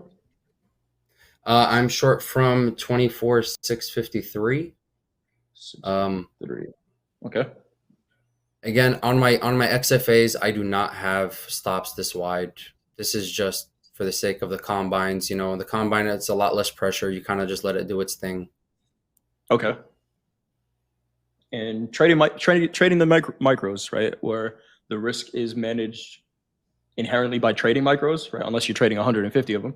But Yusuf short 5 micros right now, measured risk on the trade. We will see. I got a high of the opening range. I look at a 3-minute opening range, just at 24,690s here. That 700 level got kind of sticky this morning. We couldn't see any buying above it. Again, Yusuf is short from 24,653 right now. Last trade in the NASDAQ, 24,673. Chat, let us know. Are you guys in any trades Currently, I'm seeing a 57% long tilt in the NASDAQ, 60% long in the S&P, 60% short in gold. Dakota, what are you laughing at, man? It's definitely not You got looking good that- right you got now. that chia hair going, Jay. My hair is not green. I don't know what's going on. Do you have a green screen behind you? There is a green screen behind me. The lighting in this room, I got windows open. We'll figure it out, chat. We got 1 week of green hair. Like I said, I'm testing out a Halloween costume. Halloween's coming up next month. I got to top the bear costume that I had last year. So, I'm working something out right now. But we are not here to talk about my hair. We're here to talk about Yusuf's trade. Short from 24,653. About 7 points in the negative right now, but that is all right. Holding on to this. Talk to us about how you manage your trades, Yusuf. I see you have a couple of exits kind of spread out there. How do you manage these trades? So what I usually like to do is I like to go in with, just depending again on the market and how, whether it's an A+ setup or not. This one can more like a B, but I would go with usually micros on my XFA, and I try to pull out 5 the moment that it will give me a free trade. So if I had a $200 risk, I'll pull out 5 micros at 10 points and snag that 100, and then keep the stop at a minus 100. Now I got a free trade. This is a new strategy that I've been implementing over the past 2-3 weeks, and it's been spectacular. Nice. It's been really good for my mental. Nice. I mean, look at that. Great. Green on the screen right now. You say it's a new strategy and it's been really good for your mental. What do you think it is? Is it because maybe smaller size, wider stops, or what's making it so good for the mental side of your trading? Because I think it's very easy for almost any trader, as long as they have the technicals down, to be able to snag 10 to 15 points, right?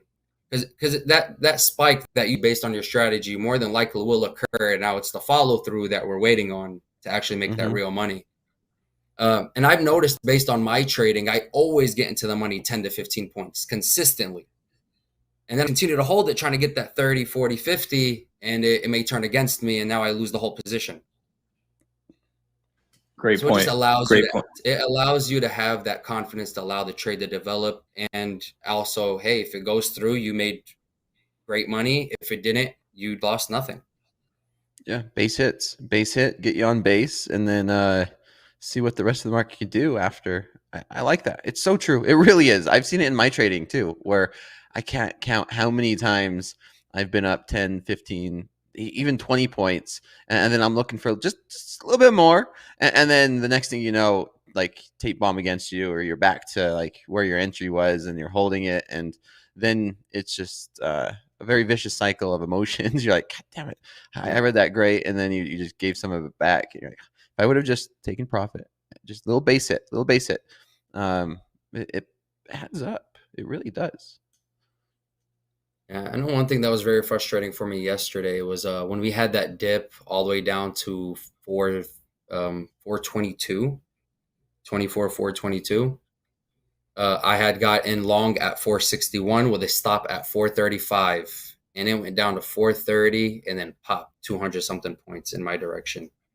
That was pretty frustrating.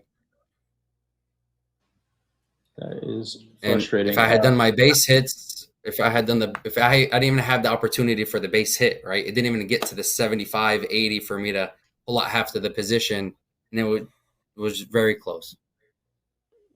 That stop loss is a better entry. That MP special. Gotta love those. Gotta love those. Or when the market just doesn't get to your entry. I had one of those this morning. The NASDAQ stopped within 2.5 points of my entry. Oh, was it Ron Paul that entries stop losses? May you rest in peace. I'm not. It's David Paul. David Paul. That makes sense. Yes. David Paul. We got some questions in the chat, but also in the chat, speaking of questions, pinned to the top of the chat, we have group coaching with Hoag, JD, and there's another coach joining them, but I'm not sure who. I'll check the schedule. But get your questions in for group coaching. Pinned to the top of the chat, there is a form up there. Make sure you submit some questions. Group coaching is coming up after this segment is over, and get your questions in for Hoag. And RC, you had a question. I'll try to find it. Right now, we are looking at Yusuf's trades. RC, you're talking about swing trades. Do you scale in and out of swing trades? I do.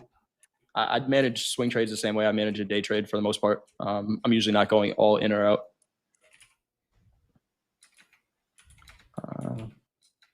And Coach Hoop is going to be joining JD and Hoag for group coaching. So if you have any questions about cattle, make sure you get them in for Coach Hoop.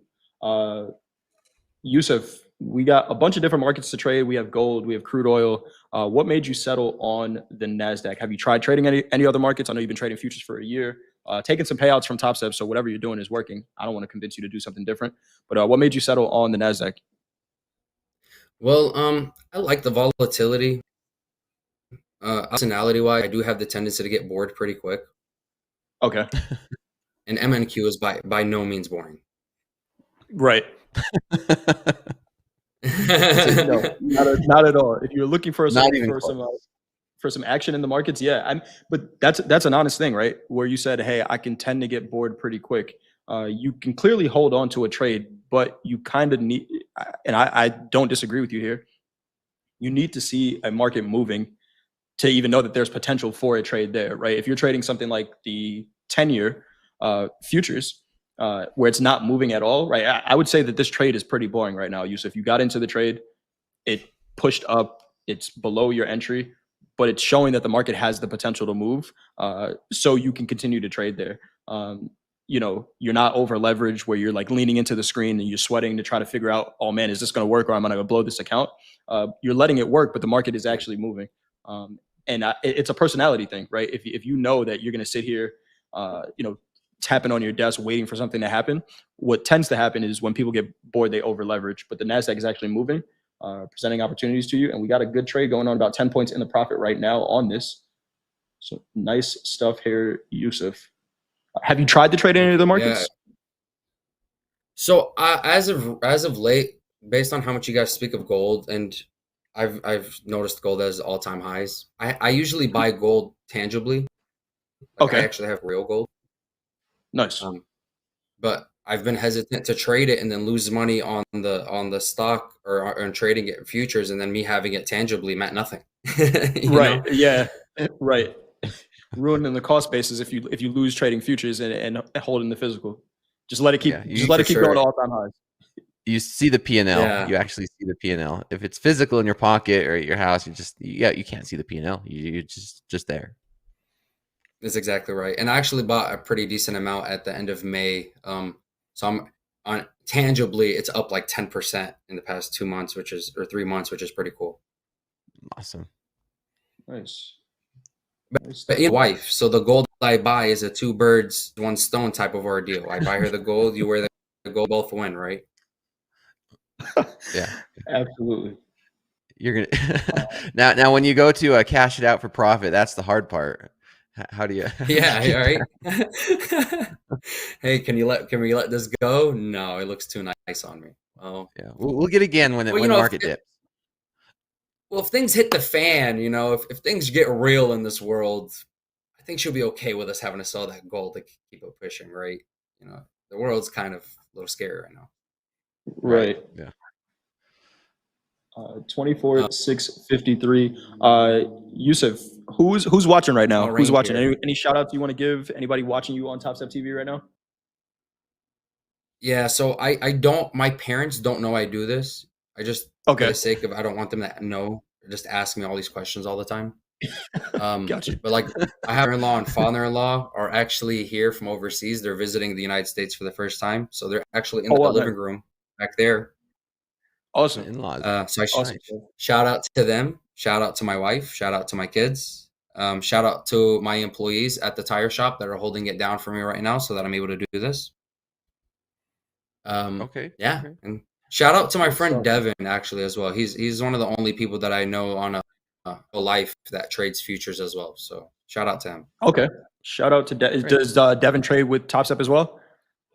No, he goes with Apex, I believe. Oh. Got you. That's why there's competition I love here. Topstep. But we got Yusuf. on Topstep TV. In a trade right now, short from 24,653. My parents don't know that I do this. Just 'cause I know. I love that. that. I love that. Shout out to mom and dad Yeah. either way, but yeah, some things you For gotta sure. keep. Things you gotta keep to yourself. I get it, Yusuf. I get it. I do have to ask, how did you get into trading? I know you and your friend. Do you have any competition between you and your friend on, or do you guys just like have similar styles? No, he uses a completely different strategy. I actually use a strategy that I learned from BGC. It's a guy named Antonio with the fibs and like watching liquidity sweeps and making sure you look at most high time frames. Well, he likes to stick with EMAs. He does 3 or 4 different EMAs that have to cross for him to get an entry. I've noticed that his entries are not as strong as mine because he has to wait for so many confluences to go right before he jumps in. Okay. Have you been able to take any payouts? I know you're in those XFAs and you're doing pretty well in those. I've received 3 Topstep totaling about $4,800. Okay, that's awesome. That's awesome. How about your friend? Man, he got 3 payouts before I even started doing futures. He had gotten into it first, and I think he's only gotten 1 payout. So okay, you guys motivate each other. 'Cause I know trading's very lonely, and to be able to have a buddy like that is, I mean, they're in person that you can interact with is such an amazing benefit and advantage. It really is. I wish our schedules matched up a little more. I have been trying to get my brother-in-law into this. He's actually has a bachelor's degree in engineering, so I think this is something his mind might end and be successful in. But man, this is all psychology, man. Like this is honestly at the end of the day, trading. Anybody can get the technical down, but it's all about keeping your heart rate down. Like I love when I see Dakota put the little BPMs right next to him. He watches his heart rate, and it's all about your mentality, man. I literally think it's like 85-90% psychology. Like it really is. Agreed. Yes. Agreed. Yep. Yeah. I need to get my heart rate monitor back up and going here. I got a Whoop sitting on my desk, Dakota, and I just haven't charged it. I guess I have you got tried to it start out? charging that thing. Yeah, it's pretty good. I use it during workouts, but not so much during trading. But it doesn't serve you any purpose if the battery's dead. So I need to charge it. So your tire check, you own a tire shop, or you over a tire shop? Is that right? Yes. So I do own a tire shop. I opened it up in May of 2022. Okay. Nice. Do you do OTR tires? So I focus on passenger tires, like trucks, minivans, cars. We do oil changes, brake, kind of light mechanic work. Essentially, I don't like the headache of like doing alternators and engines and all that stuff. I can do it, but God, it's time consuming, and unfortunately, consumer mentality don't always understand why you have to price things the way they're priced. I got a question for you. Just as far as running the business goes, you own the tire shop. Do you see any correlations between being a business owner and being a trader? Does being a business owner help your trading at all, as far as account management and things like that goes?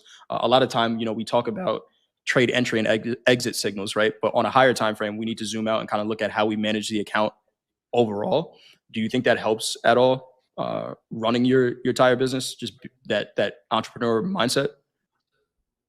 Well, I'll say it has pros and its cons, right? And one of the pros to business owner in doing all this is because you kind of already know the risk of money. Like when I go buy a set of tires for $500 and that sits in my shop for 2, 3, 4 weeks before it's sold, it gets you in the habit of, okay, I'm sitting there, it's going to eventually do what it needs to do. One of the cons is, so let me go ahead and leverage. I'll be okay if I lose that account, right? This is my mindset in the beginning earlier this year. Okay. Yeah, so definitely has its pros and cons. You need to be careful with what you do. You need to manage this money as if it is indeed money that is in your wallet if you want to be successful in this trading. Good stuff. I like that. Focusing on the risk, and we say it all the time, right? Run your trading account like you're running a business. And like you said, if I put out some money to invest in some tires, I have to let it work, right? Let the sale happen. And I'm also, if I know that these sales are going to go slower, I'm not going to go buy 100 of these tires if I'm only selling, one a month or one every week or something like that, right? So you're not going to over leverage. So really good stuff For there. sure. Again, Yusuf is in this trade, 24,653 short the MNQ. Last trade, 24,667 here. Dakota, you had a follow-up question, it looked like there. No, you answered it. That was exactly it, right? It's just being able to have the patience, knowing that over a long period of time, like data doesn't lie. Data doesn't lie. Everyone's so used to getting that immediate reward, especially when you're scalping and you're day trading. It's like 10 points, boom, I was right. Boom, I was right. But when it comes to like the real world, or when you're like you were referring to those tires, you know the process. You understand the business. You understand that I get this today. It might be a few months, and then I'll see the profit. You don't just see that profit immediately. And developing some patience, knowing that it takes time. It does. And it's the same with trading. Even though day to day you might have green days, you might have red days, understanding in 3 months from now, what is it going to look at? And I'm sure with business as well that you've seen is you'll have good months, you'll have bad months, you'll have better months, but it's more about, hey, how do we do for the quarter? How do we do for the year? Rather than how do we do for the day or the week? And then if you have a bad week, do you just sell everything? No, you don't give up, right? You know that you'll have those fluctuations. I wanted to ask a follow-up question to that, and maybe both of you guys do have tariffs affected your business at all? And Dakota, or I don't know where we're getting our tires from in the U.S., but have tariffs affected business at all for you, Yusuf? Yeah, so in the beginning of September, actually, a lot of the tires went up 6 to 7%. Wow. And that's because they're coming from places like Vietnam, Thailand, China. Yeah, and like I'll give you an example, like trailer tires. What is it, Dakota? I'm sorry. No, I was just saying there was also a bump in price in rubber too. Yeah, which definitely plays a role. There's also metal wiring in there, so the metals are going up. It looks like this is actually going to go to the data highs from yesterday. It's okay. Anyway, so yeah, in regards to those tires, so like a trailer tire, for example, a 205 7515, I would be able to sling it for $100 all day, mounted on the rim. I'm a little more in the countryside, considering I'm in Louisiana, so I sell a lot of trailer tires. But it's $110, right? I gotta keep my margins, right? And people have been disappointed, but I'm like, man, I'm still kind of making the same money I was making for 100. It's nothing personal. Yeah, you're not making any more profit doing it. You're just keeping business, where it has been, trying to keep the status quo with raising prices. So, interesting. Right. I don't know how often we have, a business owner on the show. I know every once in a while we do, but some of the things we talk about where, we say, oh yeah, the T word, we make the tariffs that are affecting the markets, but there are actual people who are producing and are end users of some of the products that we're even trading here, right? Some of the metals and things like that. Where it does affect business. So, yeah, interesting insight there for sure. We talked about this, and this is a highly debated topic, but I know you answered it. I just wanted to make it a little bit more clear for everyone listening is, the prices increase, right? Tariffs increase. It's being imported, right? Imported from Vietnam. Those additional costs, you don't eat them as a business owner, right? You pass those on to the consumer. Like you said, my margin rate doesn't change. It's just the cost and prices increase for consumers. That is the reality that we live in. And unfortunately, for example, here's what's happening. So revenue actually looks inflated. So it actually looks like I'm making more money. But because my margins are staying the same, however, and my cost of operating has risen because everyone else raised their prices, I'm actually making a little less than I would have via tariffs. Like that's how the math is working on that, unfortunately. Correct. Interesting So for sure. So I was at 40,000, for example, it was $40,000 in monthly revenue. Now I'm at $44,000 in monthly revenue, but I'm making at probably $500 to $1,000 less than the whole totality of the month. Interesting stuff here, man. Speaking of tariffs, we got a news clip on a recent tariff announcement. Let's go over to that and come right back to the charts. We got Yusuf short right now in the NASDAQ. What do we got, Gabe? A new massive tariff on some imported drugs will take effect starting next month. On Thursday, President Donald Trump announced that brand name or patented drugs will be subject to a 100% tariff. The tariff will not apply to drug makers who are building manufacturing plants in the United States. Trump is using tariffs as a way to pressure drug manufacturers to ramp up production in the U.S. and to strengthen the supply chain for essential medicines. The President did not mention levying tariffs on generic pharmaceutical imports. Man, look at that tariff segue you had. You see that? You see the assist? I Thank see you that for assist. that, Gabe. Thank you for that, Gabe. Tariffs on medicine.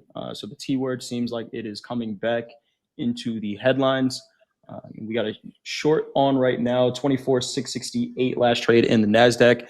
Yusuf is short from 653. 3806.60 last trade in gold. The S&P 66.85 quarter, and crude oil trading 65.92. Yusuf, any management of this trade you do, it's hasn't hit your stop, hasn't invalidated the trade. Do you add to trades at all? Or you just, hey, this is my position, I'm gonna let it work. Just let the trade play out from there. I used one of my weaknesses is I would always add to losers, and to try to make my average better, so to speak. However, I got out of that habit. It wasn't working. It was just making much bigger. I would rather just be with the initial risk that I had really, and just save my heart unnecessary pain. Got you. So I do add to winners on occasion. Add to winners. Okay, nice. It's a better way to add, right? Adding to losers is probably out of desperation most times. Adding to winners is, hey, I'm reading the market well. I think there's still more room, and we'll let it go from there. Yusuf, we got to have you back on air, man. This has been a great segment so far. And like we said in the green room, it ends pretty quick. So we do still have a couple minutes here. We got about 5 minutes. But really good stuff so far. And Yusuf short from 653. NASDAQ trading 673 currently, but this is a well-managed trade as far as risk goes. I had something else to go to. Go ahead, Dakota. No. You are 100% right. Whenever we're on air and we're talking in-depth markets and anything, time just flies by. Like that was an hour. That was 45 minutes, and we're over here and just getting warmed up.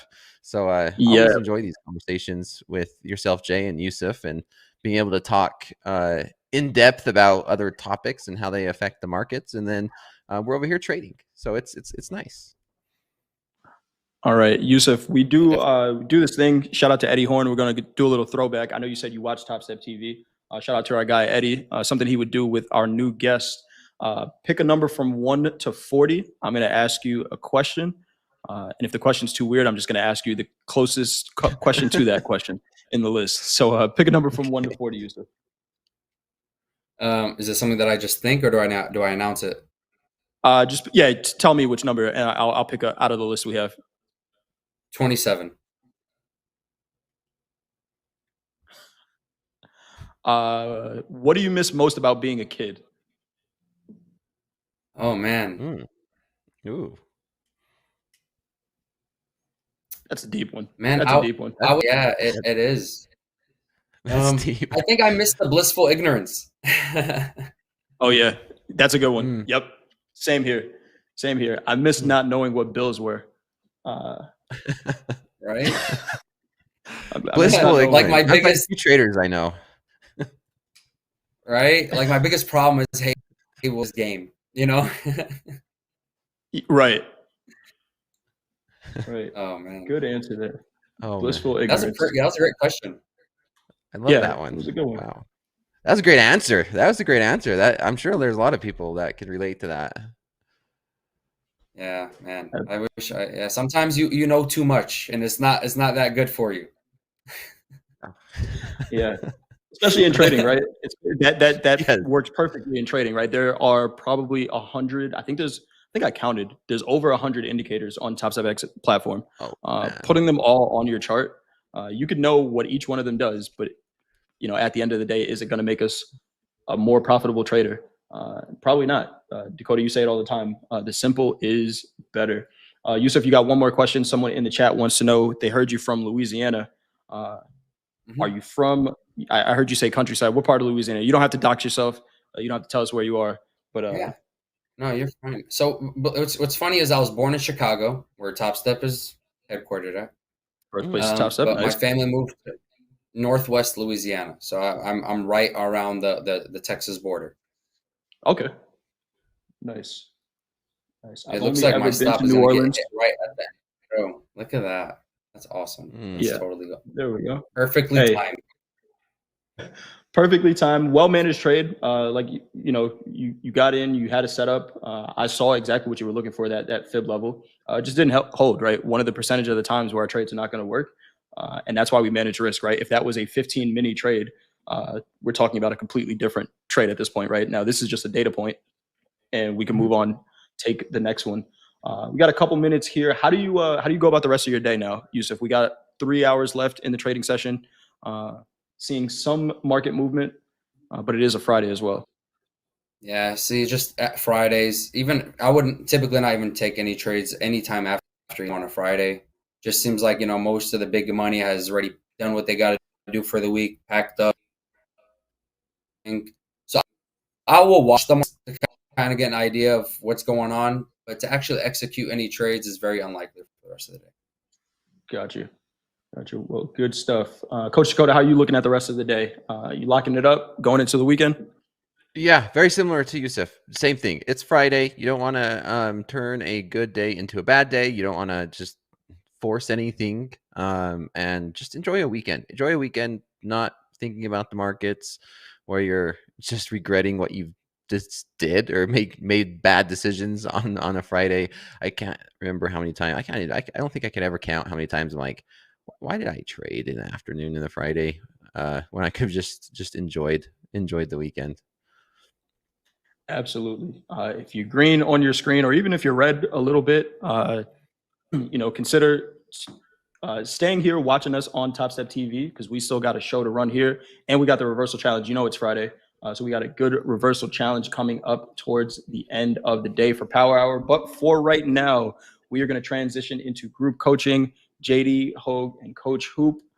Make sure you get your questions in if you haven't done so already. That form is still pinned to the top of the chat.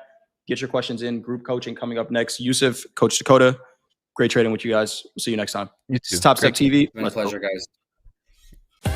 Click like, click subscribe. This is Topstep TV. Let's go.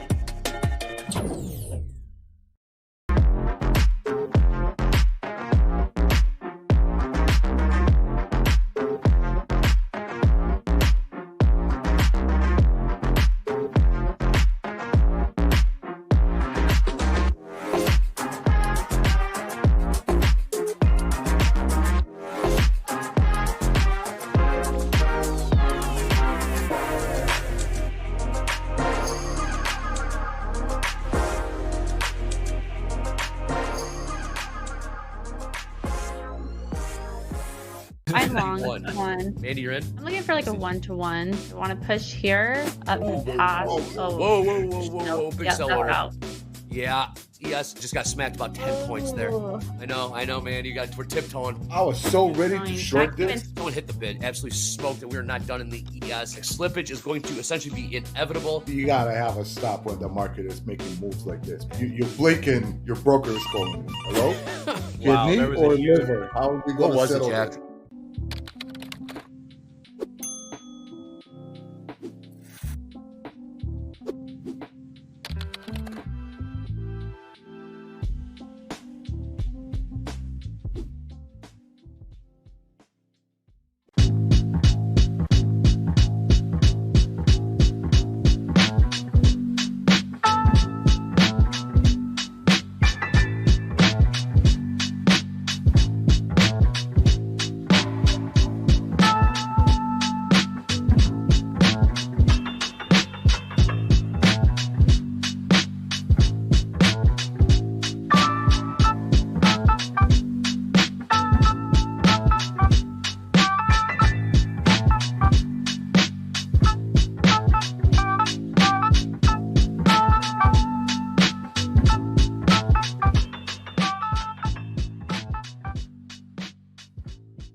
Good afternoon, friends and traders. Welcome back to Topstep TV. It is that time of day again. It's everybody's favorite time, right? It's time for group coaching. It's that time of day where we take your questions from the chat and we answer them live right here on Topstep TV. We got a couple all-star coaches here with us. John the Goat Hoagland sitting in the middle, head coach of the, what's your team name again, Hoag? Heroes. Hoagland's Heroes. Why did that just slip my mind? Then we got Coach Hoop over there, the other bookend. Head coach of the Pit Raiders. What was that, Hoop? I said, yes, General Bull Carter. Hogan. I never really watched the show. That's all I they know the premise play. of it, though. Yeah. How did they turn that into a comedy is beyond me. Look it up if you've never seen it. Oh, all right, God. guys. Let's get into the markets for a few minutes. Oh, we've had this gold trade on since the opening range in gold. Well, we actually went from we pulled the chat, we went for the 5-minute, didn't get a fill before those 7:30 numbers, so we switched over to a 15-minute. Now here we are, we're at the top, just hovering underneath the highs of the day. We're about 25 minutes away from settlement time in gold. Gold settles at 7:30 p.m. Central Time every day. We've got one micro left on. How many more ticks do you think we could squeeze out of this trade? Should we just kill it and call it a weekend? Nah. Let's let it fly. Hold it? Yeah. Hold it for the auto liquidator? Okay. Yeah. I have moved our CYA up to 37.92.40. So our stop is in the money. And it's pretty far away. Move it up to 37.99. 37.99. Stop is now at 37.99 even. That would lock in a total of $108 more in profit, giving us about $350 worth of profit on this trade. Not bad for 2 micros on a 15-minute opening range breakout. Not bad at all. 2 micros. Imagine. I only put on 2 because the risk was so wide. I don't want to risk more than $250 on the opening range breakout, you know? Especially since gold and crude were coming off sort of a not so good month. Yeah. For those breakout trades, I should say. So I wasn't really willing to take a whole lot of risk on it. So only traded 2 micros, and here we are. A tidy little profit. Close out the week. But Hoop, you are in the markets right now. What are you looking at today? Well, first, you need to look in chat. You missed it. I just put it in there. You know what Friday is. Come on, man. Baker Hughes. Let's pull up ye old Baker Hughes rig count numbers. We also got a talking Fed happening. Or I at saw the podium Bowman. right now. Michelle Bowman is we got some we've already got some headlines coming up. Yep. The Baker Hughes rig count. Let me pull it up. I love going through the rig count stats. Here they are. Week over week in North America, we added 8 new operational oil and gas rigs. We added 7 in the United States. We lost 1 in the Gulf of Mexico, and Canada added 1. Total of 739 open active oil and gas rigs in North America. 549 of those in the United States, 9 in the Gulf of Mexico, and 190 in Canada.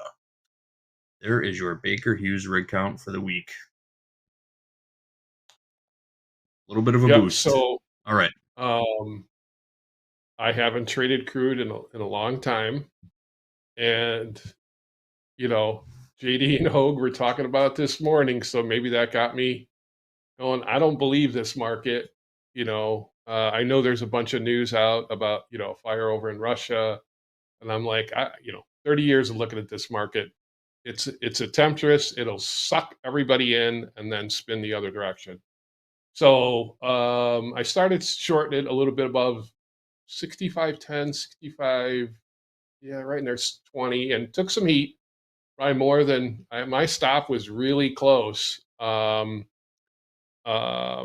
So I took some shorts in there. covered a little bit on this last dip down around 80. And then instead of just bailing out of the position completely, I'm short one big crude and I'm long 3 micros. So what do I have? Kind of like a half a Short crude 7 on. micros.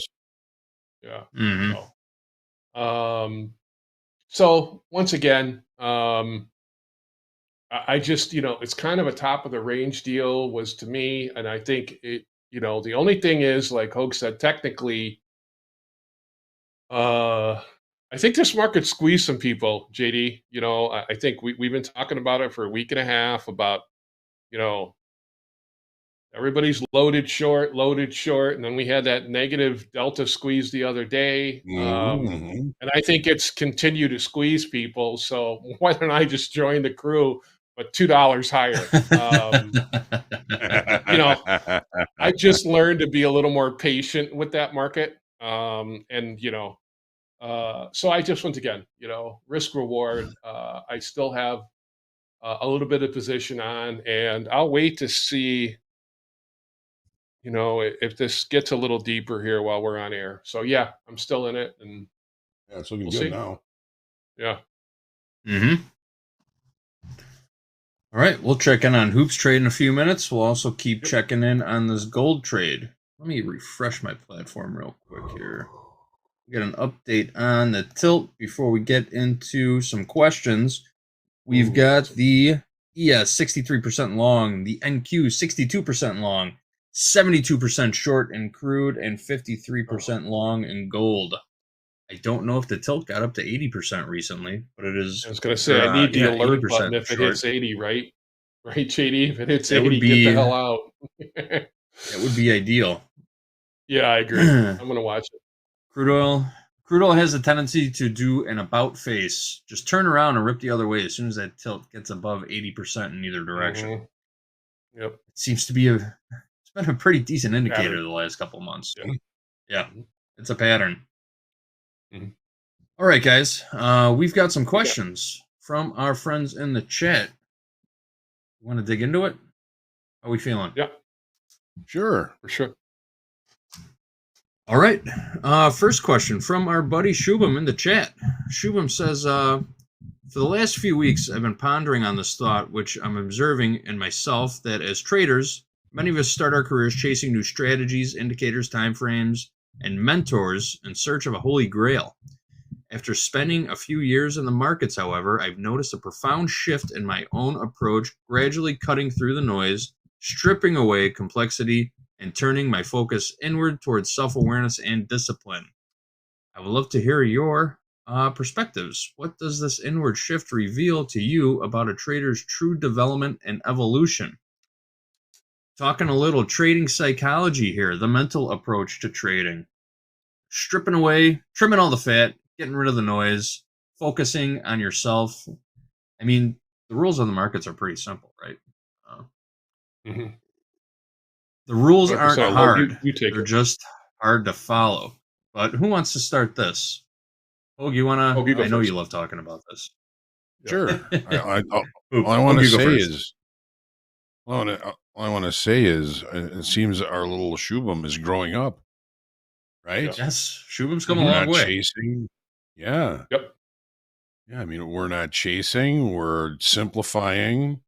We are looking more into ourselves for the ability to trust the things that we've learned. And, I think that this is a very important thing to kind of reach, Shubham, in any trader's journey. And I'm happy for you. And, I don't want to like, I don't know how to say this without seeming with absolutely no arrogance. I'm proud of you, Shubham. I mean, this is what it takes to continue to grow. You get to this level where you realize it's not necessarily what you're seeing on the charts or the tools that you're using. It's your ability to look at those things and to be able to execute and respond in positive ways that are in your best interest at all times.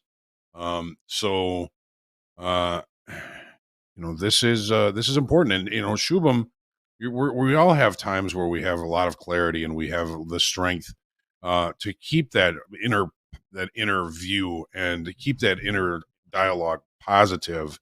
And that it kind of comes and goes too. I mean, if you're feeling really good today, that's fantastic. There are going to be days where you're probably not going to feel that good, and to be able to recognize those and to be able to minimize your risk, or even, take the day off when you are feeling out of center, things like that. I mean, not every day is going to be a great day mentally, physically, and emotionally for everybody. But in the state of maturity that you're currently in, now you're able to recognize and to be able to respond to that in ways that are going to be beneficial to you. A lot of people they'll say, I'm not feeling good today, or I'm not seeing it, but I'm damn sure going to trade. And those can be some pretty bad days. So I'm hoping, Shubham, that anybody that has not kind of reached the understanding that this is more about what goes on inside your head than anything that you're seeing on the charts. I'm hoping that everybody gets to that point. But again, it's not constant. You got to work at it. The minute you let your guard down, then things start to change with that a little bit. But yeah, I mean, this is a great place to be, Shubham. I'm happy for you. Well, and he's one of my VIPs, by the way. So, oh, good. Yes, very true. Very true. He, I think this is the growth of a trader, right, Hoag, over the years. I think the biggest thing that I see with traders, especially in, season 3 for me doing this, is, sharing, learning with other traders. He's right. There is no holy grail to this business. There just isn't. I joke around and have, Indiana Jones and holding the grail and all that, because there just isn't. And I think when traders grow, they share with other traders. You learn a little humility, right? I mean, I think, and realize that this shit does not happen overnight. Pardon my French. That's the truth. It takes time.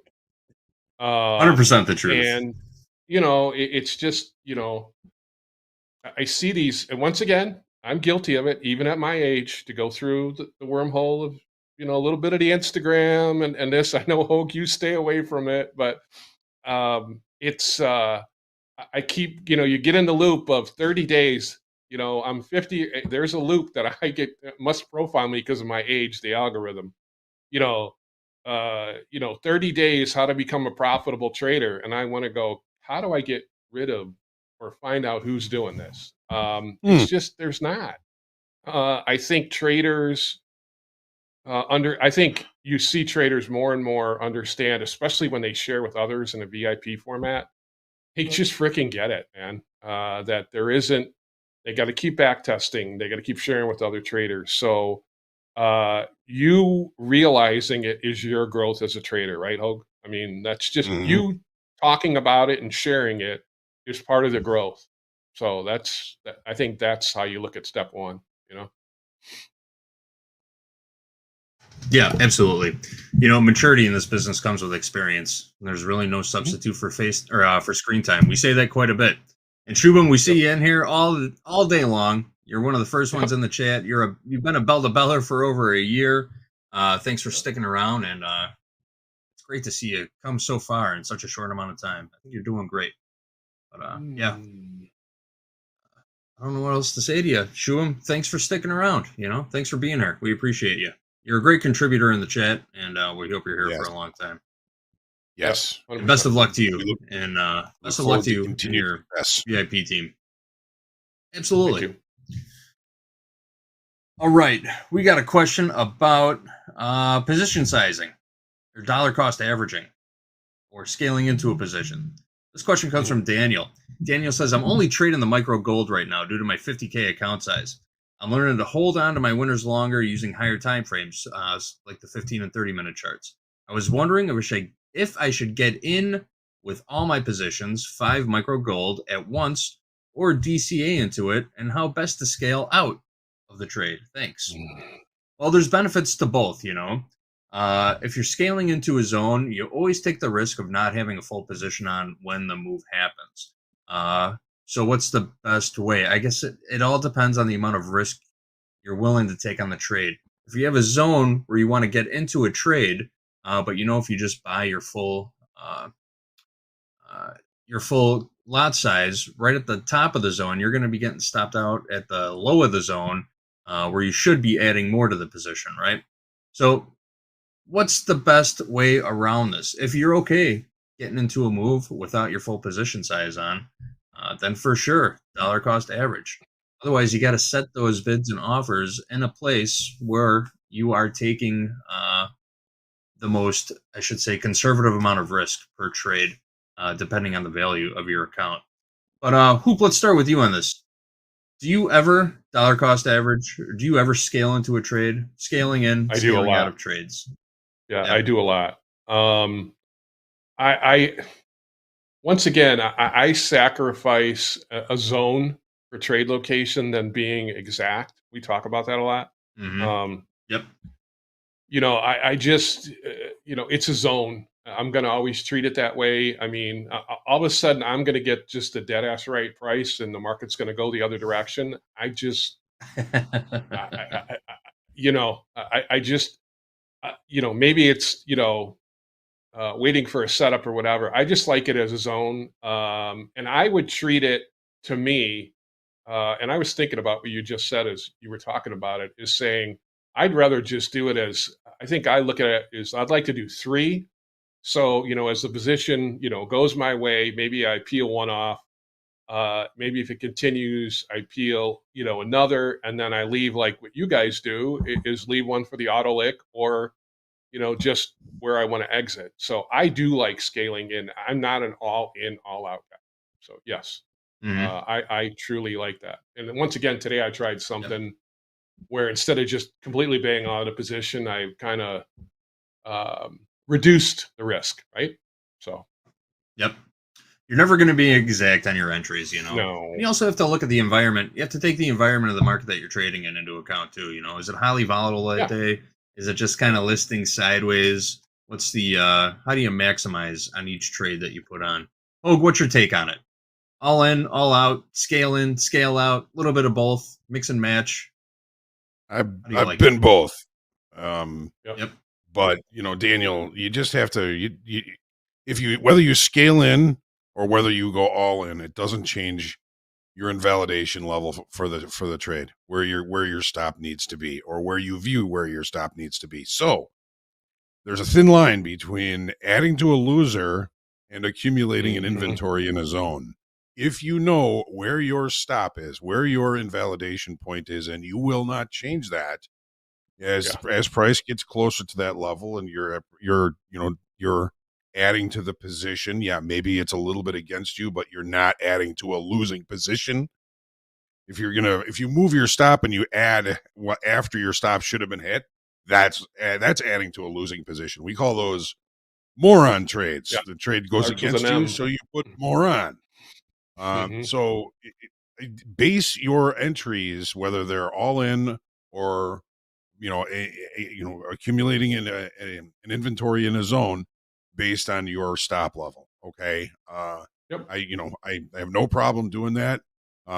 There's a lot of trades you're going to miss if you're really demanding just the best trade location for the one entry. You will miss some trades on that, of course. But just because you're DCAing doesn't change your stop. Just my thought is, because that's going to keep you from adding to a losing trade. 100%. Yep. And that's it. Exact. What's your line, Hoag? Exactness is weakness. And I know timing's everything, but you're never going to be precise all the time. You might get lucky a couple times and high tick or low tick a certain market, but as long as you know where that point of invalidation is, what's up, Hoag? You pretty much sold a dead high in gold with one of our contracts today. That was almost like you knew what you were doing, JD. Yeah. Well, sometimes usually it's everybody's the other perfect, way, right? Hoag. Buy What is the high, high? sell low. The high of gold is we sold it 8 ticks off the high. That's a fair amount. JD, you're slacking. Yeah, you really screwed that up. I know. You got to get tighter on these entry Yeah. exits. We're approaching that high again. We're upticking in gold once more. Are we going to make new highs? Is this thing going to roll over? I'm telling you, if anybody's ever watching these other metals, but these metals, platinum and silver, are just, I hate to say it, I think they're keeping gold propped up today. They're just screaming. Yep. Dee was talking about the other day. I mean, we're only about $10 from all-time highs in gold right now, right? Yeah. Let's go get it. Go get it, right. Go get it. I like it. All-time high, 38.2460. 38.2460. There's a platinum chart. Check that. Gap opened up higher today. Somebody was asking about that in chat. I do not trade platinum a lot. I know Jay trades it more than me, but that thing gap opened up higher, and it's just supposedly there's some green energy talk over in China. So, platinum's big in that area, but man, that thing is just, that has just propped, gold and silver both. Yep. That's another one that's just, look at silver. Gap and go. And silver looks like this Silver's looks like a going. gold chart. Yeah. Wow. It's just vertical. That's a 30-minute. That Strong looks move. like a 1 minute in NASDAQ.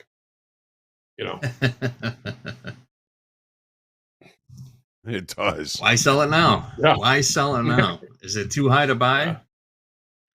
Well, back to our question from Dan. I hope that answers your question. I hope that cleared a few things up for you, Dan. If you're in the chat, sound off so we know that you're here listening. But yeah, as Hoag would say, there's 1,000 ways to peel an onion. Just find what works best for you, and always make sure you got your downside risk on your mind. It's okay to expand it a little bit every once in a while, but you always want to make sure you're giving yourself a certain number of swings at the plate, and you're always trading for tomorrow. Keep that in mind. All right, before we get into our next question, we got some more on TikTok. TikTok's been the sort of the topic of the day. But yesterday, President Trump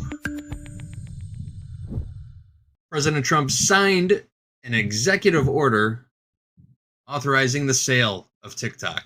The order is a step toward completing a deal to sell TikTok's U.S. assets to a consortium of mostly American investors. President Trump said Chinese President Xi Jinping gave the go-ahead for the deal during a phone call with him last week, which he described as a very good talk.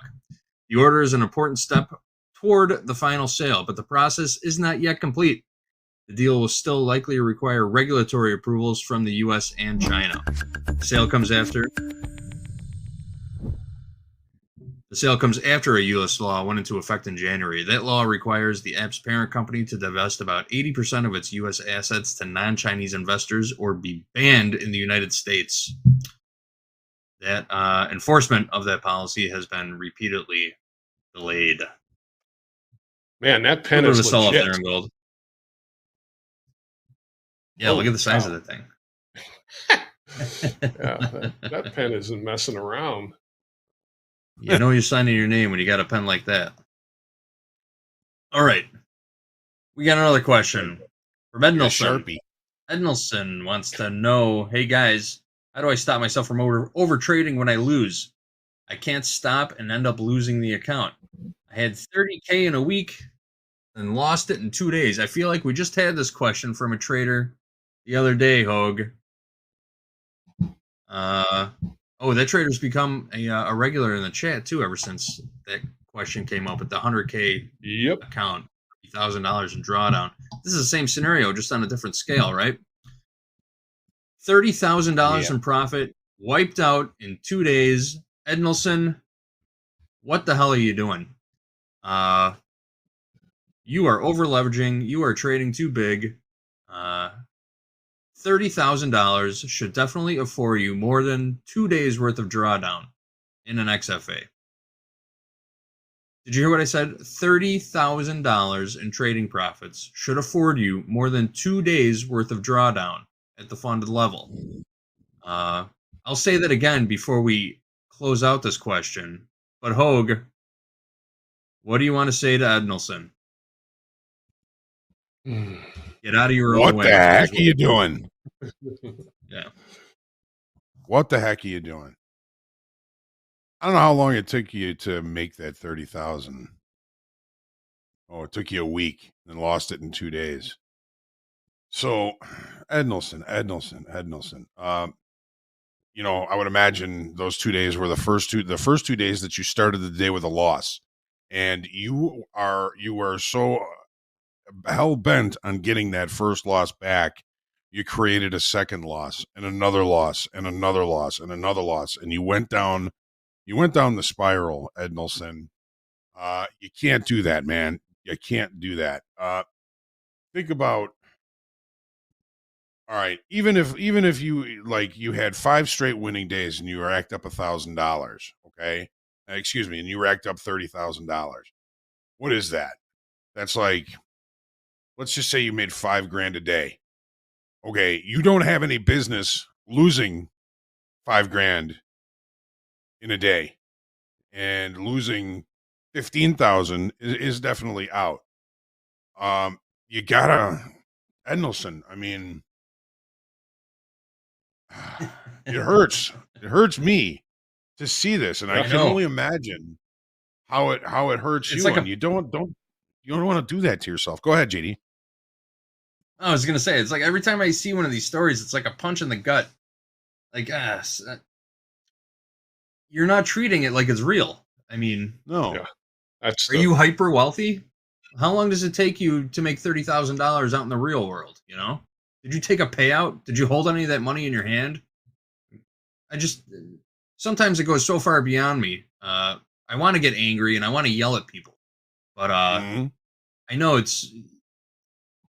the state that he was probably in when it happened, and he just couldn't stop himself. And you know, that makes me feel more sorry for you than anything. I got angry, and it just hurts. It just hurts. You know, It breaks my heart to see that. So, yeah, I mean, if it takes a little tough love, it takes a little tough love. Ed Nelson, you can't do that. You can't do it. Can't do it.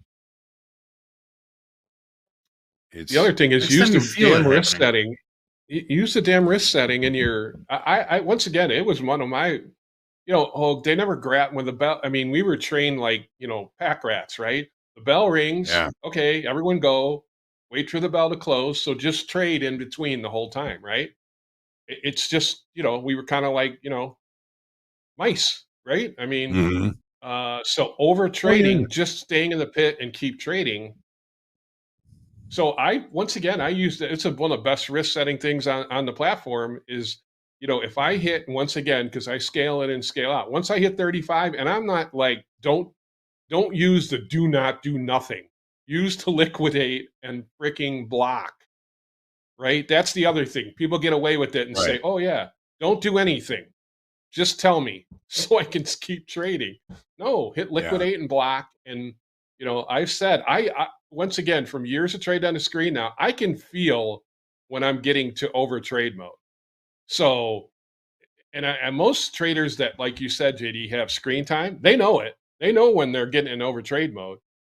So go back test it, put the risk setting in there and live with what it is, or like what Mandy did, use the damn trailing draw, the behind you.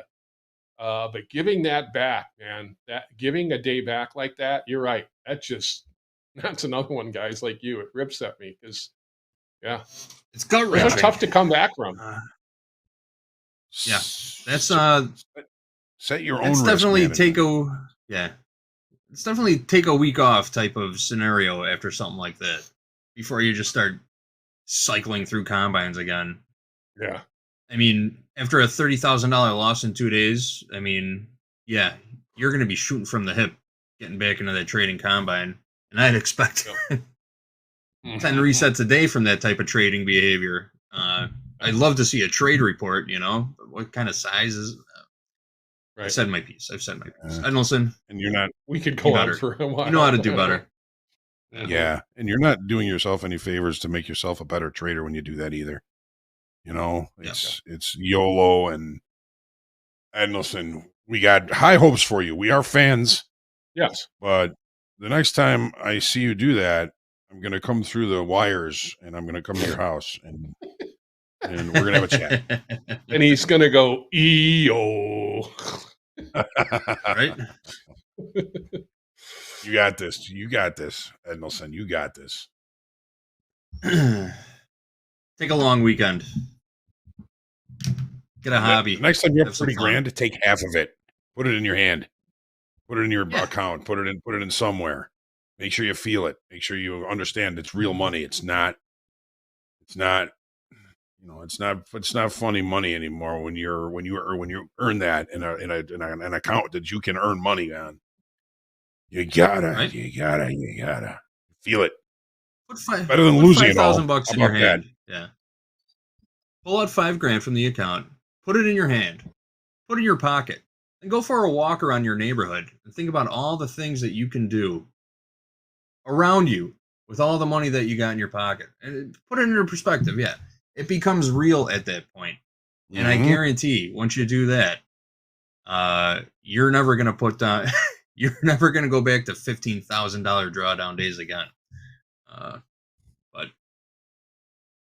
again, this is not trading. This is not financial advice. This is just our humble opinions from many, many years of experience doing this. Yeah, JD, we don't condone walking around the neighborhood with $5,000 in your pocket too, by the way. You're a walking lick. Well, it depends on what neighborhood you live in. I probably wouldn't do that in my neighborhood. But that porch pirate will get you. Yeah, right? Feel it. Touch the money. It becomes real. And then the whole game changes for you. I promise. All right. Next up, Danny Simple Trades. Danny Simple Trades wants to know, how do you feel about placing one micro to get the feel of the market and then adding or reversing with bigger size? That's how you build an account. That's how you build trade structure. One trade at a time. Hoag's, one of Hoag's favorite lines is, the hardest thing to do is scale up from one contract to two contract. You're doubling size. You're doubling risk. You're doubling everything. So it's always good to start a little small, build a cushion before you start doubling up. But, Hoop, you want to take this one? How do you feel about going trade by trade, adding size, doubling your risk on a per trade basis? And, with that one, I've struggled adding to winners and just adding in the direction of a trade. I'm good at scaling in, scaling out, but I think you have to be in the right market to do that. And once again, what do we say? Directional days are the best for that. So we don't get a lot of directional days. So adding into winners has always been I'm not great at that one. I'll be honest with you. And I've watched some setups of I've watched Tom Hoagland do that, and that's a struggle one for me. I think I've gravitated to range barns recently, and I think that's helped me a little bit. But Hoag, that's a hard one, right? Adding into winners is, it's like adding into all-time highs as the market keeps going directional. That's not one of the easier trades, right? No. And adding to winners has always been something I've always struggled with as well. Hoop. Said it a bunch of times. What I think Danny might be saying here is, just to stick your toe in the water, throw one micro on just to kind of get the feel. And if you're finding you're seeing the market well, then maybe add to your standard trade size or whatever you're comfortable with. And, it's not a bad idea. Robin Dane says, the first thing you want to do is you want to, she likes to rack up a couple of small wins just to get her on this on the side of things and to get her kind of habitually thinking as a winner, right? So I don't hate that, but if I were to do that, then the one micro that I put on is usually going to be probably like the best trade of the day. And I'm going to wish that I had more on it. But I have no problem with it. And, I'll do that sometimes too. If I'm actively trading, I'll start small. And when I start to see the market well, then I'll get to my regular trading size. So there's nothing wrong with that. Right. Danny Simple Trades. Right. I think it's a good idea.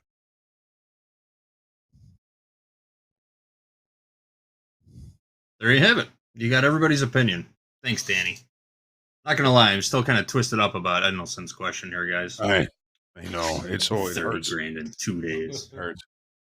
You remember that movie, Vegas Vacation?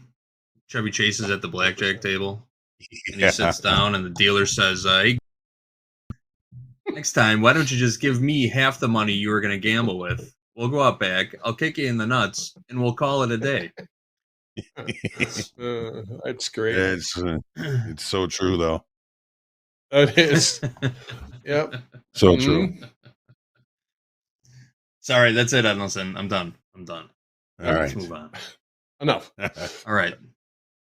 So, guys, earlier this week, we shared a story about a telecommunications SIM farm that the Secret Service sort of discovered. They found like 300,000 SIM cards running through like 30 different servers capable of sending, what did they say? They could send a text message to every single cell phone in the United States in under 12 minutes. And they were just spam text messages. I know everybody's getting them, and it's getting worse. I get them every day too now. Oh, yeah. But apparently that is not an isolated incident. We've got another clip with the Secret Service saying that New York attack was not isolated, and there's a whole lot more involved in this. Let's run that clip. Here's an update on our story from the other day. What they found in New York could be extended anywhere, and it's essentially, you're not following a culprit. You're just following pings as an investigator. Electronic safe houses were found in areas that surround New York City's cellular network infrastructure, according to officials briefed on the investigation. This started as an investigation into swatting calls against high-ranking U.S. officials. But what the Advanced Threat Interdiction Unit and other law enforcement agencies found was an operation capable of disabling cell phone towers, disrupting emergency services, and enabling spies, hackers, and organized crime. Foreign governments, criminals located in the United States, are using this network to run their organizations. That includes cartels. While the network is no longer a threat, the Secret Service is still trying to determine the motive and who exactly is behind it. But they're issuing a word of caution. This isn't an isolated threat. The idea that this is just New York is just ridiculous. People who can get into these systems and they seek ransom, they seek money, or they just seek disruption for disruption's sake. Bruce Jenkins with Black Duck, a company that identifies risk in software, says collaborative efforts between the private and public sectors can help to protect telecom networks across the country. When risks like this pop up, there's a way for one to communicate with the authorities and share that information.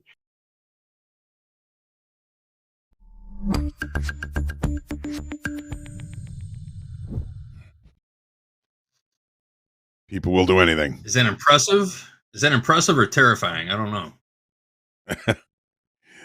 It's terrifying, really. What an It elaborate more scam. reminded me of like guys selling, when I saw that, and I think it related to us and our parents, was just like the back of the truck, the guy selling the cigarettes out of the back of the truck in Goodfellas. Yeah, right. Like that was a scam 50 years ago. Now it's just servers and chips everywhere. And I'm like, it looks way different. It's true. Hey, It's true. back near session highs here in gold, GD. We are. We're PPU picking coming? up. $12 from all-time highs. $12 from all-time highs. What did I say that all-time high Resilient was? market, Hang on, man. I just had it. 38.24. All-time high in gold, 38.2460. That is correct. Thank you, Hoag. Yeah. And silver is just screaming. Let me refresh my platform real quick. We'll check in on the tilt. And we'll hit another question or two. We got about 10 minutes left here. All right, 52% short in gold. 51% short NQ. Crude oil is paired off. 51% short and 56% long in gold. Still ticking higher. One tick at a time. JD, one thing too, I saw a couple people chime in chat about house cattle and, well, hogs is the focus today. So quarterly hog and pig report was yesterday. Was kind of actually friendly. So market gap opened up higher and it's kind of drifted higher all day. That's the chart you guys are seeing up there now. Okay.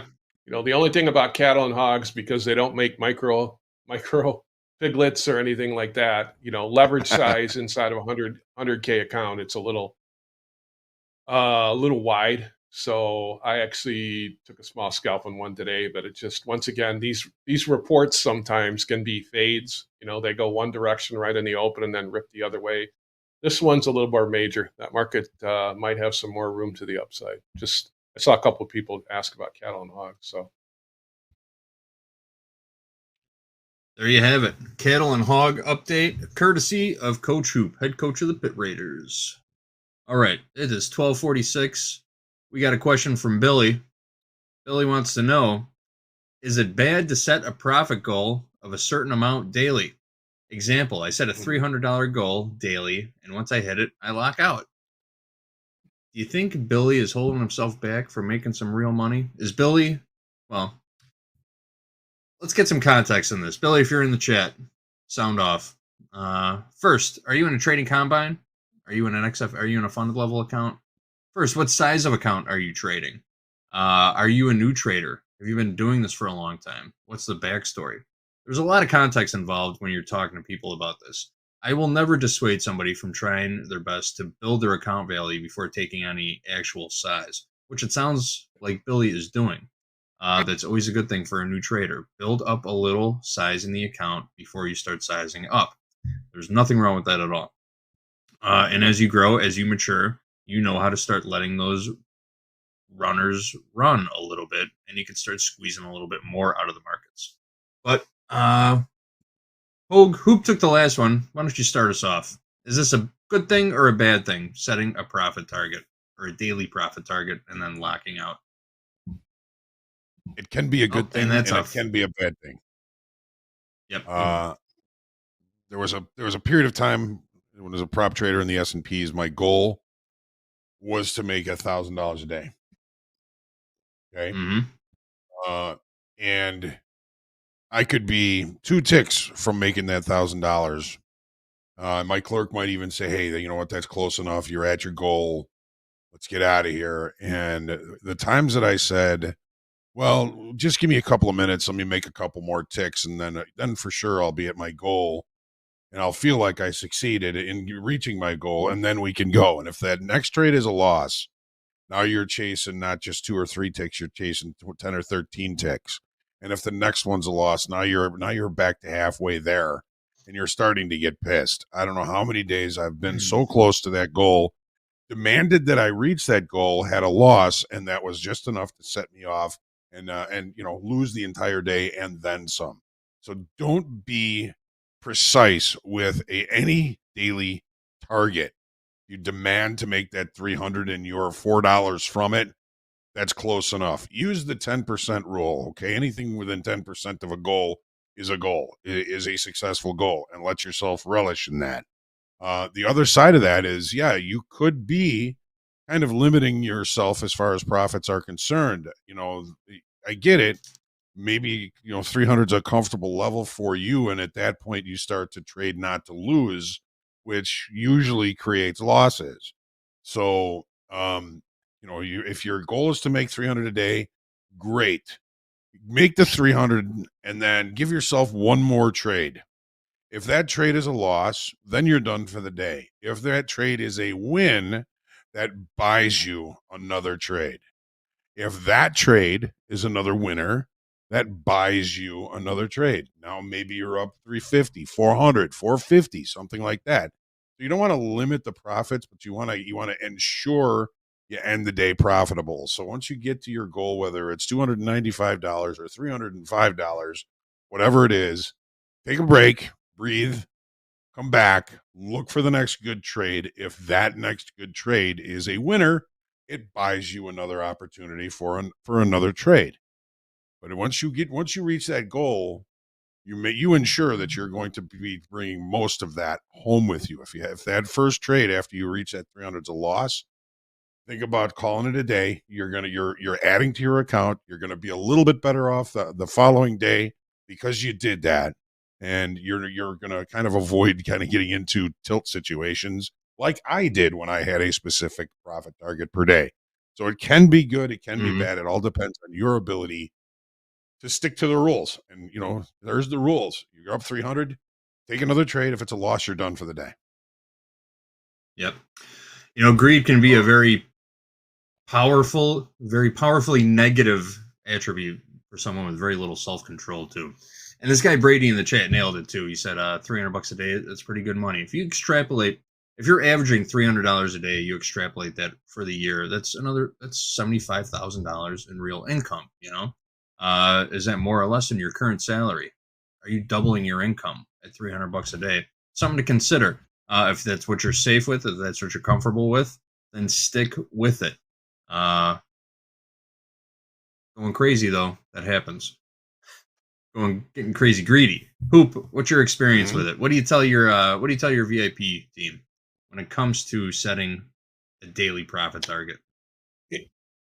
It's such a fine line, right, Hoag? I think that's the best way. Like you said, if you want to go with a daily target goal, once again, I'm you have to go with your strategy, but that on-off switch is the one that is just the hardest, right? Whether it's in profit or stop loss, right? So I like Hoag's theory there of if you're seeing the market good, okay, you say, well, I'm just going to shut it off. Well, I think, Hoag, we used to see a lot of guys like you're reading the market and you're really good that day.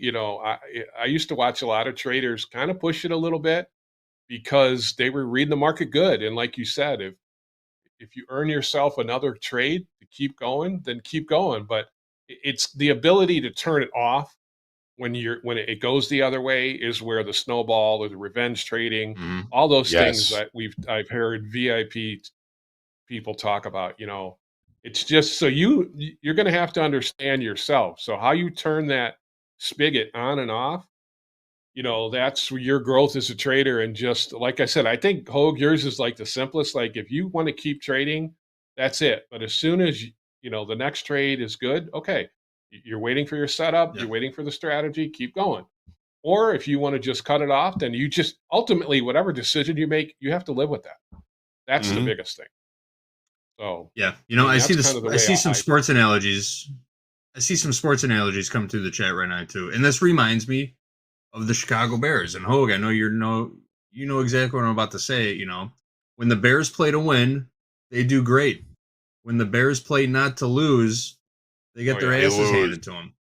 Yeah, and they lose bad. So yeah, make that determination too. Are you trading to win? Or are you trading not to lose? It's a different mindset. Yeah. But I hope that helps you out. We got 2 minutes left here, guys. You want to talk markets or try and take one more question?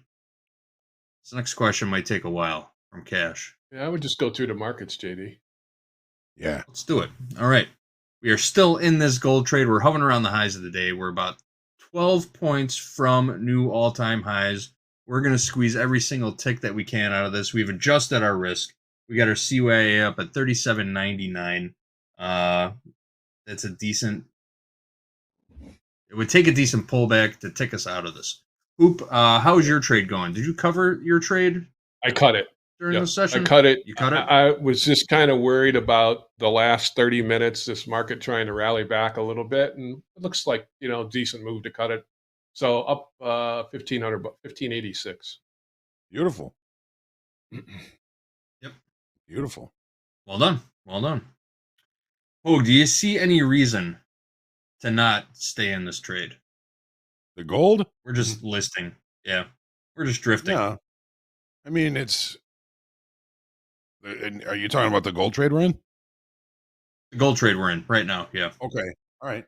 I mean, yeah, I like the idea of squeezing every last tick out of it, but if it was an orange, we'd be pushing pretty hard right now to get any more juice out of this. A little bit of, and, by all rights, in there. Yeah, right. By all rights, I mean the market it's past its regular trading hour session, but it's holding at the highs here. It's not really pulling back that much. We've held it this long. Let's give it a little bit longer, and we'll see how this plays out. I'm okay if it comes down and hits our stop. Let's see what happens. All right. Our stop is in profit, so we will be adding more to our bottom line, even if it runs against us by about $100. Yeah. All right, guys. That's it for group coaching. We'll be back again on Monday to answer more of your questions. Coach Hoag, thank you both for being here. Always appreciate your time, your trading knowledge, your wisdom, your experience, your insights. We all appreciate it. Thank you to everybody in the chat for submitting your questions. It's always nice getting a feel for what you guys are talking about, how you guys are feeling in the chat. All right, we are going to step aside. Rising Stars up next. Our buddy Jimmy McGee is back. You remember him. He's a studio musician. He owns a music shop. He's a trader. He does everything. He's coming in. He's going to be hanging out with Jack and Dolby Time for an hour. They're going to be trading it up and doing all the cool stuff. All right, guys, we're going to step aside. Rising Star coming up next with Jimmy M. Topstep TV. Let's go.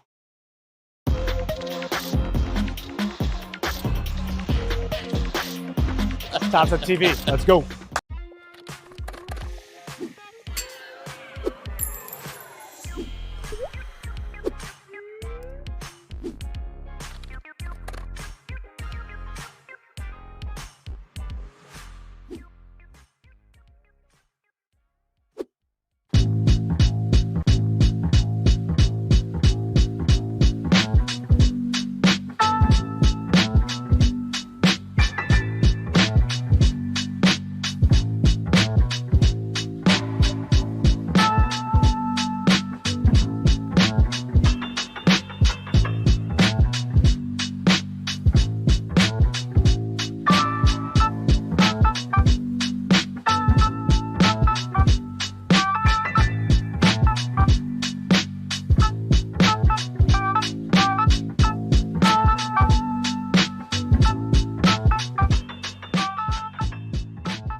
Futures traders should know and understand what open interest is. Open interest, quite simply put, is the number of outstanding contracts in a futures product. Why is it important? Open interest can tell you when money is coming into or being pulled out of a specific futures contract. Now, how can you use that to your advantage?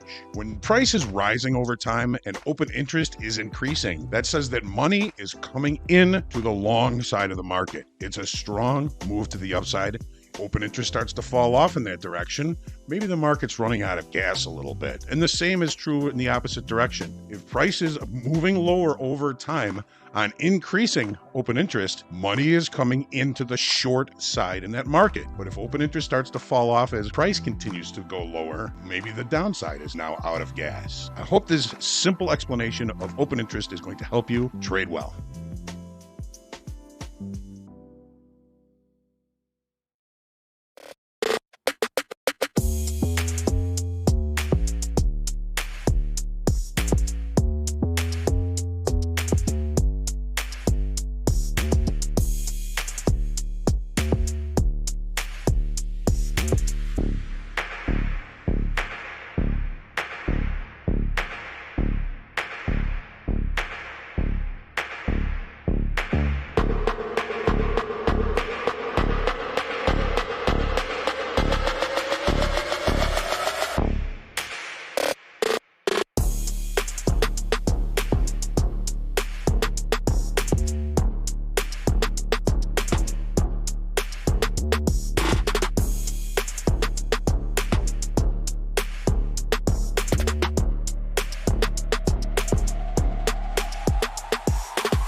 Hello, everybody out there. Welcome to Rising Star.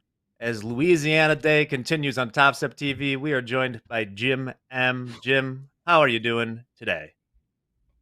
Great. Beautiful sunny day here, man. Yeah, you're as well. And Dolby on that lovely, you look like you're taking your passport photo right now. Just a perfect gray background, Dolby. Truly, yeah. What are you I'm taking lessons from Carlos P on backgrounds. We're just going with beige white from here on out. Lovely stuff. Well, Jim, thanks for joining us. Jim is, of course, a musician by trade, I understand. Yep. Yeah, I've been What's the weapon of choice? Oh, primarily. Oh, yeah. We that was wild. Do that again. Yeah, wait. That's like. There we go. It was like Got some fractals. charts.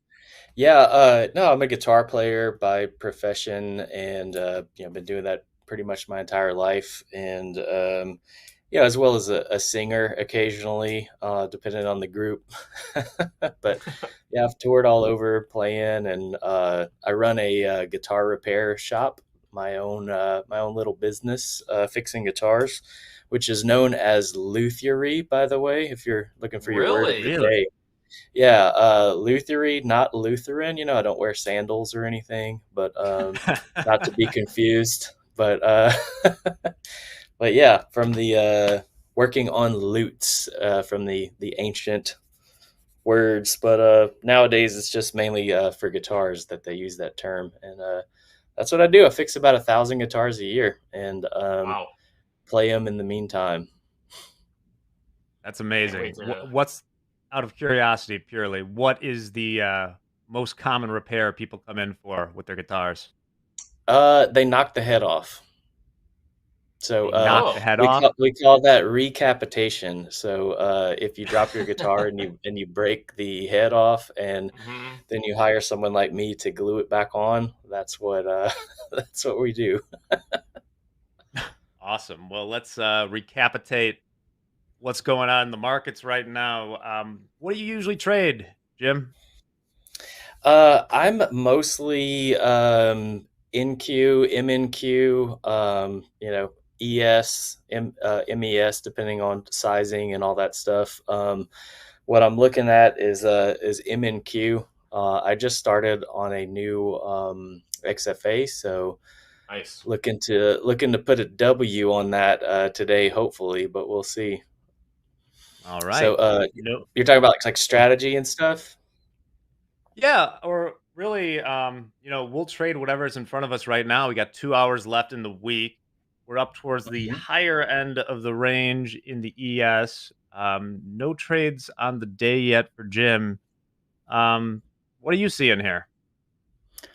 Well, what I'm looking for, my primary setup is I'm looking for a trend line break and a cross of the stochastic RSI, which is down there at the bottom of my screen. So pretty much those two things. And as you can see, I've drawn a rising wedge here. So I've been big in the education space this year. I've been just reading books constantly, and one of the most recent ones was just some classical charting and stuff. So I've been throwing that in a little bit. It's not primarily my entry model, but what my entry model is a break of a trend line. Like, for example, I'm looking for shorts today, and I'm looking for a break of a trend line, an upward trend line, and then also for the stochastic to be crossing from the top here. Whenever it crosses 80 downward, that's my entry signal, and that's for my shorts. And for the opposite, I would be taking the cross up over the 20 along with a trend line break. So, for example, this morning, this little move down here from here, whenever that broke and I was crossing the 20 down here, that would have been my long signal. But I was kind of pacing myself today and wanted to potentially hit something while we were on the show. Ideally, you have no idea how much we value that. Jim. It's so true. Dolby, it's so true. The bane of Dolby's existence is people scheduled to be on air, and then 5 minutes into the session, it's like DLL or something like that. Yeah, locked out. Oh God, we get it. They're we like, get yeah, it. I hit my limit at 7:34 this morning, so I can't. But no, I was pacing myself, man. One of the good things we talked about last time that I was on is I really like trading consolidation. So my best trades and my best days are where we're consolidating, where I can take some moves both directions, or I tend to be short bias, but what I don't want is for the market to be doing this and never retracing. Like that's my losing days all the time. So I feel like we're in pretty good shape for today, but I'm going to go ahead and wait for that proper signal, which I suspect we'll get pretty soon. Excellent. Dolby has the keys to the house account. Anything you're seeing here, Mr. Nick? We're in a nice range per usual. It's just the ranges have been so much bigger today and yesterday. We're talking like hundreds of points instead of like 75 or 80. So I think the volatility has been really nice. Probably a little bit of a wake up call for some traders out there, getting this like kind of old school NQ volatility back. But it seems like it's here to stay. So looking for these ranges and big round numbers. I think you were talking about potential short ideas up here, Jim, around the 700s in the green room. Is that true? It looks like a kind of hot level right now. Yep. I mean, ideally, what I would like to see is a sweep of some of this liquidity that we see at about 7:30 on NQ, and what I'm guessing we're going to pop up here, take out some of that, and get everyone excited about longs, and then we're going to dump off this last hour of the day. But I love I that. might be late. It might be happening now. Painful. And sounds like everybody would hate it, which is probably a great idea. So we can get some bids or offers in there. Yeah. As I said this morning, I think it's going to be hard for this to break. I look at the ES, but it's usually similar in the NASDAQ. The 60, was it 703, kind of the high from this morning. Just because it's Friday, so we got weekly options expiring, or 70% of the volume or something is 0-date options. And we can't have those call buyers be too happy up there. That's not the way this stuff works. That is right. All right, so we got some offers in between 7:10 and 7:30. See if we can get a pullback. Dolby down to business as usual. Put some orders in, see what happens. So Dolby, were you on with Jim last time? You guys, I do believe both in actually. bands? Yes. Okay, so I don't want to be repetitive here. All right. Yeah, I asked Jim who his favorite drummer was, and I believe it was the drummer for blanking, singer-songwriter, solo guy. I can't think of his name. Really deep voice. You asked the guitar player what his favorite drummer was? Favorite drummer he's played with. Okay. Yeah, exactly. Yeah, my favorite drummer I played with was Leonard Cohen's drummer, Raphael. yeah, he's fantastic. Cohen's drummer. What a monster! Yeah, those studio guys are no joke. Absolutely no joke. Yeah, for real. Actually, I got a show 15th of November. Whoever's in Chicago, come on down. Yeah, where are you playing? Playing at the Live Wire. One of my favorites. Like 4 blocks from my house, and they have a house drum set. As a musician, that is pretty much the dream right there, Jim. That is the dream. Oh yeah, man. We played in tour in Chicago in 2023, I believe. So if you know that Wilco album where they have the 2 big towers on the cover, Yankee Hotel Foxtrot, baby. Yeah, Yankee Hotel. So the venue we played, I'm forgetting the name of it, but it's House of Blues. It's right below Blues. There. House of Blues. No, it wasn't House of Blues. It was a 2-story 2 or 3 story little venue that was a rock club, and it was right below those towers. Because I remember going, I was like, "Oh my god, this is my favorite band!" And look, I'm standing right here. Like, Gotta be House of Blues. it's That's the so only cool. venue down there, right, Jack? That's 2 stories, 2-story venue by the corn cobs. Yeah, the name's unimportant. What are those buildings called, Dolby? Like the Mariana Towers? Yeah, Mariana Towers. Yeah, also known as. Have you ever corn been cob inside building. them? I have. I think I've been in one unit once. They're pretty bizarre. That's what I would think. Really short ceilings relative to modern times. Also, they sent a car off one of the balconies once. I forgot what action movie it was, but they sent a car back in like the 80s off the corncob building into the Chicago River. I bet Hoop knows the movie. Gnarly. Yeah. Man, So you know, we went to Madame Zuzu's tea shop there too, the Billy Corgan's Billy tea shop. Corgan. I haven't been because it's up in Highland Park, I think. It's pretty far north of where I Mhm. live, but is it worth checking out? It's really cool. Yeah, it's super cool. It is vegan though, so if you get the eggs, it's not really eggs. It's well, yeah, The tea, something tea like and coffee was great. I dig it. I love Chicago, man. Oh, it's the best. It is the best. So look, Yeah. there's offers in here. Are you offering with us? Or are you waiting for some confirmation? Jim, get frozen? Oh, you're still there. What's that? Cool. Oh I no, said, I'm you gonna offer if we get above these 700s? I'm waiting for my signal. It's it's going to be up there, but basically the main thing I'm waiting for is this RSI to pop back up, and I really, it looks like we're going to get this pop. So yeah, it's going to be up here where I'm going to take that short. Cool. Just a Here we little go. slow moving at the moment. We'll take a quick walk through the markets real quick. ES is up 0.5% today. NASDAQ 0.25%. Where my Russell at?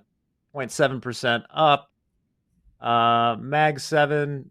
Tesla's up 3.25%. I'm obligated to say that it just always does whatever the hell it wants. Otherwise, nothing, kind of a mixed salad for the Mag 7. And we're at 4.19 in the 10-year yield. Nothing to write home about. Jim, I hear, so you've toured all over the world, right? Yep. Yeah, we were a lot of European stuff. The band that I was playing with, Brother Deej, had a song in Django. It's like Tarantino had discovered him, and it was kind of the big song of the movie. So he got really big in Europe, but not so big here. So it was kind of like small tours here and larger tours there. That has to be pretty weird. What was the most experience. unique place you played in Europe?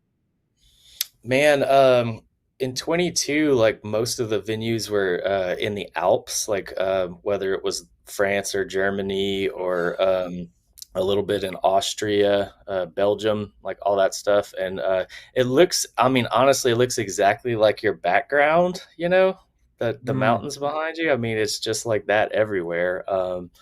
So that was really cool. Austria was a great place to play, like super enthusiastic crowds.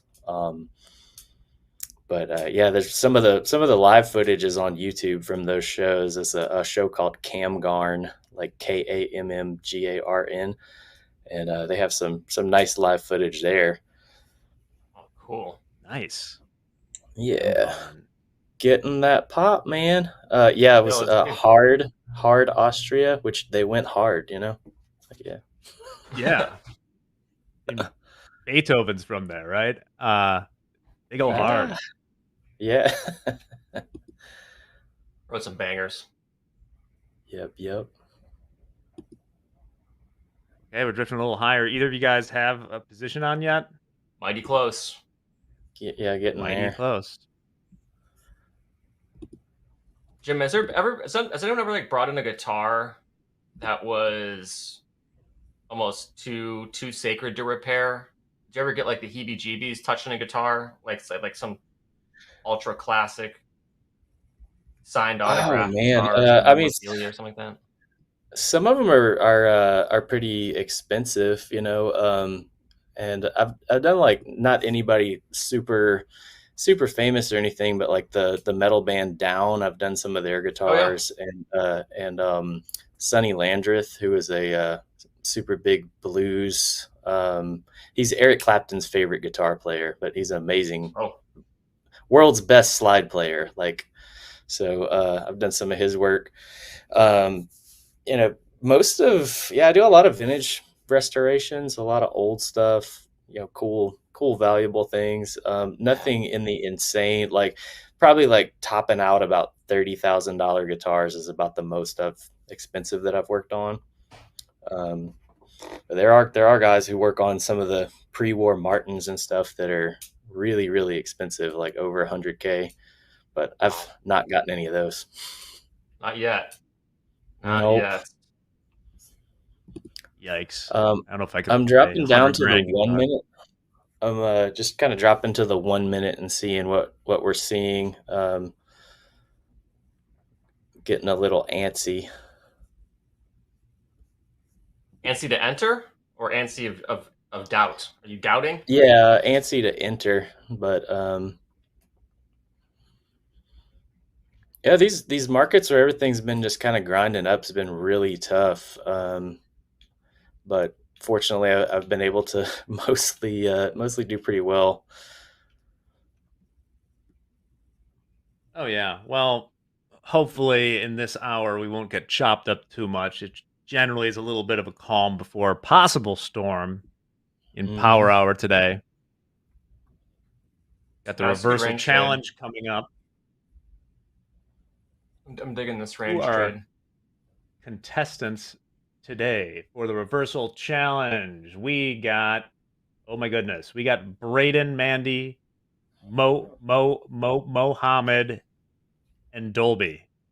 Wow. The reversal challenge today. Wow, Remember to stuff. switch from the live account to the sim, Dolby. Oh, it's true though. We're not risking real capital the last hour of the day, chat. We'll absolutely be in a practice account trading simulated funds for fun for Friday or on Friday. Chat, are you sad that the weekend's coming because you can't trade? Let us know. Man, we almost got filled at 7/10. Oh, that was a close one. That was a close one. Horseshoes and hand grenades, Dolby. Game of ticks, Jack. It's a game of ticks. Yeah. Well, there's always something to trade, even on the weekends, Dolby. Yeah, what do you trade for, Jack? I don't. Although I was thinking about those, you know it's coming eventually. Everything's going to be open basically 24 hours a day. I would never sit down and trade it, but I have cursed my luck sometimes with not being able to hedge or cover certain options positions based on something that happens during a weekend. So that would be nice, but it would be nice. You're going to sit down at 7:30 a.m. on a Saturday to trade Oklo or something. I pity your Hell soul. of the weekend. Hell of the weekend. 7-day work weeks, Jack. Just trading every day, baby. Are you guys familiar with the 996 work week? It sounds so familiar. Yeah.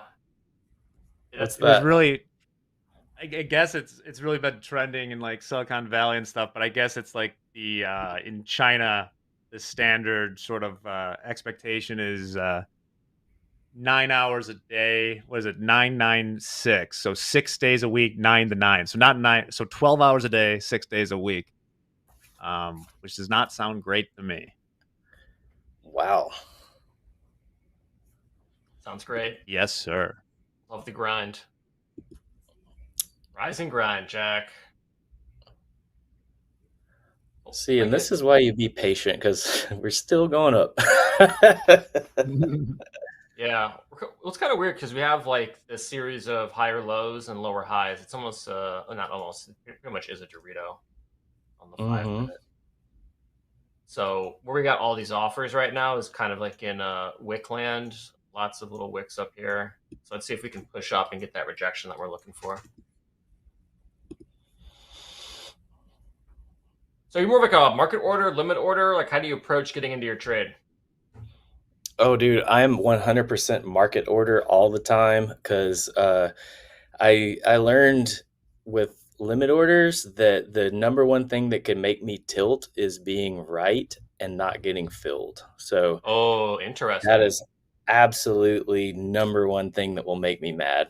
So it's market in all the time. That's good that you know that, though. How long did it take you to learn that missing those orders would just send you? Whew, man, I've been trading like 5 years, so I got profitable in year 3, and somewhere around there, yeah, like so 2.5 years before I figured that one out. Mm-hmm. Yeah, there are like hard and fast rules. It's a lot of times up to the trader's personality and like what they can tolerate and handle. It makes them comfortable in front of the screen. So for some, like it's funny because like for me as a range trader, market orders that means I'm on tilt. That means I'm chasing. Oh yeah. Yeah, it's like the exact opposite. Like, so I really try to stick to limit orders because I'm just trying to trade those ranges, and ranges are going to range or they're not. So, whether What do you do if you miss one? You just you wait. Take a lap. Yeah, Dolby Right, also scales in. I think it's more of you kind of account for that, Dolby, by scaling, right? Yeah, I mean, the people that are one in, one out. I don't miss as often, but we do miss though. Like this does miss. If you don't get hit on the first one, yeah, it's going to be unfortunate. See, I'm old school from bonds. Is I'll always start trying to get a price with a limit order. Like I want to get hit or lifted, but if I don't feel like I'm going to get it, I just get in. Mm-hmm. All right. Well, we're in. We're in one. 24,710. Trying to work this high. With Jim, trying to see if we get back to within range here. So short one, 24,710. We are in. It is Friday afternoon. This is either going to be a great idea or a not so great idea, but we'll all do it together. That is correct. So you're just short one MNQ? Oh, yeah. We are offering one every 5 points up. So 715s to 730s. We got 4 more contracts looking to get filled. And we'll put our stop at probably 750. There's number 2. Kind of breaking out there on the ES from the previous highs of the afternoon. I'm still looking above at that 67.03 highs of the day. I don't know. Always get a little nervous fading a Friday rally. And I don't know if it'll turn around there again, but I think there'll be a rock fight, as we've been saying. Oh, that wasn't me. That was you, right? That's me, yeah. I'm taking a speculative start.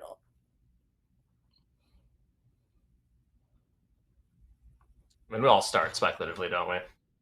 Mm-hmm. Mm-hmm. All right, got our stops in, got our offers in. Cool, let this ride. All right, feels good to have a position on. 17s. That's what people came for, also, Jack. at some point, I think we have some photos that you shared with us. You might have to take a look at them really quick. I need some explanation. Oh, yeah, go for it. Oh, man. Look at that hat. Cool. Jeez. Is that so stylish? Is that a Topstep hat? It's so bright and shiny. That is a Topstep hat. Man, yeah, I was so happy to get that in. And I took a photo and tagged TopstepTV and Michael, and so yeah, that's from last weekend. We did a little 80s and 90s tribute show. I run the 90s band, and so yeah, I had the Topstep hat on all night for the show. The little sparkly on the front looked really good with all the lights and stuff. So that's sick. Dude, awesome. Yeah, man. It's a good time. What's the song? So when you're doing the 90s cover band, what's the song that kind of brings down the house? Teenage Dirtbag is a favorite. Smells Like Teen Spirit, of course. Mm-hmm. We do Hit Me Baby One More Time. That with as a rock song is really real solid. But yeah, we got a nice curated list. Like this little cover band thing has been going since 2010, so we've slowly figured out what people like over time. Creep by Radiohead, always good. Classic. Yep. Do you any Creed? Not yet, but we're working on it. Actually, my original band has a song about Creed, which is about the two of our members met them, and so it's it's an interesting song. It's kind of funny, but it's not out yet. But it will be. Maybe next time I'm on, it'll be out and I can share it. But that'd be funny. Yeah. I don't know why you're laughing, Jack. My Own Prison was a good album. That was a solid album. I'm smiling because we're having fun together and it's a Friday. And you know I ask for this every day, but in chat, if you are Scott Stapp, please, we'd love to have you come on Topstep TV. Dead serious. Yeah. Sonny knows the guitars. They like have dinner and stuff together. They like live like in the same neighborhood. Okay, so we're just like a few connections away from making this happen. Couple degrees. Not even that bad. Bringing it back to the trade here. Currently short 24,717.5. You're short 4 micro NASDAQ. Hanging in there. What'd you get filled at, Jim? Where you at? I'm adding to it. 21s. Let's go. Yeah. So if you look on my 1 minute chart here, I did get my setup. I'll go ahead and delete these trend lines, but the thing that I was looking for is a trend line break, even if it's the small one here, and the stochastic crossing downward. So that's plenty enough to get me in, and just going to kind of watch it on the larger ones. Cool. Who's your favorite male vocalist from the 90s? Grunge genre only. Chris Cornell, man. Yeah. Jeez. Can't beat Chris Cornell. I'm a big fan of Alice in Chains in general, too, but all that stuff's a blast.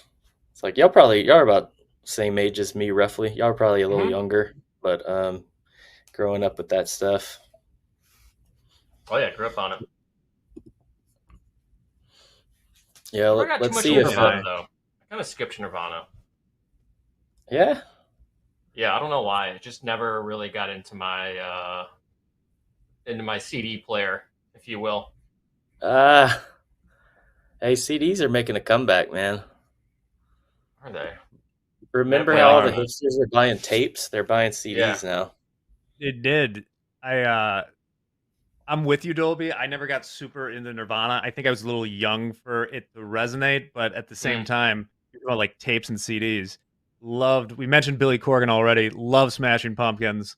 Same. First, I used Coconuts coins. The first 2 albums I ever bought, one was a double tape, Melancholy and the Infinite Sadness. Legendary album. And then the CD version was cheaper. I didn't have enough money to get both CDs. Offspring Smash. Oh wow, yes. You guys can guess about what time I was 11 years old. I wanted to do Bad Habit as our mother-son dance for the wedding, because that used to be a song that we would get stuck in traffic to commuting. I thought it would have been a banger. It's a great song. That's nice. Yeah, it's good as family. My mom used the same song for both mine and my brother's wedding, which I thought was kind of funny. Just like if it works, works. That is pretty funny. Did this once, do it again. I'm seeing some weakness up here, man. I think this is about to drop. It's not really accomplishing anything particularly well right now. Not yet, but I think it's getting ready. I think it's got to do that last big run up real fast, and then it's gonna. As long as that run up is below 750s, all for it. All for it. Of course, I always think that on these Fridays where we just grind up all day. Yeah, right. I could very well be Yeah. wrong. Oh, bet no till you bet. See what happens. Oh yeah, Q101 was shit. Oh yeah. Q101. 94.7 and Q101 was Q101. around So good. for a long time. RIP. Mm-hmm. XRT Great is radio still here. station. That's all I listen to. Listen to the radio. Actually won tickets to have- U2 off of Q101. Nice. That was good. You know, Dolby, Nice. for a very brief time, we had ads on the radio, XRT for Topstep. Get out of here. Did you do voice work for it? I wrote the copy for it. It played on Ooh. XRT and the Score, so we met with them, but it was really funny. It was from when we were still a Topstep trader. Yeah. I got to see if I can find a recording of that somewhere, because I bet it's pretty cringy in retrospect. Probably. Go back to the vault. Some Google Drive somewhere. I'm sure it exists. Well, any other markets moving other than NASDAQ? NASDAQ is not moving right now.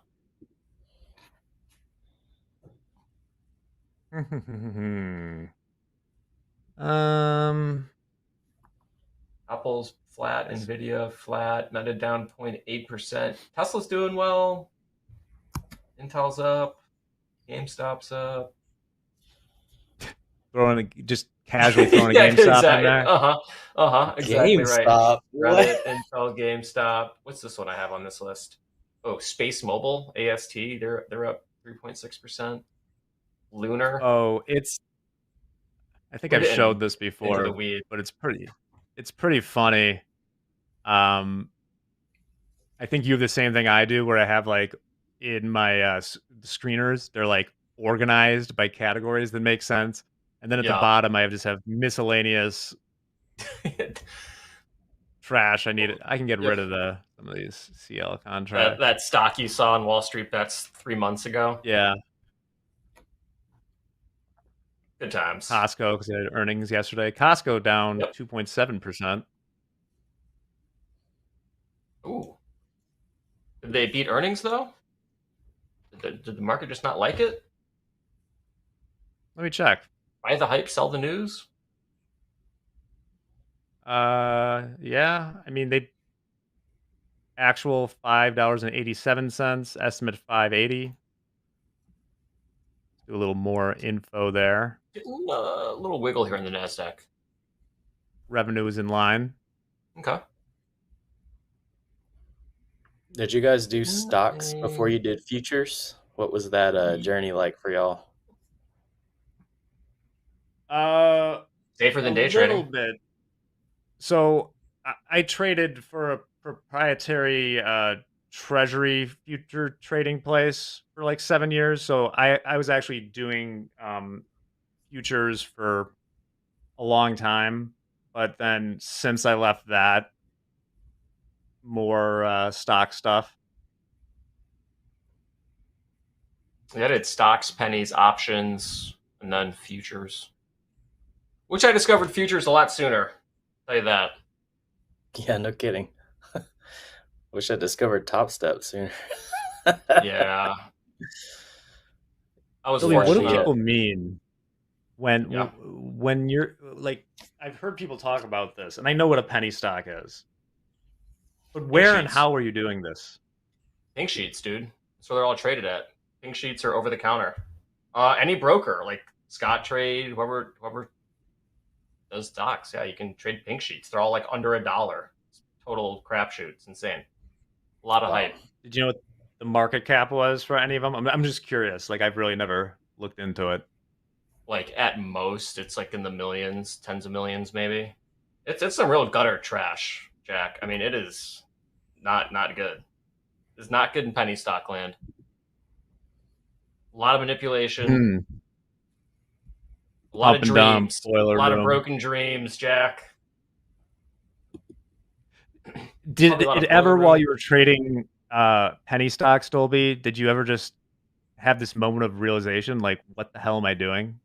Yeah, all the time.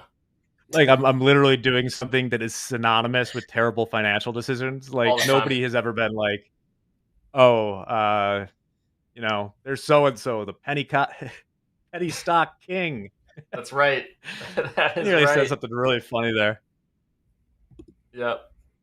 Nope. I'm a unicorn, Jack. There's no way. No way I would have lost money. I'm the special one. Yeah, Tim Sykes. He's like the only guy who really teaches any sort of strategy in penny stocks. I think that's mostly on the short side too, which I think you need like a large account to do. Almost got filled in our 730s here. This NASDAQ is still kind of just slowly bidding to the upside. I think it just touched our entry, but did not fill. Still a series of higher lows.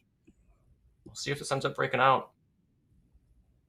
All right. While we're waiting on that, Gabe, we got some jabbing to get done. So let's jab. We do indeed, Jack. We do. Happy Friday, everybody. All right, we got a few jabs that we caught in YouTube chat today. Shout out to all the traders coming back day after day and sharing their story with us. We got Wisco or Wiseco. Today was my last day trading the XFAs. I got the email this morning that I am going to live. Happy Friday, everybody. Congrats, Wiseco. You are getting called up to the live funded account, the big leagues, as MP would say. Great work. We got AJ 5 green days in a row. Most drawdown this week was about $250 total. Journaling every day and not taking a trade until 9:15 to 9:30. Love the journaling aspect. Congrats, obviously, on a really hard week of work. 5 green days in a row, solid week, and kept that drawdown tight. We got Russell Westbrook. I love the name. Just passed my combine with that last move. If this dummy can do it, so can you. Let's go. That's an Shout out all-time to great Russell name. Westbrook. That's probably my favorite name I've seen in a while. We got the metal guy, Tim. 3 green trades in my XFA, up $1,300, locked out. 20 minutes total in time spent trading. Easy morning, time to chill. Great job there, Metal Tim. And then we got TDM trades, $500 in 5 accounts. Since I have blown so many accounts this week over trading, I am locking out for the day, trying to break the habit, the gambling habit, more of a mental handicap that's at the moment that he's running into. Not sure where that came from, but good awareness, TDM. Great job locking up today and trying to kind of break the habit in the moment and not go back for more. Next week is a fresh week. We got tick by tick, hard day Friday, up $7 and locked up. I included this one because I think that we can all relate to climbing back from either a red day and getting just above scratch or only getting a couple bucks on the day because you just didn't end up getting the market to do what you wanted to do. But I know that there's a lot of traders out there who would love to have a $7 green day instead of maybe what they encountered. So I wanted to include that anyway. But shout out to you guys. I'm going to send it back to you, Jack, Jim, and Dolby Time to finish out this segment. Thank you, Gabe. I was looking at Schwing comment. Short 5. Penny stocks move on chatter and hype. Yep. Sounds same way the Mag 7 trade, to be honest. Way less prestige. Maybe that's where I'll disappear too. Come the penny stock king, Jack. That sounds like a lucrative. Oh, I don't think I'll be the king. I'll just won't be prince? here anymore. Prince, maybe. Court gesture. We are short 5, 24,720s. Let's see. We had a big wick up there. Let's see if that wick was maybe a stop run. Maybe just pierced the previous 1 hour high at 733, and maybe some sellers will come in there. Like I said, we're kind of in the wick territory. Lots of little wicks up here. So let's see if we can get a sort of a sell-off. Only got about 20 minutes left here. Where's your stop loss at, Jim, for this trade? It's roughly up here at 24,800. I'm just doing basically a P&L stop on that. I don't want to lose any more than that today. This is a wide stop, sir. 24,800. Yep, super wide. Wow. I really don't like getting stopped out, so that's not to say I might not close the trade before it hits that, but I like to leave enough room that I'm not going to get stopped out on a wick. Got it. That makes sense. All right. Yes, we're hovering just below 6,700. checking in on options. Yeah, we're still. You guys might get a little bit of at least resistance here as we get the 6650 SPX level, which would be 6703. Jack, when you're looking at the options ladder, are you looking at like specific like round numbers that might be like points of psychology, or is it like a volume thing? What strikes are drawing your eye? I have an indicator that shows like where the gamma levels are, but also I'll look at the big round numbers too, even if they don't happen to be on there, especially 6600, which right now, I mean, here it just so happens if we go to my charts that 6600 down here is showing a lot of activity. Got it. But this is what I'm looking at. Okay, cool. Nice.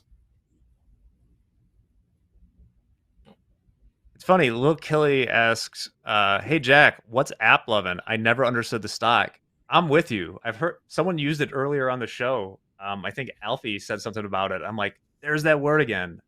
I don't know what app loving does. Do you, Jim? Dolby? Anyone? Never heard of it. Never heard of it. It was pretty bullish so far, but we'll see. We're starting to get some wiggle in the dome, so maybe find some sellers here. App loving. It sounds like Mick Lovin from Superbad. It's got a $230 billion market cap. What? What does it even do? Helps developers market, monetize, analyze, and publish their apps through its mobile advertising, marketing, and analytics platform. Oh, here it is. The 230 company's platform use advanced AI and machine learning algorithms. Here's your 230 billion, Jack. There's the words. Advanced, yep, we're good. All right, everything makes sense now. Okay, nice little pullback here. Let's see if we can continue this. Yeah, back I'm liking down what to I'm the seeing. 720s. Yeah. I'm liking this. I'm going to add to it if it goes green again. John Doherty, App 11 has a higher valuation than TikTok. Wow. Well, TikTok's valuation.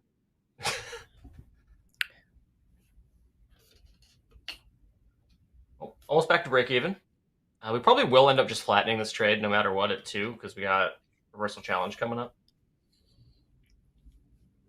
Man, I like hearing whenever y'all are talking about, oh, we got a big order over here. Like that's so helpful. Yeah, Well, I can't do it like Andre does. We do have. Whoa! Whoa! Wiggle. What was that all about? That was that news? Someone say something? No, I think it's just people trading. There was 1,300 ES contracts traded in a second there. The downside, somebody just went Leroy Jenkins into the bids there. Interesting. Okay. Game on. Remember, we are near quarter end is on Tuesday, and there is a decent amount of sell flow for rebalancing. Mm-hmm. Hopefully this continues down. That would be fantastic.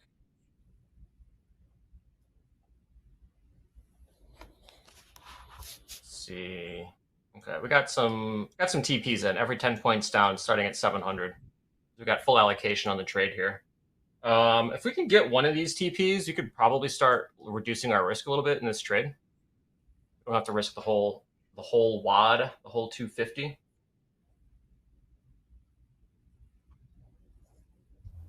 Valerie Elias says, Dolby Dime, how do you set your limit buys? Just 5 points apart. So just 5 micro NASDAQ every 5 points apart covers about 20 points. So if you're anticipating a stop run out of a range, you should get filled on 1 to 5 of those contracts, depending on how deep the stop run goes. Good momentum here. Nice read on this, Jim. This was all you, man. Nice Thanks. read. We'll see. We'll see if they don't come and buy it all back up. Yeah, it's true. It's not a win quite yet. I'm not but very confident, but yeah, it feels good, you know. I'm not going to blame the market for any poor choices. It did what it had to do. We had 20 points on the that's table. definitely- And people don't mean it to be this way, but that's definitely a pet peeve I have on air, is that if a trade's in the green, you sometimes get congratulated before it's closed. Yeah. Which is just the kiss of death. Sure is. Might even happen right now, Jack.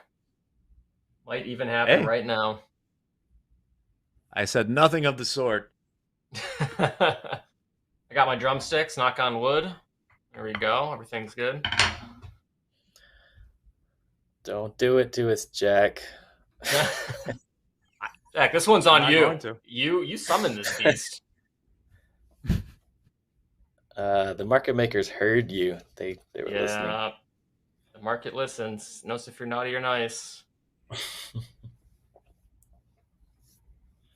Not thrilled we bounced at 700. Would have been nice if we could shoot down through that. Like my big run numbers to be failing, not supporting, unless we're long. How tight could we get this without it ruining the trade? Down to 170s, 740s. Okay. We're going to stop down to 742s. So taking about $50 of risk off. No, $30 of risk off. I don't know if market makers are watching this stream, Harrison. It might be. The interns might be. They want to know where that flow of 5 MNQ is going. Mm-hmm. That's another one of my favorite kind of traderisms has been, the market's after me. It's like, no one is after your 1 E-mini on Sim. Nope. No one knows it's even there. Market is not after you. We're after everybody.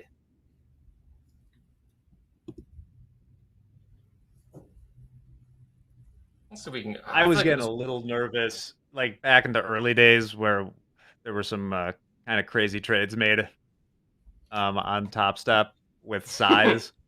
Yep. I'm not saying market makers care about it, but I do think that if you're trading 50 lots of ES, it may not be wise in real time to show live exactly where your stop is. I mean, who says? Who says? We like tilt. Tilt's good, Phenom. Okay, we're kind of getting a little bit more downside continuation here. Did not make a higher high on that pullback, which is kind of nice. And we still stuck underneath the lowest point of the highest candlestick. So this looks pretty bearish. Let's go, Jim. Jim, did you have a winning trade last time you were on air? I think you did. Yeah. Nice. I sure did. I'm feeling good. I think it's time to act confident now, you know. Mm-hmm. I think that little high was probably the last bit up before we make a little move down. Let's do a little move. And I'm not getting greedy, I don't need to take out low a day. It just, a nice little move down would be good. That's right. We don't need low a day.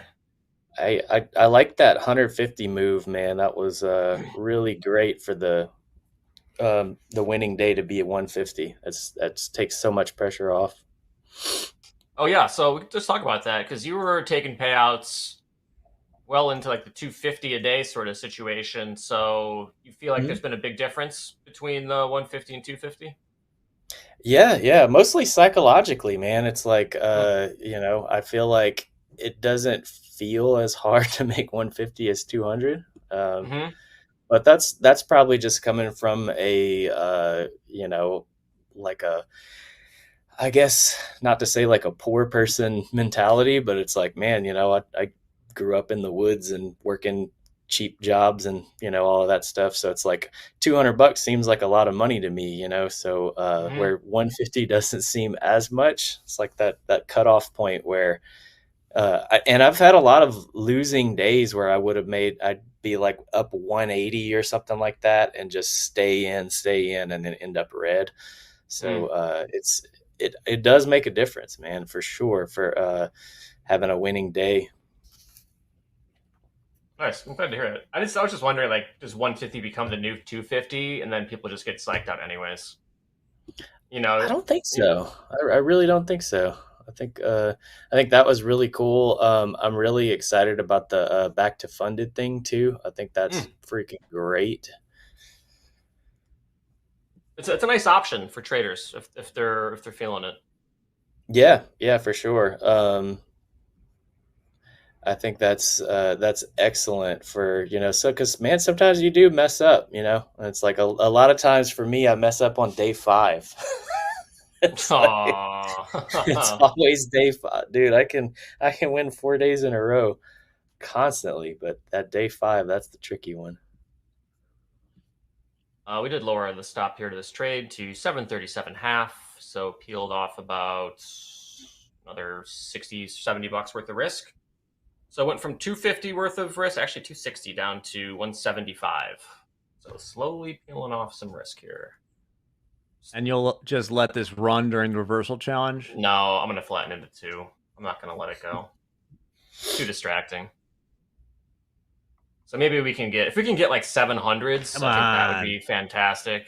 Listen, talk to the producer, Jack. Talk to the producer. Pull some strings for me.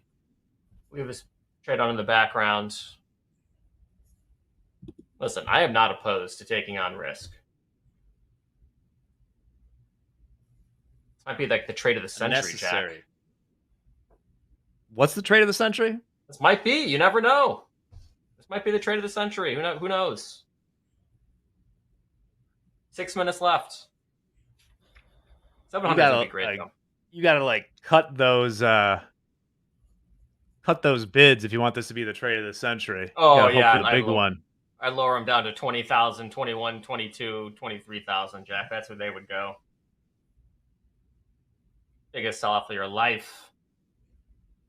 What's your opinion on this pattern day trading rule getting lifted? Do you think retail is going to get absolutely smoked and lose their ass trying to day trade? Man, 99% of people are getting smoked and losing their ass anyway, so I don't think it'll matter. Whenever I started off, I was in options, and that was a frustrating thing for me. I remember, staying in a trade because it's like, I'll get a pattern day trade, if I don't stay in. And so that definitely, I think it could be good for retail overall, but I mean, this industry is it's no joke, and it's hard no matter what. But I think overall that'd be pretty good. I mean, it's just nice to find ways to get started if this is what you want to do. When I first started trading, I knew, I was like, this is what I want to do 100%. And so anything that can remove barriers, that's great. Yeah. Okay. Nice. I'd still recommend people don't even mess with that and just trade prop to learn. But I would agree. The value proposition of prop firms, I think, is just way too high. I mean, you really have to have a lot of capital and a lot of confidence to be like working a personal account day to day. It's like a couple $100 bucks, scratch that itch. It's a pretty good deal. Trade someone else's money. Yeah, and there's a big difference. I mean, I've started a small futures or options account with a few $100 and given it a try, and it's a lot easier to trade the prop with a lot more drawdown and learn what you're doing. Yeah. Well, even still, like one trade in like a personal account, even if it's small, your stop loss could be $50 or $100, and that's like the entire cost of a month of screen time in a prop. Yep, exactly. Yeah. Oh, they put us on this view, which is my cue. Oh, my camera's doing the funky thing again. There we go. Our cue to say goodbye, Jim. It's a pleasure meeting you, man. You are one of the more interesting people that I have met, period. So anything you want to plug? You got any shows coming up? Man, I'll plug. We got a song on Spotify called Lady Jeans that's about Guess Jeans, the band Still Music for Humans. Nice. And I'll give a shout out to a couple of my trader buddies, Jay and Mitch and Jason. So aside from that, yeah. Hell yeah. Well, thanks for joining us, Dolby. Let us know how that trade plays out once you flatten it. But stick around. We got 1 more hour left in the week, and we're going to spend it doing some reversal challenge. We got Dolby. We got Mandy. We got Muhammad. And I see Braden, who I would never call Brandon, is in the green room right now with awesome background, great headphones. That's what I'm seeing. So stick around. Reversal challenge is next. This is Topstep TV. Have a nice weekend. This is Topstep TV, live from Vegas. Click like, click subscribe. This is Topstep TV. We'll be right back.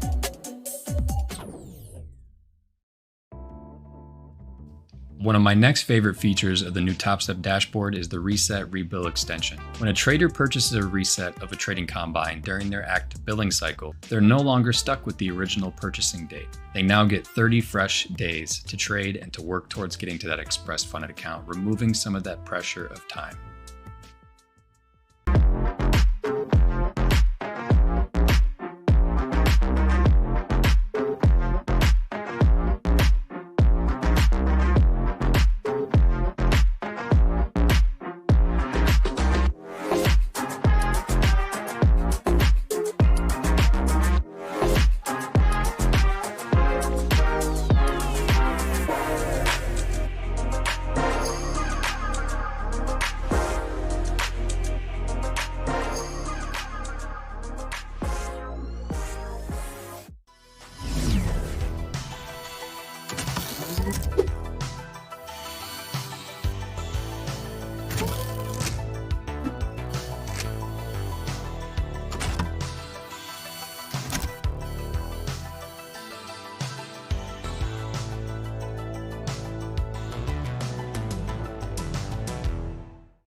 Let's get right into it. It is the last hour of the trading week. It is the reversal challenge. Who do we got today?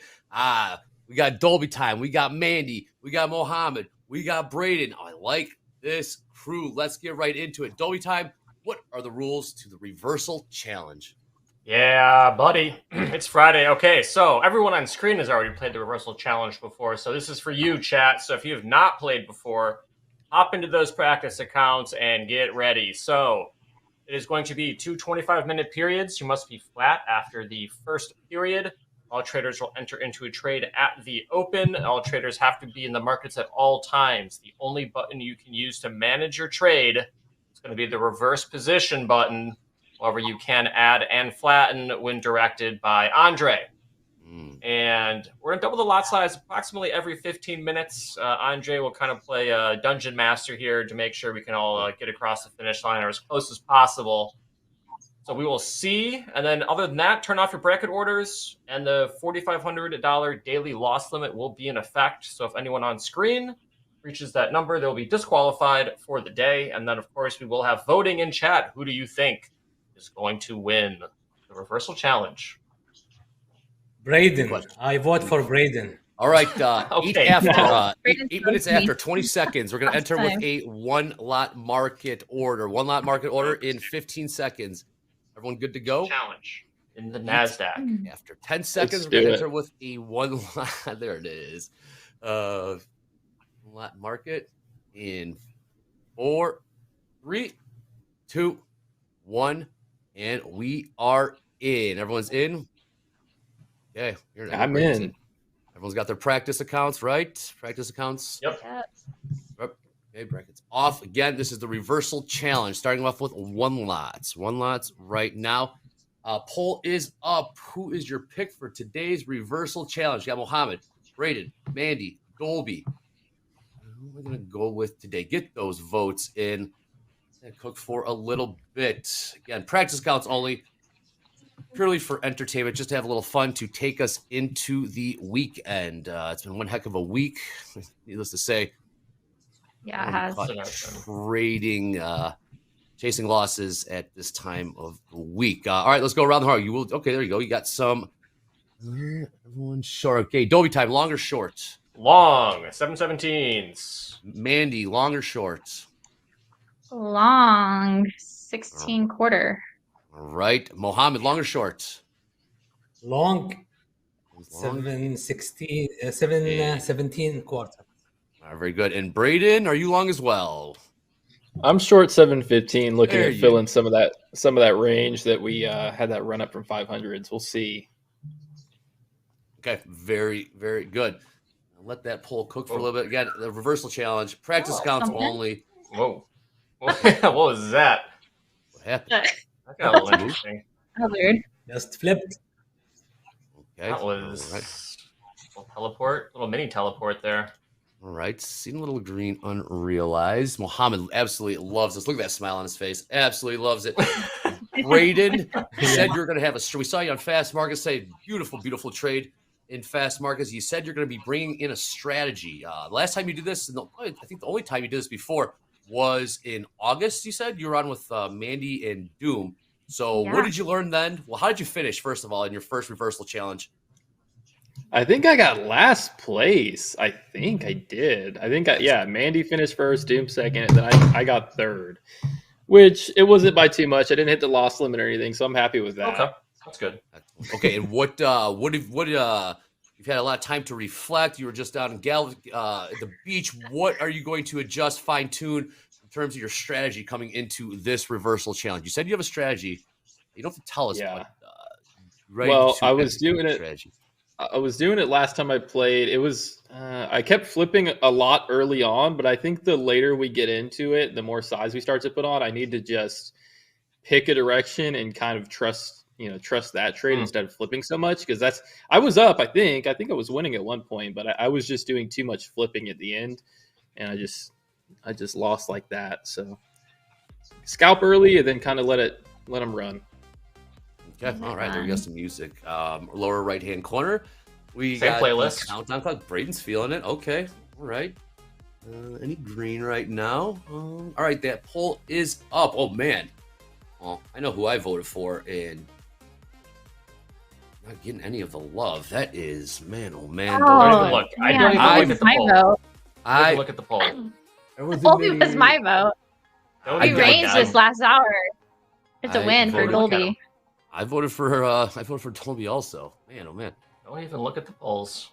Yeah. Okay. Well, it's pretty even there, Mandy. The lead. All right. So yeah, we can take down the poll. I think people have spoken. Man. All right, change a little bit. Okay, we are in a bit of a range here. Yeah, we are. So The market's very slow. Very slow. Okay. Let's get the result. All right. I'm gonna play this range. Getting some votes. Wow, at the end. 10% chat. It was just at 7. It was just at 7. So it came got some late votes in there. Mandy with 38%. Mohammed 26 with Braden as well. Okay, Mohammed. I'm sorry, Mandy. Dolby, you know that only 10% of the market makes money. That's true. Here you That go. is true, Mo. I'm one of Oh, That is there you true. go. Those are the 10%. Mo, like you. Like that. Here. I voted for Dolby as well. All right, do we have any realized Pinos? Move down a little bit. No one has just Mo. Mo has reversed. All right. Again, purely for fun, little entertainment, practice counts only for the reversal challenge. All right, well, while these traders are in their simulated trades, I am going to pick the above below, if that's okay. So what I'm going to say, I'm going to name what I think the price will be on the close in the NASDAQ. And you in chat are going to vote above or below. I am going to say 24,760. Above, below, 24,760. 760. Whoa, okay. Yeah. That would be high. Mo, like what you see there? Yeah, I think we can see 800. 800s. Mo's going to So 800s? Mo will be voting. Are you long right now? Mo is No. Okay, are you playing mind games with me, Mohammed? Are you playing mind games with me? There we go. Poll is up. Poll is up.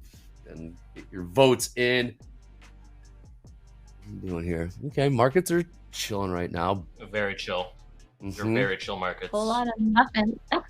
Wow. Basically right where I is not entered. playing. A 10-point range. Market is not playing. That's for sure. Not yet. Again, we're going to ramp this up to 2 lots in not too long. Then we'll have a halftime at the bottom of the hour, if that works, Andrea. And we'll go from 2s, and then we'll go ramp up to 4 lots. Then we'll get to 8 lots, and we'll take those simulated trades and take that into MOC in about 35 minutes. So kind of just a slow build up to the fireworks. Make sure you stay tuned. It's a lot of fun. Braden, are you loving this? Are you locked in? We'll be taking this very, very seriously. I like it. That's what the reversal challenge is all about, Braden. Yeah, I need to see some green so that I can reverse on something here. I'm trying to get some scalps here, but we can't even really get 10 points. Not yet. I think it's funny because we're all kind of stuck in the middle of this range. Yeah. All right, we've been in one lots for about 7 minutes right now.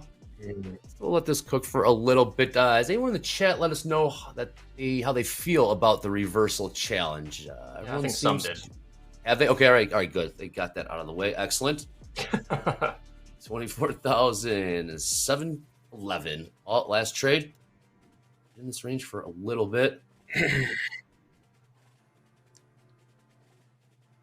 Mandy, there. Thank you, Bilbo. Thank you, Mandy. What is your strategy coming into the reversal challenge? This isn't your first rodeo. Seems to be conducive to your trading style. Quick in, quick out. Right now, they got you waiting a little bit. This must feel like Mandy. We have lost Mandy. We'll see if we can find her.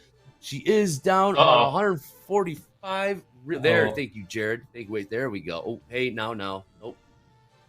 Use nice words. Oh, you guys. Mo and Braden, I have the exact same position on. Interesting. Really? Okay, Braden's feeling it. Braden yeah, almost identical. Same entry. Oh wow. Okay. I reversed actually. I was long and then I reversed. So as you can see, the realized panel is minus. Okay. Braden in Fast Markets was telling us he is going to be getting those meta glasses. Yeah. Looking forward to that. Yeah. I want to show. I know I'm on the 30th. They get released on the 30th, but Best Buy didn't open up till 10. But I'll definitely showcase them. I think I'm also on October 2nd, so I'll showcase them. So is this their second try at this? Because I remember they had the first ones that came out. It just okay. What is new or different? What's new or different about this time around? It really looks like. Almost like what Iron Man has in his movie, where he has the helmet and he can, he's just typing in the air, and it looks very, very futuristic. So I'm going to try it out. But yeah, Meta does that. They'll release like a pretty base version of something. They did that with the Oculus, and then they released a nicer one. So it's always best maybe to wait, not get the first style, and then hard pass on the first one. Yeah, and work out the bugs. They're not afraid to test it in the open market. Yeah. All right. At 18 after, I think we can do 2 lots. Let's do 2 lots. Everyone's good with that. All right. 30 seconds. We'll go to 2 lots. All right. Kill the poll. 58% are saying below.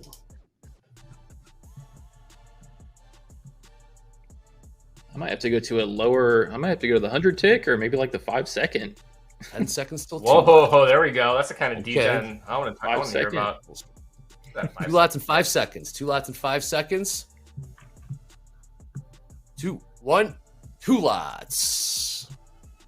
All right. Has anything changed? Anything? Destroyed my average. Terrible. Dolby. Pulling for you, Dolby. Terrible. Team Dolby here. Again, purely for fun. I reversed and lost $100 just on slippage. That's crazy. Well, that's Jack brought up this point in fast markets. He had a gripe about slippage in the reversal challenge. Yep. And I sure did. I know. Yeah. Yep. Always trying to change the rules. Part of the game, though. It's playing field. Yep. Them's the rules. Andrea, bottom of the hour, halftime. Yep. Okay. Last trade 24,721. 721. Any Mo? A little bit of red. Braden, have you reversed yet? No, I added into the short here. I think I'm going to see green in a second. Then maybe, I'm confident we'll see some green here, though. I like it. Excellent. Yeah, you did a nice trade this morning. Thank you. Really nice range trade. Almost a 200-point banger. Oh, wow. Yeah. Here we go. Here we go. Oh, okay, to move 2 points into the money. You Here sound we like go. This is it. Oh, man. 24,721 last trade since the reversal challenge has started. Low has been 710, and the high has been, call it 730s. 20-point range. That's how it starts. That's how it gets started here. Where's that vol? Where's that volatility? Man, I feel like I've been the cursed one. Every time I come on air, the volatility just dies. Just totally dies. Well, Mandy thought it was her, too, for a minute. 3 or 4 appearances in a row. I gotta say, those big events really gum up the close. You have like EPI or Michigan sentiment or something the following day. The market doesn't want to do anything. Exhausted. Last hour. This week is crazy. We got another crazy week. Next week, Tuesday, quarter end. Q3 ends. We also have all the jobs numbers next week. Tuesday, we got JOLTS. Wednesday, we have ADP. Thursday, we have additional jobless claims. And then grand finale, the main event, non-farm payroll on Friday. Make sure you tune into opening call. Get all the coverage of that. Right now, we are in the range of a range, Mohammed. You would think this is what you'd want to see in the reversal challenge. Well, slippage could get you here, Dolby. I've only reversed once. Has Mandy, have you reversed? Anyone else? I have not reversed yet. Oh, you're muted, Mandy. Known as Mohammed. I'm trying to get myself aligned with this range, and it's hard. I feel like I'm just stuck in the middle. Okay. Has Mandy hit Yeah, reverse it's really yet? There's Oh, there we go. What's up, Mandy? Okay. Mohammed. Hey, sorry. A little bit of unrealized. Okay. 708s. Can we get 708s? Look at this massive down move. 3 points. I mean, hey, I reversed green. Yeah, we got I some reversed at 17. Okay. That's the only range we get. 5 points. Well done. Braden's already given up on it. Again, I reversed again. Ooh. All right, we're at 280. Let's Look, see. no, All right, Braden. Now Braden's you're crushing it. starting to step on the gas here a little bit. Every $100 just reversed. That's Yep. the secret. Yeah. Lots. You can enjoy that 3 times and then we'll get screwed. Yeah, The right. market goes against you fast. One of my all-time Enjoy favorite. 10 points, 10 points, then before you know it. Yep. There's Just want a 30 little point runner. Let's Look at trade that cushion 24. for. Doesn't feel it, you know. The market feels it will stay like this forever. Oh. Yeah, the house account's still in that gold trade. so. House account long. Oh, what was that? House account's still long. It's another bell to bell gold trade long. 1 micro gold from Nice. 37.88. Last trade in gold 38.04. I think they're gonna take it Time to into size the up. auto liquidator. Yes, halftime in 7 minutes. Again, you're watching the reversal challenge right Come now. fast enough. Yeah, Braden. The best part is when we hit halftime, everyone's gonna hit flat and all at halftime, the bottom of the hour, and then you're gonna see the moves really start picking up, and we're gonna see housekeeping. Uh-oh, here we go up to Here we go. Mohammed. I have to. Okay, all right. We'll push higher here. Oh, also, let's see some simulated P&Ls in your practice accounts in the chat. Anyone beating Braden right now with a realized P&L of about $280? Anyone beating? Oh, yeah, I've got that. Oh, whoa, Mandy, Yeah. 316. Hello. 316. All right. She says your move. Anyone beating Mandy right now? Nice job. You catch the long up there and then reverse to a short. Yep. Right. Well done. Nice. All right, Mohammed's got the unrealized building right now. I remember the scouting report on Mohammed is he really likes to maximize that unrealized. We'll reverse George down 460. That's good. Rico up 460. Rico's won before. Yes, Twice he has. back to back, Rico's I good at believe. this. Yeah. It's very hard to do. I believe he beat Mo last week. Mm-hmm. All right, up 4. Last week was the first time I ended green in reversal challenge. 5 times, all of them I screw my account. Well, Mohammed, one of my favorite reversal challenges ever was, again, these are all practice accounts. Mohammed went through 3, if not 4, practice accounts in the same reversal challenge. He was just letting it fly, and it was fun to watch. You remember that one, Mo, right? You just kept reloading. Yeah. Just kept it going. Absolutely love it. Just the competitor Mo could not stop again. All right, Braden, you're locked in. Taking a little heat. You're good, though. How's my partner doing? All right, my partner's taking Not a little... great. You got this. Not great. Try to play in the range. Just doesn't want to play right now. Go to the We got upside. here long shorts, long short. Okay. I'll come up to the upper end of this range. There we go. Ooh, Braden went I'm from green FOMOing to into this. Reversal green to- long, I guess. All right, looking for the breakout. Yeah. No, break down. Uh-oh. All right, we're going to need the breakout here. Braden just went from green to red. Green to red. Still in this thing. Everyone's still in this thing. The name of the game is just to get to MOC, where we'll have those 8 simulated contracts. Yeah, I got. Oh, Rico's correcting you there, Dolby. Last 2 weeks, he's won. Yeah, I said the last week. That's when he won. I am well aware of his winning streak. One of the few who can do it. Rico Weeks in a wants to- row. Yep. Easy. Everyone is. I would love a so sell quiet. off. I just hope it sells off before this halftime, Jerry. I swear, if it sells, that might be killing blow. You short? It's out. Okay. It's out in a sell off. Here Yeah. we go. Oh, here we Come go. on. Mandy approves of this move. What even happened? It wiggled like a point. We got Looking the at anything we could get here. back up to 24,731. Again, purely for fun. Take us into You know the weekend. All right, let's try to test the upper end of this range.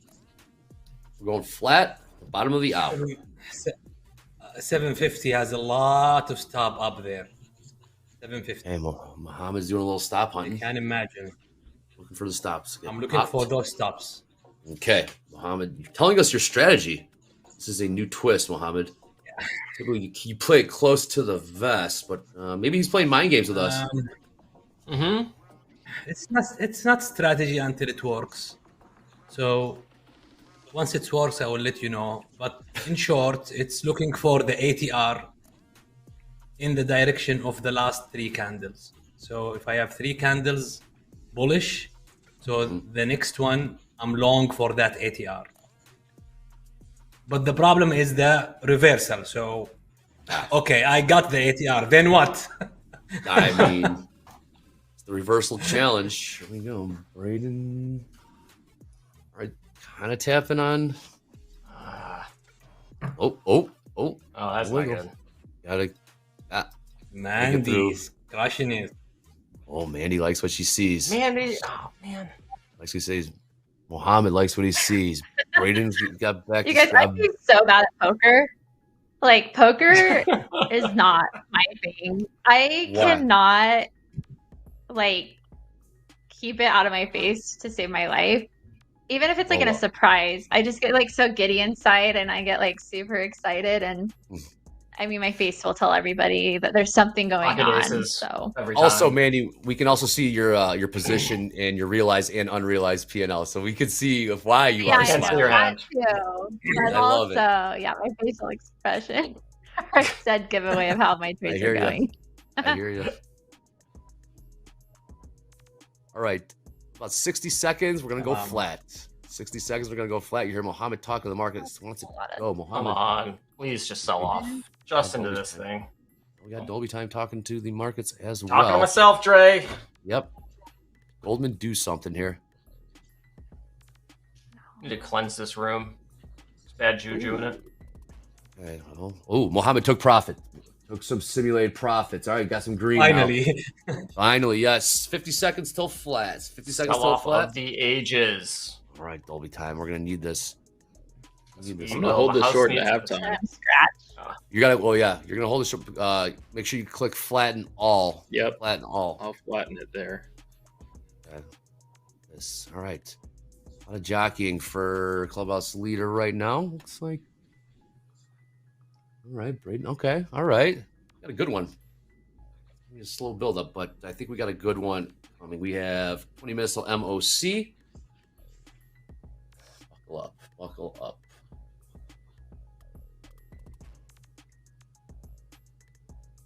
5 seconds. So flatten.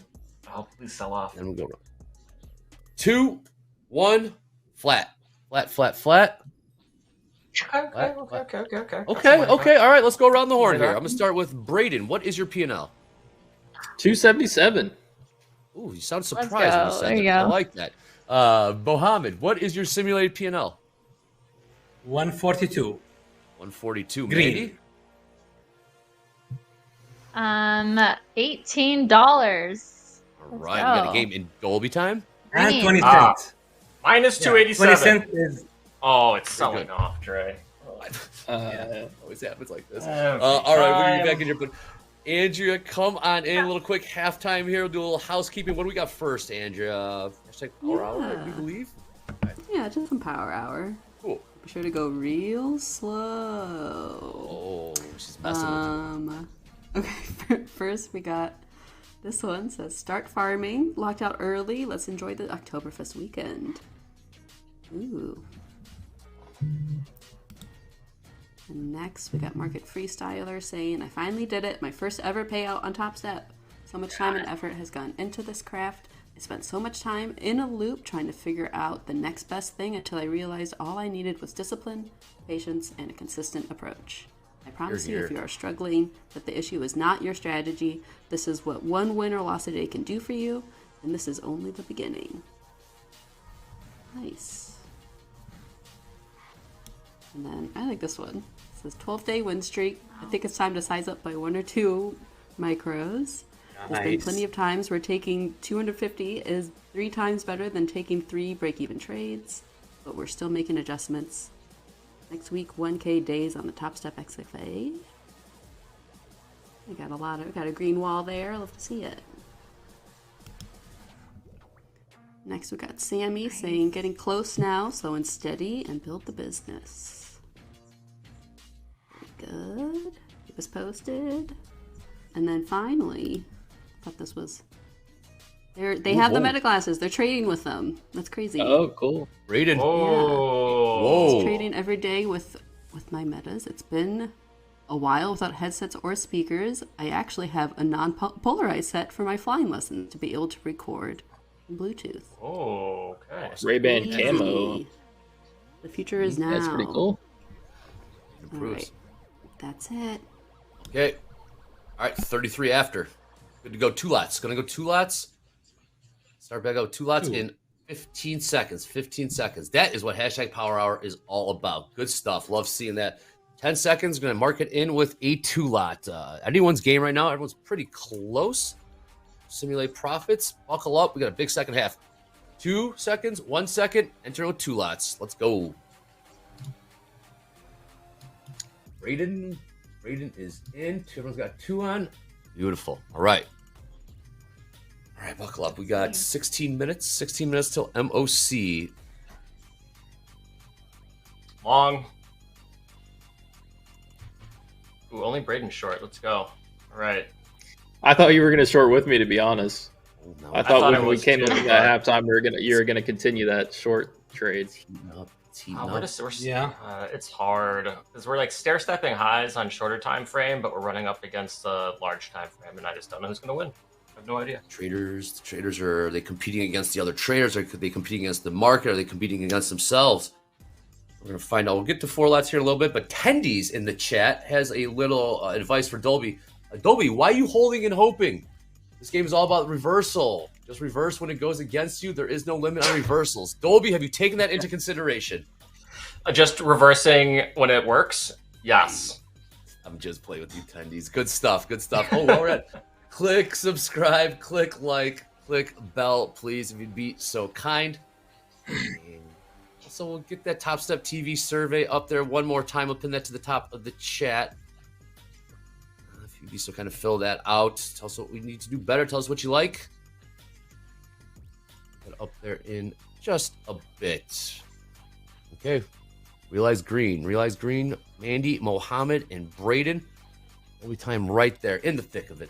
We got a good one on our hands here, folks. Close. Range bound market. Yeah, this range has got me thinking we're going to crank this up to 4 lots here soon. Ooh. Thinking. There's the link pinned to the top of the chat. Let's go 4 lots at 37. 37 work? Good. Sounds great. Good. Okay. Oh, good, great, grand. Need to lower this average. We are locked in right now. We are in the ultimate range right now. Yes, we are. We are talking since the reversal challenges began 35 minutes ago. We have a low of, call it 24,000. Oh, Braden is in, locking in. Okay. Braden's taking the lead right now. Braden has taken the lead. It's more I'm trying to lock in the profit, so then if we get retracement reverse again. Just lock in some more. Okay. Trying to. Oh, the buffer. Sometimes if you can ride that wave, it works out. Like just anytime you're up like 150, 200 bucks, just hit the reverse button and see if you can just keep on doing it. All right. Mohammed, that's some green. Annie green. Braden green. 50 seconds. 37 after. We're going to 4 lots. All right. Let the fun begin. ET Seal in the chat. As a founding member of the Dolby 10%, I like that. I'm standing firm. Same. I'm in that 10% as well. Anyone's game right now. Really, truly. 30 seconds, right? Yep, 37 after. Okay. Going to 4 lots. Oh, man. We got some long. Wait, why am I out of it? Dolby is flat. We're going to need you in with a 4 lot here in back with 2. Okay. Yep. Just realize some 10 losses. seconds. Whatever.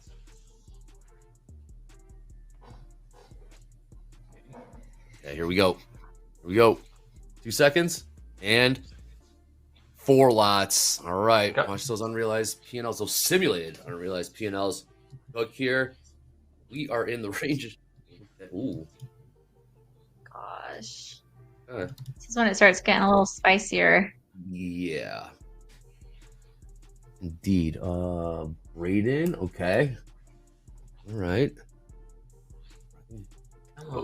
Hey. Whoa. Ooh. Wow. Gotta reverse that quick impulsive move and see. All right. Wow. All right. Starting to. Whoa. Okay. All right. Braden up 750.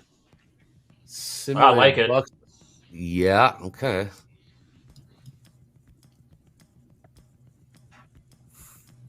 48. We're going to 8 lots. 48. We're going to 8 simulated lots. 48. Rico. Okay.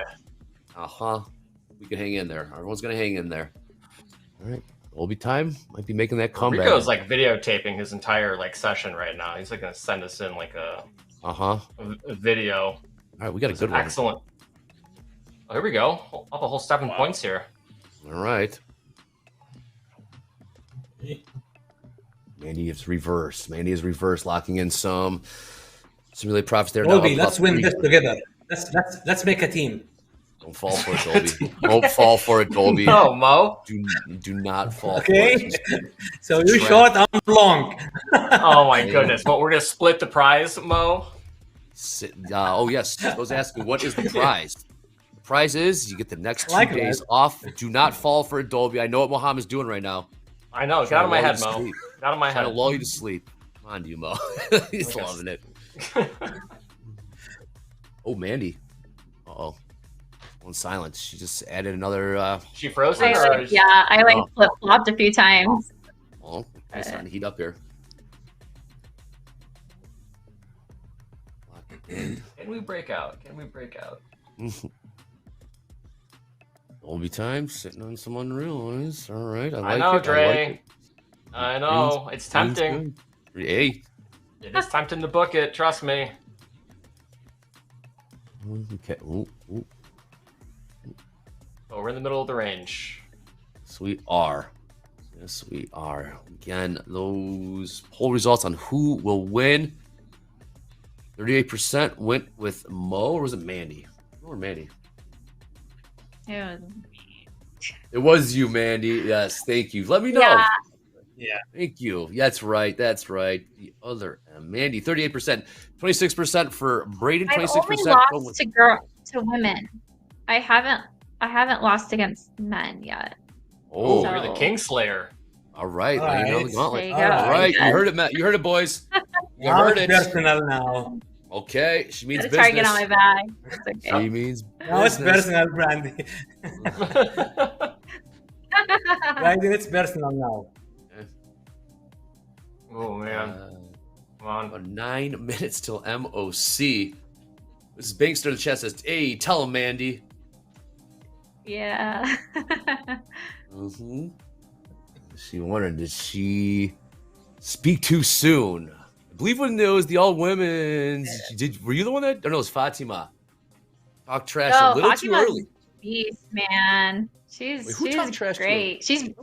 She beat me twice. So that's the one I gotta take care of one day. Absolute savage. Right. Dolby time. What is that color called again? Dolby doesn't go green. Periwinkle. Periwinkle. Thank you. Whoa. Finally, everyone's in the green. Periwinkle. Ooh. What's this Braden. move? I don't know, Dolby, but it looks good for you. Jeez, Braden. Oh, wow. Dolby.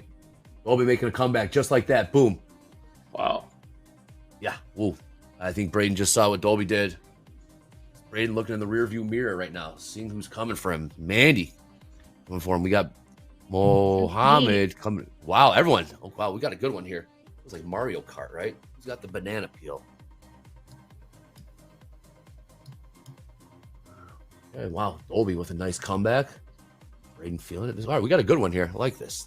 Good stuff. Good stuff. And we have been in this 20, 25 point range the entire reversal challenge. You know what you're seeing right now? You're seeing these traders adapt, right? You're seeing these traders adapt. They got chopped up in the first 5, 10, 15 minutes. And what you've seen them do is they see you guys, great job adapting and, in the range. This is going to be a risky one. Good stuff. Good stuff. 6 minutes till 8 lots. 8 Seen- lots. Wow. Anything can Yeah. happen. And if we can swing it, we're gonna try. We'll try to do 15 lots, 15 simulated contracts. Last 2-3 minutes. wild. Yeah. Watch the unrealized P&L really rock and roll. But right now, everyone's got positive simulated profits right now. Good to see. Mohammed's sitting on a nice one, unrealized. You know how Mohammed likes to do.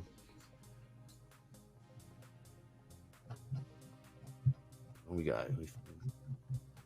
All right, we got VWAP George trying to change the rules to the reversal challenge. Now, it would be fun to incorporate something like that, make someone flat for 10 seconds. All right? That would be funny. And actually, okay, hey, in the chat, what suggestions would you have? Yeah, any suggestions you'd like to see just to spice up the reversal challenge? I'm messing with you, George. Love it. Throw them in there. What would you like to see? That's great. Like a blue shell or something? Yeah, maybe like a penalty box. Oh, yeah. Thing, 10 seconds. Could be a, it could be a gift. It could be a. There's also. I like that though. There's something there. Put your suggestions in the chat. What would you like to see to spice this thing up? You gotta hand it to these traders. The market. Come on, flush it.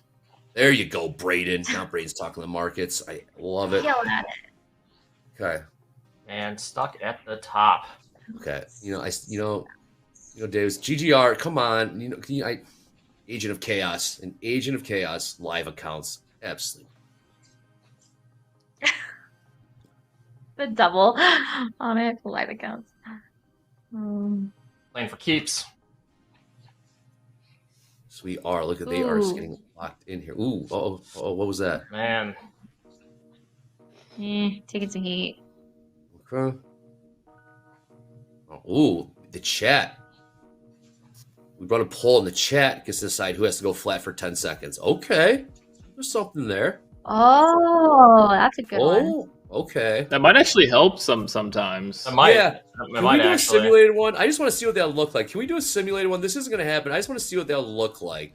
Hey, throw that up I'll there. voluntarily go flat. No, Braden. No, we're leaving. No, I'll voluntarily All right, go no, flat. off. Nope. He's already tainted. He's tainted. Nope, you cannot do it. Oh, we're off. No, you guys. I just like to see what that look. That's interesting. All right, how are we looking on? Yeah. Wow, we have flat during 15 minutes might be a good idea if you're already green. Well, yeah, it's true. Also, hey, Dolby time. When do we take down the P&Ls? Like last 10 minutes. That's 10 minutes. Okay. All right, we have a good one on our hands right now. Rain up 750 sim dollars. Mohammed up 450 sim dollars. Mandy's right there as well. Dolby, I'm long the highs of the 5-minute range. All good. All That's good. not great. Do a test poll. All right, we'll do a test poll. Hoop up a test poll.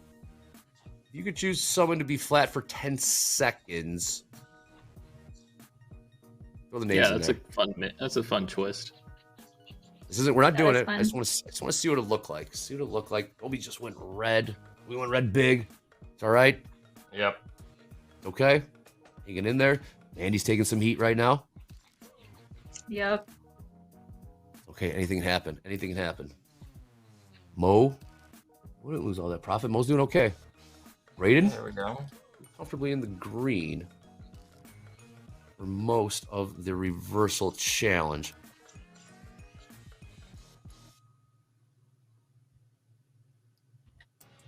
All right, cool. Test poll is up. We'll let that thing cook for 90 seconds. We'll pull that at 48 after because these traders are going to ramp it up to 8 simulated contracts. When? 48. 48 after. 48. Okay, cool. I have a theory who they will pick. Yes, I have a theory. I'm not going to say. Yeah. I have a theory. Uh-oh, Mandy's taking a little heat. It's only 4 lots, though, folks. Anything can happen. Anything can happen. It's just a game of survival. More minute. Yeah. Yep. And then we're 8. 48 after, yes. 50 seconds. 50 seconds. Oh, Rico, is that real? 50 seconds. We're going to go to 8 lots. 8 lots. Okay, Yeah, Rico's sitting in the comfort of his own home right now. Yeah.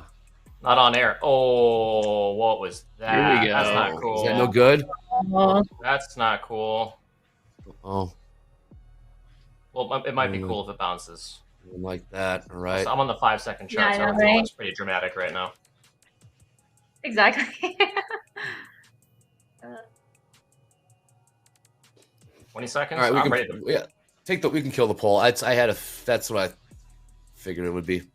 Or I had they would pick that person in the lead. Okay, yeah, take the poll down. All right, we're going to 8 lots. 8 lots in 6 seconds. 6 seconds.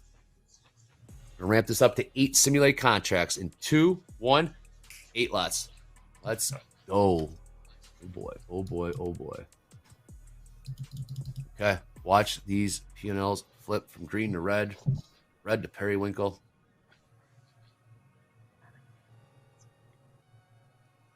Oh, no. Voted for you, Braden. They voted for you, Oh, Brandon. shoot. I Oh, did no. not. I heard some oh no's. I heard some oh no's there. Oh, boy. Uh-oh. That was a big one. That was a big one. Wow. Mohammed out to it. Well, okay. Some action here.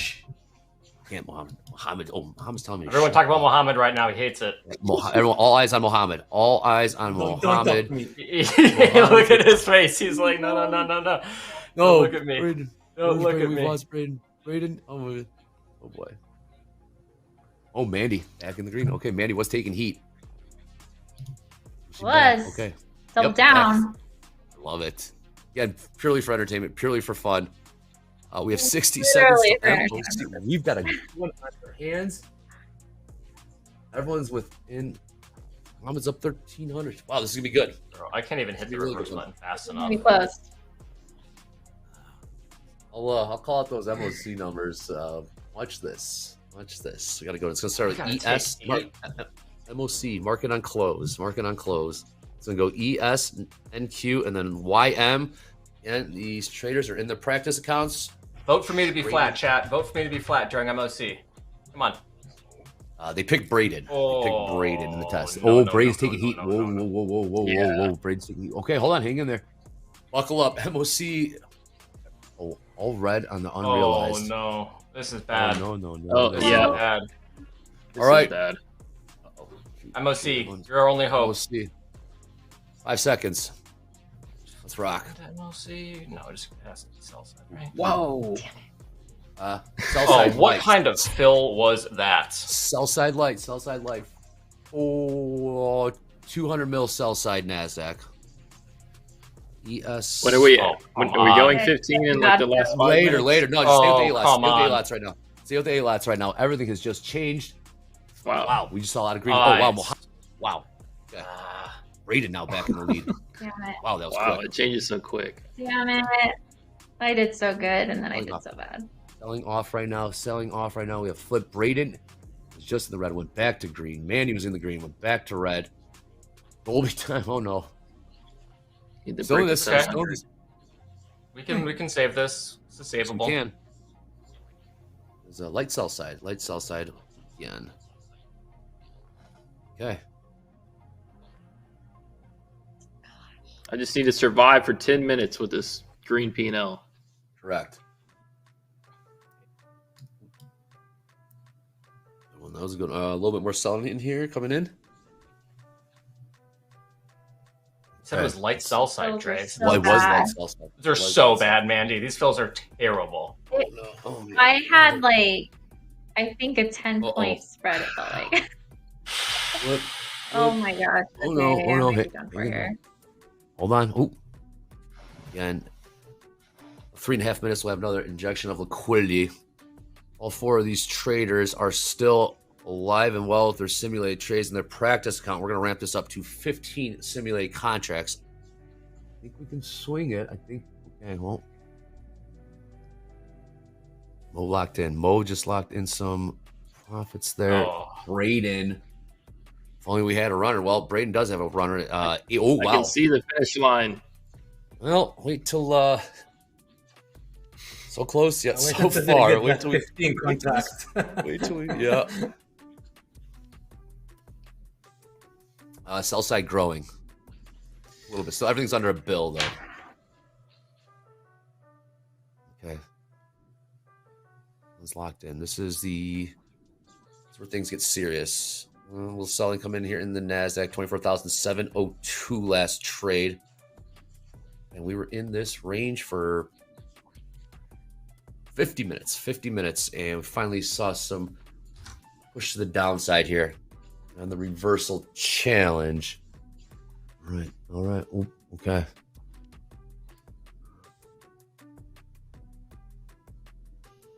All right, look at this. Wow, Braden has been able to dodge raindrops somehow, some way. No kidding. Seriously. Well done.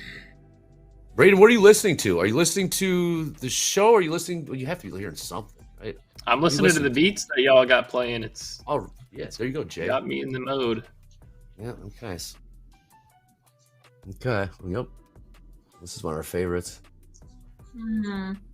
How do I get fill? Oh, these fills. Oh How do I my! get Oh filled no! up No! there? No! No! They're Oh. so How do I bad. get filled up? They're so bad. I That was a was solid above 2 points VWAP of and slippage. I was like at 720 and I reversed, and then I got filled down at like 712. It was like 8-9 points. It was so Brutal bad. fills. This is my I favorite. didn't know that it could be that much of man. a massive slip there, but you know. Wins it's okay. 15. Wins 15. Well, we got to make on the other side of 55. We'll call it 57. 57 after. Oh yeah, this is my favorite. Oh, I'm so cooked. That's wild. I am. Hold on, hang in there now. Right here. Come on, come on. Everyone's got a shot. Wow, they turned it right around. Unreal. Yeah, I was up 2,000 and now it's gone. This might be I mean, I'm gonna be DLL'd, I think. I don't. All right, we'll Can't hold believe off I on didn't 15. train that range that bad. We'll hold. I mean, that last I'm one. cooked. Are you? All right, Dolby's out. That was brutal. That How did last. We might hold off on 15. Oh, this is We'll see. crazy. That was Such an brutal. obvious Wow. range, What just too, happened? man. I think I'm out of it, man. No way. I might be like I don't know. Oh, this is Whoa, crazy. what was that? That's We got- wild. Look at this. Look at this. Can't even read my orders. They zag. So This okay. looks like it can close high today. Yeah. Okay. Well, Just fighting for it. I don't know if we can do it. 25-point bounce. Wow. That was brutal. That was tough. Grim Reaper just came through the reversal Yup. challenge. Here's your hammer of Are you kidding justice. me? Wow. Oh, look No. at this. No. What a nail biter. What is going on? We might just roll with the 8 lots. Mohammed. Hanging on there.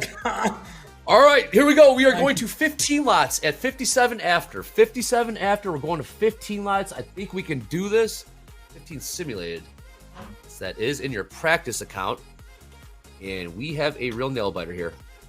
Mandy's literally chewing on her nails. Mohammed was also. And Braden is just bobbing his head and feeling it. Yeah, I'm just watching Mandy scalp her way yeah, into let's like take those- $600 of locked in Yeah. P&L right there. Well, watch this, Watching Braden. her We're going to P&L. take... She's we're up 500 locking it in, up 500 locking it in. We're going to take those down. We're going to take those down if we can. Yes. We're going to take No those cheating. down. 50 seconds, 5-0. 50 seconds, we're going to 15 lots. 15 lots.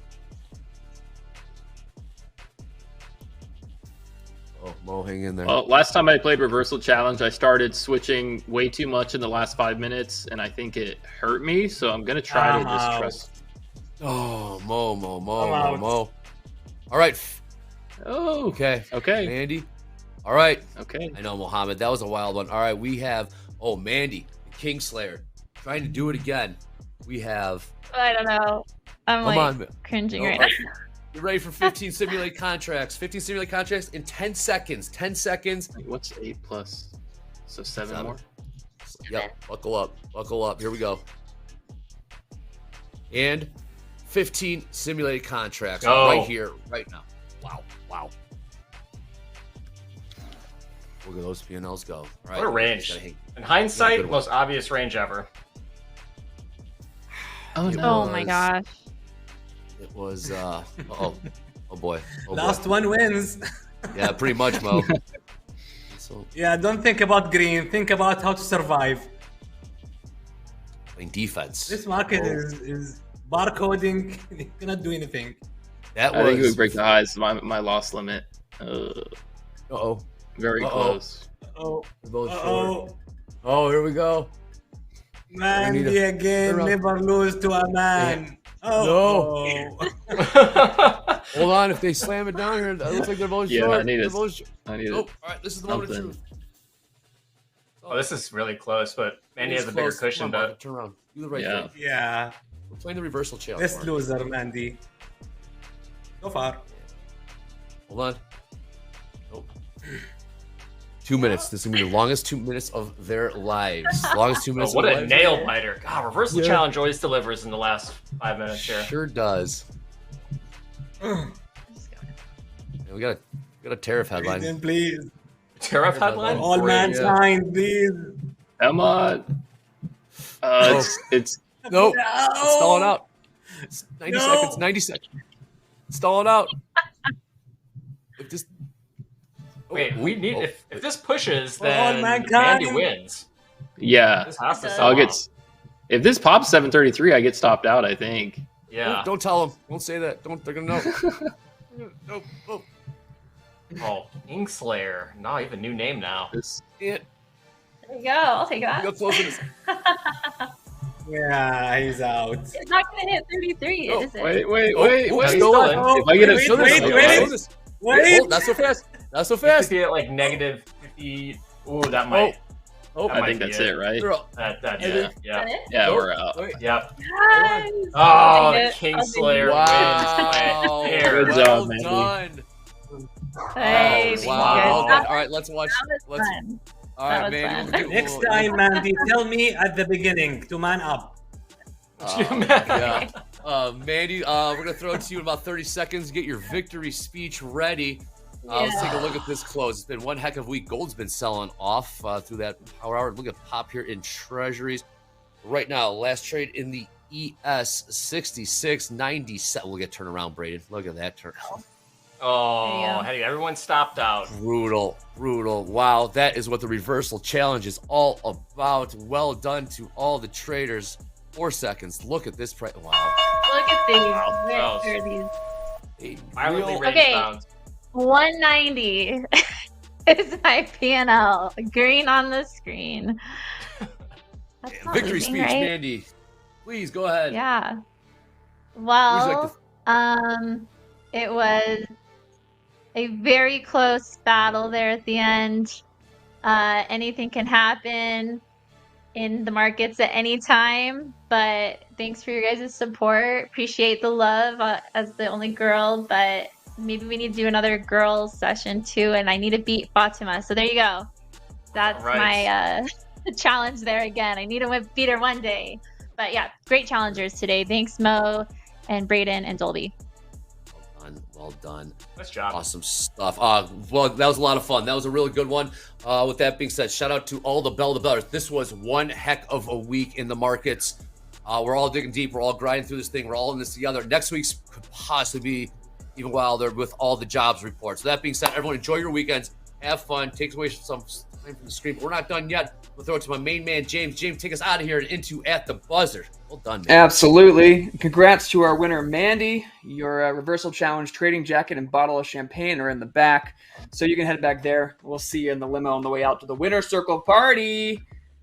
But yes, thank you to everybody who's been watching Topstep TV all week long and all day today. Whether you have been here bell to bell or you're just tuning in for the reversal challenge and now for At the Buzzer, we thank you for being a part of the Topstep TV crew. And we hope you have a great, incredible weekend. But if you still want some more trading knowledge coming your way, we got that for you. Up next at the Buzzer, it's Coach Jay and Coach Paul. If you still need your trading fix before the weekend comes to a full start, at the Buzzer, Coach Jay and Coach Paul, they're going to treat you right. Then Sunday, 4:45 p.m., Anne-Marie is back with Market Kickoff. Join Anne-Marie to get the week started Sunday at 4:45 p.m. and she looks at the week ahead and what you can expect, all the eco numbers and whatnot. Then Coach Dakota comes back Sunday night at 7:30 p.m. Central Time for Slow Markets. After that, Aaron Trades is back at 1:30 in the morning, Monday morning with London Open. Deanna still doing Euro Trade at 3:30 a.m. after that. And then, of course, we're going to be back here for another week long of Topstep TV next Monday, 7:15 a.m. Central Time. So hope you guys have a great weekend. Get outside, feel that air, touch that grass. But also stay tuned. At the Buzzer's up next. I'm James Harden. You're the chat. Thanks for another week of Topstep TV. We'll see you Monday. Let's go.